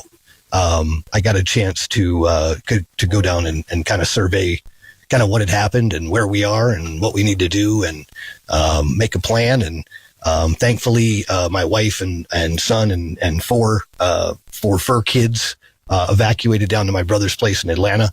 But it's been a very harrowing few days, to say the least. But yeah, listen, our house is still standing. It is very much livable. It just needs to be kind of probably pressure washed and cleaned and a few things fixed here and there, and we'll go on. We were really lucky because a lot of people around us lost their lives. There's destruction every which direction from our front door, and somehow our house got spared. The water literally stopped rising about 1.5 inches from where it would have breached the bottom of the front door and the back door. There's been a lot of good that has happened today as far as the advancement of supplies places and new avenues opening up, and all kinds of things that have been happening. And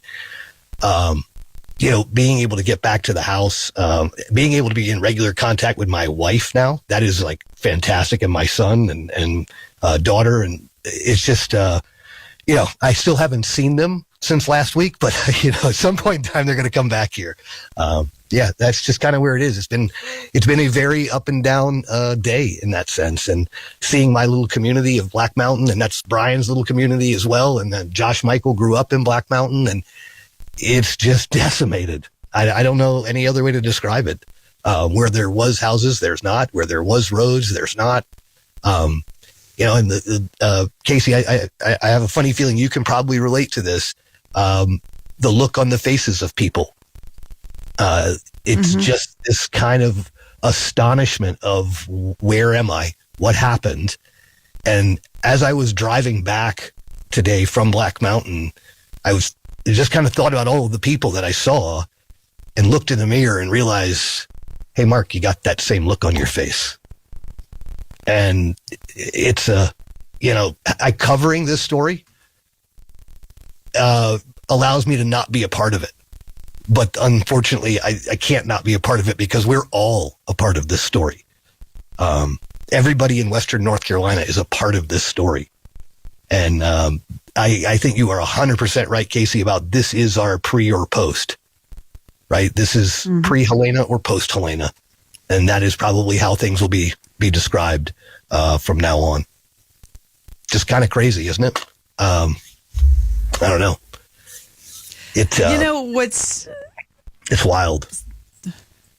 Really what's interesting here in New Orleans is, we're 19 years post Katrina, and there's places around here that, we've rebuilt, and there's places around here that at this point in time wear it as a badge of honor, which I know sitting where you're sitting and when you're sitting right now, you're thinking, no way, that's never going to happen. But, it's really interesting. The neighborhood that I live in, I've seen pictures, and my house is raised, and my house actually was knocked down and rebuilt, but it was raised and probably sat under several feet of water. And just down the street, with the way the topography is here, is that water just got there and it sat. Well, these restaurants have rebuilt and businesses have rebuilt, and all of them have these brass plaques in them that show exactly where the Katrina water line was.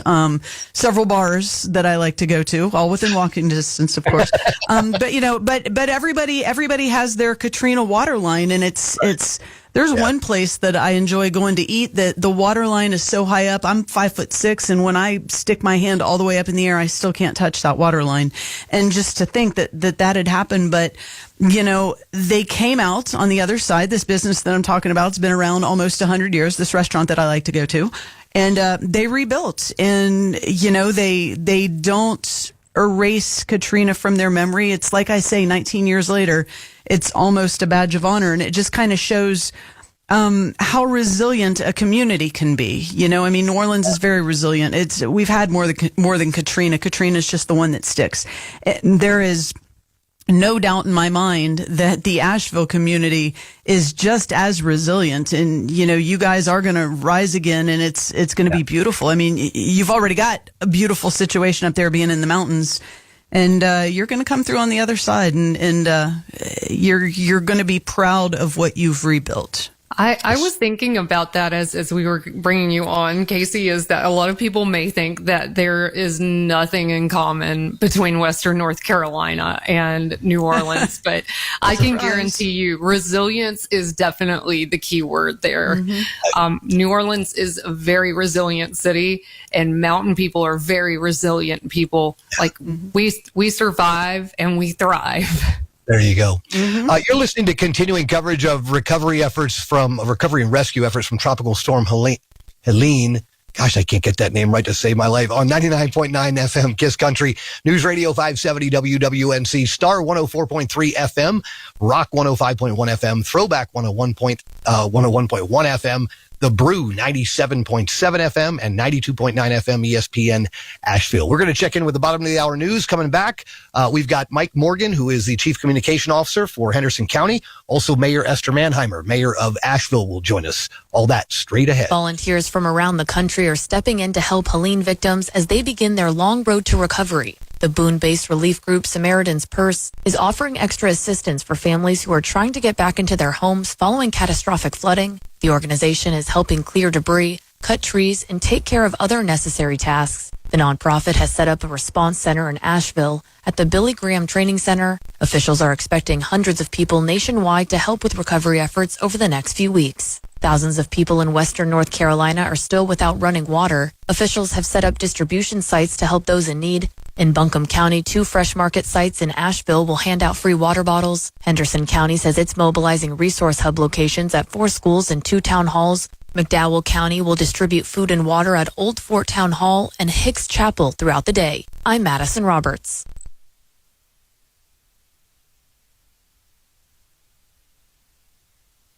We're here connecting the community. This is iHeart Radio Asheville's continuing coverage of rescue and recovery efforts from Tropical Storm Helene. And good evening. It is 8:30. My name is Mark Starling, and she is Ashley Wilson. And we are also joined by Casey Carter, live from New Orleans this morning. So we've got New Orleans, Charlotte, and Asheville. And you're listening to continuing coverage of the rescue and recovery operations from Tropical Storm Helene here on the iHeartRadio Asheville platform. It has been a very busy day. There have been a lot of updates that have come around. I think we want to just kind of jump right in here and go over to the Chief Communications Officer for the County of Henderson. That would be Mr. Mike Morgan. He joins us now with kind of some of the a little bit of a wrap up of the day's events and kind of the forward progress that was made. Mike, we appreciate you staying up a little bit later tonight. If you can, just kind of give us the 30,000 foot perspective of where things are and kind of where we look to go by tomorrow. Yeah, sure. I'd love to, Mark. And I tell you, I enjoyed hearing the stories there from Katrina. We were down in New Orleans a couple of years ago for the Sugar Bowl. Right. Matter of fact, I think I got COVID while I was down there, to be honest with you. When it first started, because I came back sick as a dog. But and we took a boat ride, and the guy was telling us all kinds of stories about that storm. And I got to admit, those kind of stories kind of come back. And while we're talking about here, just the devastation we've seen all across West North Carolina. But you know what? We're starting to see more and more power. I mean, even driving home tonight, it wasn't quite as dark to drive home as it's been the last couple of nights. So we're seeing power come back on more and more around the county. And you know, I'm going to give our county an A for effort. We set up those hubs this morning. We tried to push it out in just a couple hours. We had over 400 cases of water at 6 different locations, and within an hour, it was all gone, and there were still people waiting. So we had probably between 2,000 and 2,500 cases of water that we gave out. Right. And so we're going to look to do some more of those things. Those locations will still be there. Probably in the morning. I'll be calling you as well, Mark. We'll get us a little nap, and we'll jump on sometime around 6 or so in the morning, like we've been doing, and I'll probably let you know for sure what time those events, those areas may possibly be open tomorrow if we try and do it tomorrow. So that could be coming again. Great. And we'll go over those locations again later. But yeah, and a couple of things we started, we've got if people get our website, usually the easiest way is just to direct them to the website. We've got a banner at the very top, hendersoncounty.nc.gov. And if you can get on your phone and go on there and go to our website, there's a big banner that says, Hurricane Helene. So you click on there. And then when you get there, we have a new hub that's loaded that if people want to make donations and if people want to volunteer, we're kind of doing it all through email because we want to make sure we don't want to just have people showing up places and trying to drop off stuff and on top of all the other things going on with the food and different things that we're helping people with. So go in there, we can direct you where to go. We have a list of stuff that we would like to have. So that's all in there. You connect via email. We've got people working around the clock. They'll get in touch with folks. And that's live right now. You can see that. And we've seen our community step up in a big way. You know, I'm hanging out right there in Operations Center with true heroes. I mean, you can say LeBron's your hero. You can say Michael Jordan's your hero. That's all well and good. Sports athletes fine. But no, the men and women who are going out there, climbing mountains, getting to people, putting them on helicopters, flying them out. Folks, those are our heroes. Those are the people that we just need to love on. And I saw where Chick-fil-A here in Hendersonville is inviting first responders and linemen to come over for a free meal tomorrow. So Chick-fil-A is going to feed our folks. And, you know, there's just a lot of good things going on. We're in the process of getting support out, too. I know Salvation Army is doing some free meals for folks. We got some other organizations that are coming in, and we'll be releasing that over the next day or two, getting the information out about where you can go get a hot meal. Right. You know, there's this so many people coming up here doing so many things, and we've talked about it, Mark, you and I and Tank and Brian and Eddie. I've been on here with you guys a lot. We got a long way to go. I mean, this is not going to be, we're going to get to Friday and be like, whew, thank goodness, everything's fine. This is going to last for a long time. And, you know, we've shared. I mean, Chimney Rock is gone. I mean, Bat Cave is gone. I mean, there's this communities. I'm from McDowell County, out here, Old Forest, Wananoa. I mean, there's so much damage in all these areas, and it's just, it's devastating. It's sad, but you know what? Western North Carolina, we're a pretty tough group, and even though we've lost a lot, we're going to get through it. And man, I thank you guys all the time. Y'all are awesome, I tell you. And I love riding around listening, and about every other call from Henderson County, I'm like, yeah, there we go, County people, come on in there. And please know, Henderson County, your folks are working, man. We're doing our darndest to get stuff out and help you out, and just keep just hang in there. We're hopefully power will be back on, and we'll just keep recovering together. There we go. Mike, thanks so much for the time, my friend. We certainly appreciate it. We'll look forward to catching up with you in the morning with hopefully some new information on some more food and water drops or supply drops. And get some sleep tonight, my friend. You've been working hard. You do too, sir. We'll talk to you tomorrow. Thank you, sir. There you go. We are at 8:35, almost 8:36, 64 degrees. Actually, I think we'll go to the phones. We're going to try this out. We're going to see if the system is working enough so that Ashley can actually talk with the callers as well. That would be ideal, wouldn't it? We'll give it a try. There you go. We'll give it a try. Let's go to Rita first. Hey, good evening, Rita. You're on the air with iHeart Radio Asheville. How are you this evening? I'm doing okay. I'm in Asheville, but you had a lady on the other day in Marshall, and she was talking about her bakery and a mermaid and that kind of thing. Yes, yeah. She mentioned that a wall had fallen down in the bike shop. Well, my friend lives directly above the bike shop. Oh, so wow. I was wondering if she got back on the air, if she could tell me more about it.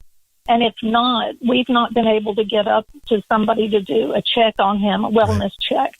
So even if she can't call in, if she can see, if she can get someone out there, and his name is Greg Terry.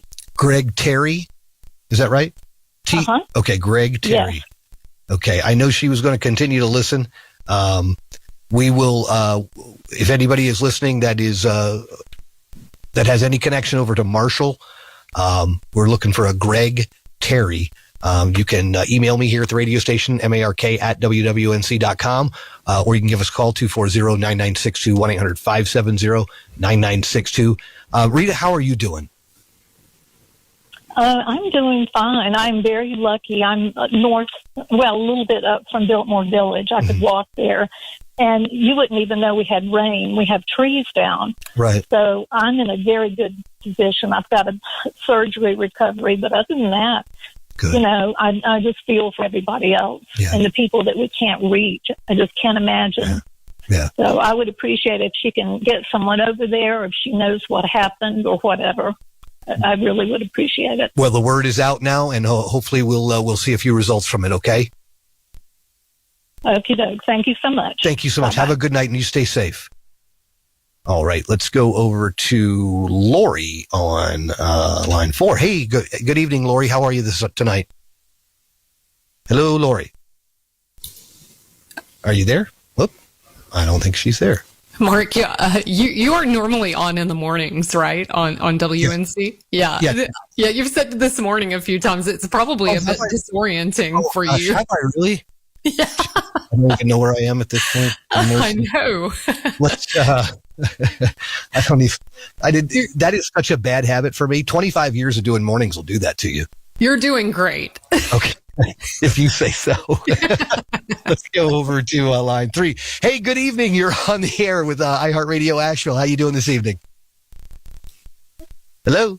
Hello? Yes, Hello? we got you. Okay, so my name's Raven.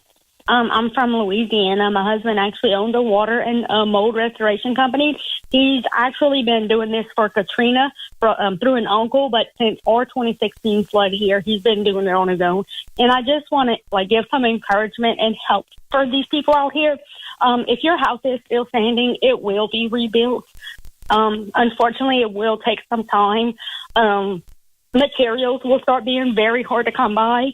But as for right now, just taking pictures and documenting everything will help for insurance purposes later on down the line. And also a very big mistake that a lot of people make after these kind of disasters is using bleach. Do not use bleach for any cleanup. My husband actually recommends when for his customers, if he can't make it to them, to spray the contraband, which is a licensed, a commercial grade liquid spray, is filling up a pump spray bottle with the concentrated liquid Lysol. He'll get the big bottles. But bleach will actually bleach the mold, turn it white, and then it actually will feed and grow larger. So bleach is a big no-no when trying to clean up. Say, if you're pulling your sheetrock down to dry out your homes, do not spray bleach on the plywood, the 2x4s. Use the Lysol. They're just plain liquid Lysol. Wow, that's great. I had no idea about that, and I've probably got some drying out of some people do. I've got some drying out of some things to do at my home too, so that'll come in handy. Hey, thank you so much for the call. We really appreciate it. Yes, ma'am. Let's try this out. Hello, ma'am. Can you hear me? I don't know if she can hear me. Oh, that's amazing. Okay. Are you said you're in Louisiana right now? Yes, ma'am. Are you listening to us online? I came across it live on Facebook. I'm sorry, on TikTok. Oh, live on TikTok. Wow. Yeah. And my husband's family, his mother-in-law, his mom and sister live in South Georgia, Douglas, Georgia, and they got hit, them too, really bad Friday night. So we were up all night long with them, trying to get in contact with them.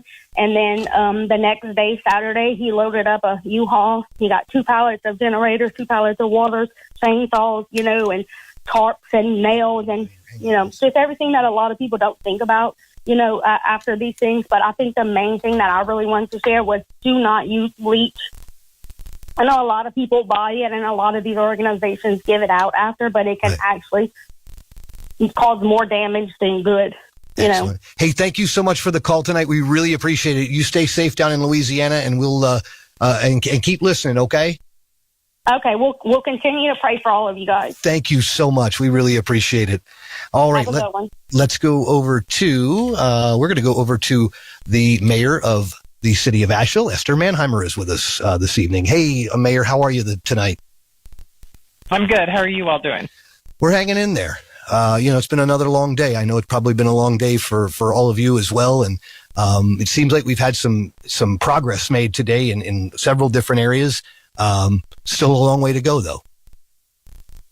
Yes, I think that's a good summary. We started to see a lot of activity with resources coming into the community, and the governor's visit today, and they flew in planes and trucked in supplies. So we're starting to see things really pick up in terms of resources getting into our community. And I want to thank all your listeners for being patient. I know this has been so hard, and I just want them to know there are so many people working around the clock to try to make this better as fast as we possibly can. I was able to leave the radio station today for the first time and kind of go out and I had to go down to Black Mountain to my home, and driving through the city of Asheville, there were so many places that were just not recognizable anymore. But one of the things I think you're starting to see an adjustment for people, right? I think they're starting to realize, all right, this is it. We gotta come together and we gotta help each other out. And I've seen more of that today, than I felt like I was seeing before. And I think people are realizing, like, this is what community is all about. Yeah, I think I listened to your piece talking about that, talking about going home to your home in Black Mountain, and I think it is amazing. I mean, I think people are almost surprising themselves by what they have in them to be able to help their neighbors and help their community. And you know what? I think also it's like a therapy for us all, right? Well, otherwise we just go crazy sitting there worrying. And, if we're able to help folks, that's what people are doing. And it's incredible to see. It really is incredible to see. Mayor, as far as anything on the plate for tomorrow, is there anything or any sort of deliveries or supply drops that you guys are expecting to arrive tomorrow? So all of this is being handled out of the county's emergency operations center, and you're hearing their briefing updates. We did one at 4:00, and they had a list of places where people could go get water.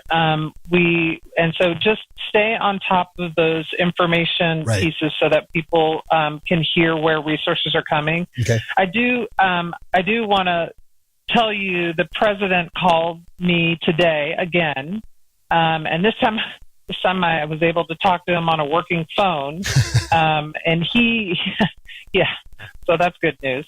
So we had a great conversation. He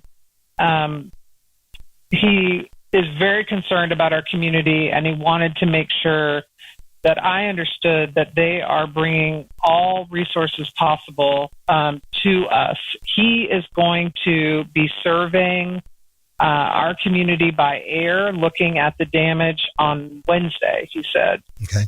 And I think that's very important for a president to be able to see firsthand the devastation to our community and how significant and wide-ranging it is, because he is forecasting for me that he will be putting in an ask to Congress to provide us with the funds we're going to need to rebuild this community. Right. It's going to be significant. He compared it to Hawaii and the devastation they experienced in the fires. So he seems to understand the gravity, and I think he needs to. He does. I'm glad he's going to come here and see it for himself. There we go. Mayor, I know you've got another appointment to be at right after this, so we will let you get on to that. We certainly appreciate your time, and we will look forward to hopefully talking to you tomorrow as well.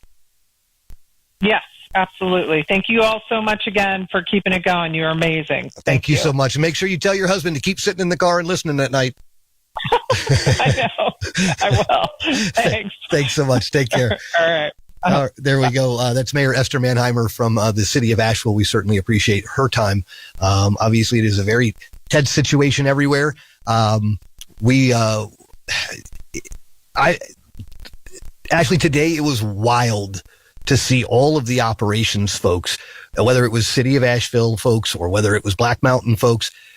It was just, people have a mission goal right now, and it is rebuild and clean up. It was, I'm sure it was very similar to how things were after Katrina, right? It was, look, this is home. We're not going anywhere.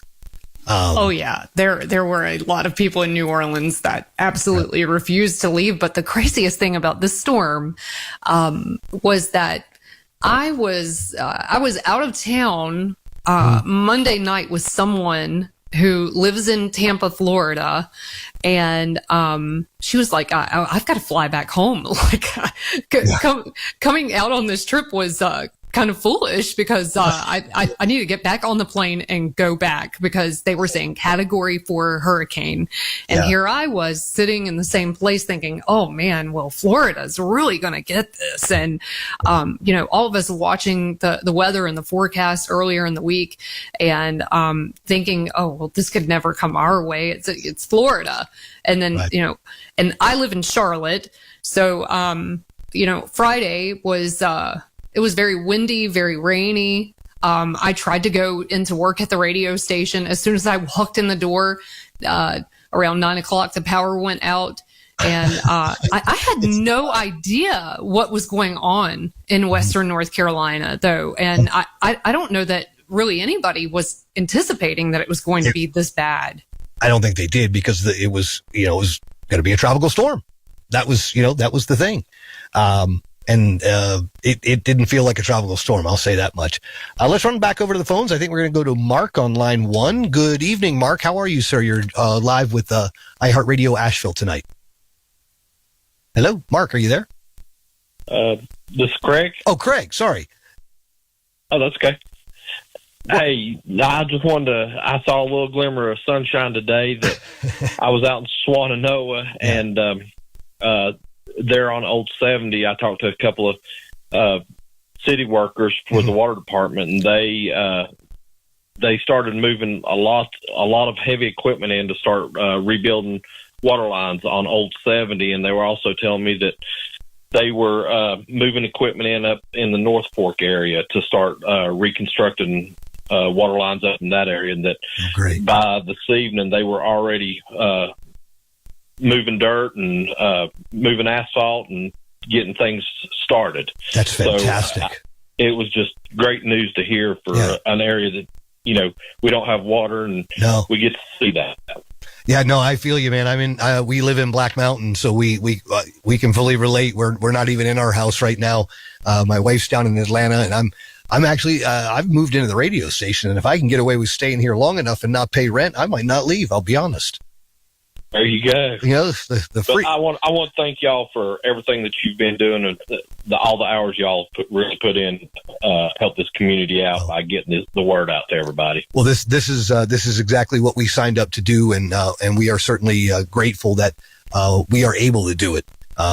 This community is our home, and we want to do whatever we can to preserve it, and part of that means rebuilding. Right. And Absolutely. we will rebuild for sure. Hey, Craig, listen. We're praying for you and your family also. Thank you so much, Craig. I really appreciate it. And all of you are in our prayers for sure every single day, multiple times a day. Believe me. You stay safe tonight. Okay. Thank you. Thank you so much. You too. All right, let's go to line 2. I love the fact that you can talk to callers now, Ashley. I just think that's fantastic. Yes. Pressure's off of you. I know. Let's go to Edward on, I believe it's Edward on line 2. Let's see. Hey, good evening, Edward. How are you, sir? Hello, Edward. Hello? Yes, are you there? Is this Edward?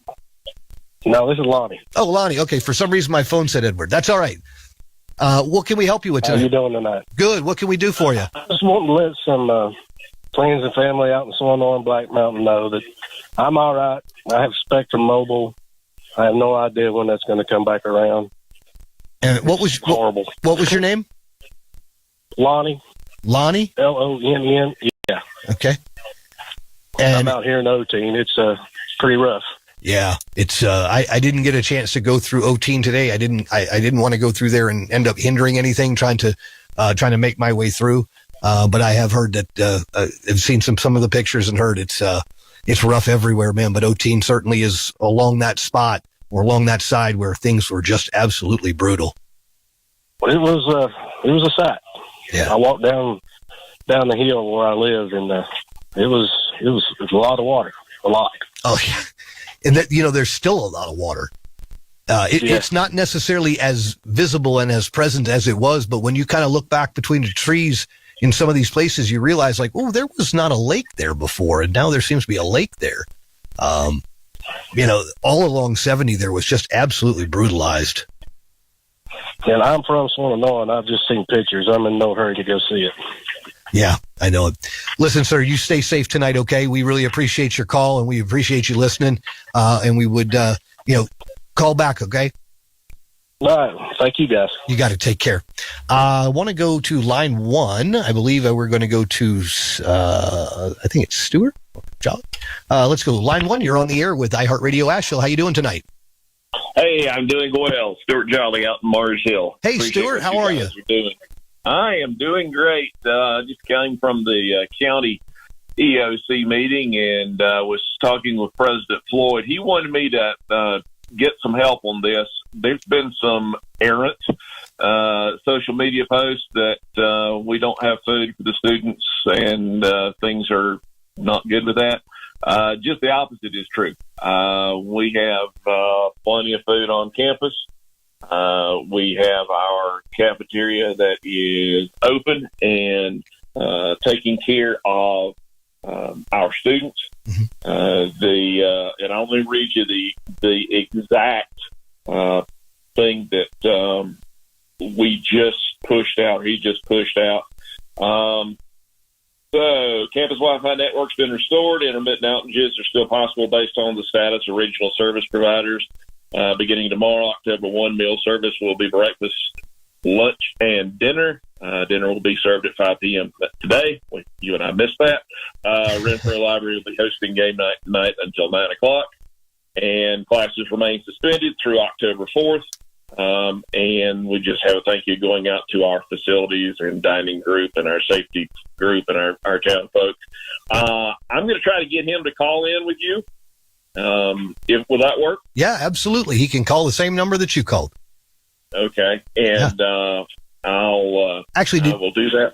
Did you send? Did you send me? You sent me a message on Facebook. Did you not?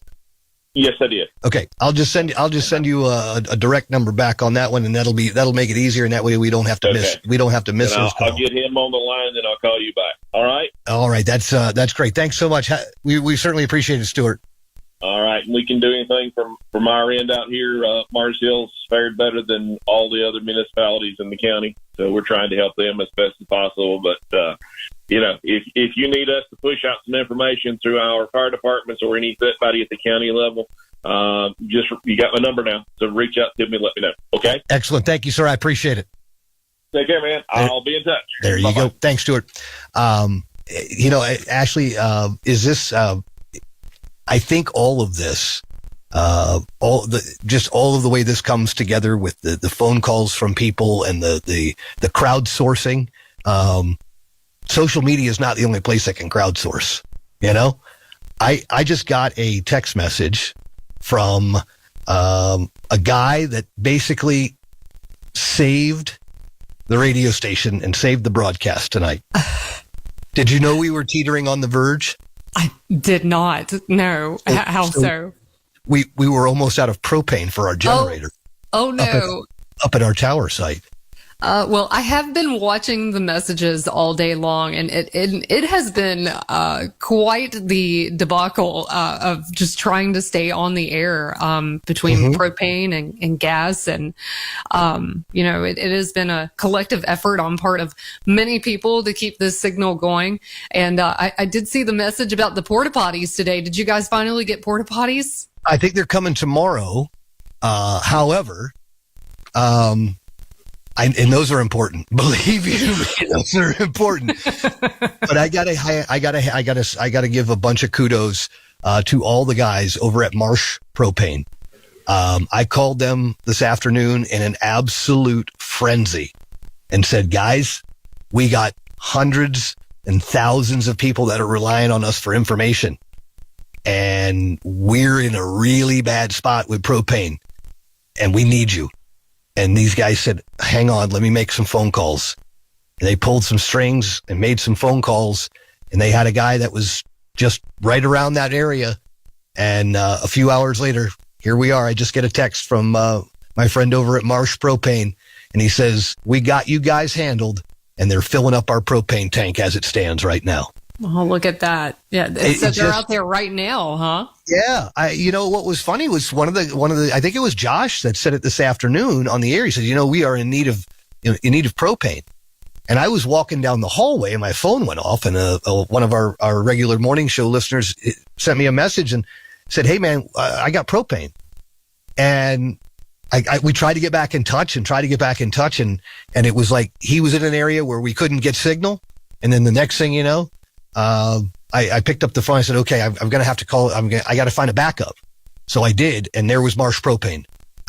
These guys are angels as far as I'm concerned. Yeah, that was definitely a miracle. Yeah, as I said, I was watching those messages today, and that one came through about the people at the porta potties are there. Can somebody go out and meet them? And I think you guys missed the message. We did, and we missed the delivery, which is why they will be here tomorrow. So hang on. They just said, hey, relax. It's Mark. He's staying at the station by himself tonight. It's fine. He'll be fine. You're 65 acres out back. He'll be okay. Don't worry about him. Right? We're mountain people. We know what to do. That's exactly it. That's why they keep a set of postal diggers right next to the back door. We are taking your phone calls tonight. The phone lines are open 240-9962, 1-800-570-9962. We are at 62 degrees. We are just about a minute away from the top of the hour, so we will take a break and catch up with the state news and get some updates from our headline folks at 24/7, who also have just been invaluable to us as well. They have been fantastic. John Mounts is an absolute monster as far as I'm concerned. He is a monster audio cutter. He's made tonight's show that much easier for me. We just had so much going on here with so many different things trying to get it done, and we just, you get one problem fixed, and the next thing you know, the phone would ring and another problem. I was like, oh man, this is getting very chaotic, but I'm so grateful to be able to do it, and grateful for you to be able to be with us tonight as well, Ashley, and all the folks that are out there listening. We're going to get to your phone calls coming up next. Right now, we need to get to the news, and then we will be right back. WKSF FM, Old Fort, Asheville. WQNQ FM, Fletcher, Asheville. WQNS FM, Woodfin, Asheville. WWNC AM, Asheville. WPEK AM, Fairview. WKSF HD2, Asheville. WKSF HD3, Candler. Rescue efforts continue as parts of western North Carolina continue dealing with the aftermath of Helene. I don't know if we can rebuild or be able to come back from this. Rebecca Hughes with more on the ongoing recovery efforts. Governor Roy Cooper says he's grateful for the offers of financial support for those hit hard by the storm. We're also activating the North Carolina Disaster Relief Fund, managed by the United Way of North Carolina. He says anyone can donate at nc.gov/donate. Secretary of Health and Human Services Cody Kinsley says there are 52 water systems without power across the state, including 93 that are under a boil water advisory. North Carolina DOT says 280 state-maintained roads are closed, and parts of I-40 and I-26 will need to remain closed for days. While food and water is being airlifted to the area, most grocery stores are only accepting cash, and there are reports of long gas lines with fights breaking out. Governor Roy Cooper is expected to visit the western part of the state over the next couple of days. I'm Rebecca Hughes. President Joe Biden says he's deploying every available resource to areas impacted by the recent storm. It's not just a catastrophic storm, it's a historic, history-making storm. The entire Southeast and Appalachia. Damage from the hurricane stretches across at least 10 states. At least 35 people are dead in the Asheville area. Flooding in Buncombe County and other parts of western North Carolina is described as being at biblical levels. Biden says the government will continue to send help to the region as long as it takes to finish the job. The president is expected to visit some of the communities affected by the hurricane later this week. FEMA is providing extra resources to help first responders on the ground. The agency is providing 40 Starlink internet satellite systems to help with communication infrastructure restoration in North Carolina. At least one satellite will go to each emergency operations center in impacted counties. Many areas in major cities like Asheville are still without power and cell phone service. I'm Madison Roberts. And we are at 9 o'clock, 9:01, actually 9:02. And I just realized that I had totally forgotten to reset the computer, and therefore we didn't have our little stinger to open the show with, Ashley. So I'll put that, we can put that on me. That was not Ashley's fault. That was mine. Thanks. I'm sitting in a city like in a different part of the state, so you can't blame me. I can't blame her. That was me. Normally we have a second person in here, but we wanted to send them home so they could get a break and just take some time. It's been wild down here. But here we are. We do want to make sure that we are getting you some of the imperative information that you need to have in order to continue to navigate what is a very, very tricky situation of getting through this rebuilding process and the recovery and the rescue process. It's a lot on everybody. If you're looking for someone, you can call 211. UnitedWayNC.org will also work. In Buncombe County, the Register of Deeds office, you can register at buncombecounty.org. FEMA assistance, if you were impacted by Hurricane Helene, you may be eligible to receive disaster assistance from FEMA. This funding could help you pay for essential items, temporary housing assistance, repairs for your home, and more. There are 3 ways to apply. You can visit disasterassistance.gov, or you can call 1-800-621-3362, or use the FEMA app. Now, you've got to be able to download the FEMA app, so I would imagine for folks who don't have cell service yet or who don't have internet service yet, which I know is a ton of you, that phone number is probably going to be key. You'll just have to try, again, getting to some place where you can talk on the phone. Even now, Ashley, you guys didn't have any problems up in or down in Charlotte with cell service, right? I don't think so, but there were definite problems up in Watauga and Ashe and Avery counties. Right. That's the area where some of my family is, and I had a very difficult time getting in touch with my dad. So, yeah, cell phone services has been a challenge for a lot of people across Western North Carolina, but not here in Charlotte. Right. It sometimes you'll get a great signal, and then you go to make another phone call, and it's gone again. I can only imagine how challenging it has been. It just becomes a real pain, to be honest with you. But here we are. At least we've got a little bit of cell service left. Yeah, well, we've talked about it a lot over these last few days, how we're all so used to using our phone for information and being able to call or text somebody on a whim, and that all went away. And not being able to communicate with your family, your loved ones, it's a harrowing situation for a lot of folks, to say the least. Let's go over to the phones. We've got Crystal Bear. She just went away. Let's go to line 2 here. Hey, good evening. You're on the air with iHeart Radio Asheville. How you doing tonight? Hey, I'm doing okay, thank you. Hanging in there. Yeah, I think that's pretty much the theme of the week, isn't it? Just kind of hanging in there at this point. What can we do for you? How can we help you? What kind of information can we get you, or what kind of information might you be able to share with everybody else? Sure. Hi. So I have 2 things. One thing, I just want to thank you guys because we have been listening to you around the clock, and it's really comforting to just hear updates and have somewhere to go to get information. One question that I have, my mother is in a mobile home in Woodfin and on a private piece of property, but her she's got a lot of trees around her, and a tree has fallen and is kind of just being held up by another tree, and her house is at risk. It's a large tree. Are there volunteer arborists or anyone that we can reach out to, or anybody doing that kind of service work, or do we still need to find a private company? Do you know of any organizations? I'm not 100% sure that there is an organization out there that's doing that pro bono. Though I feel like, in this situation,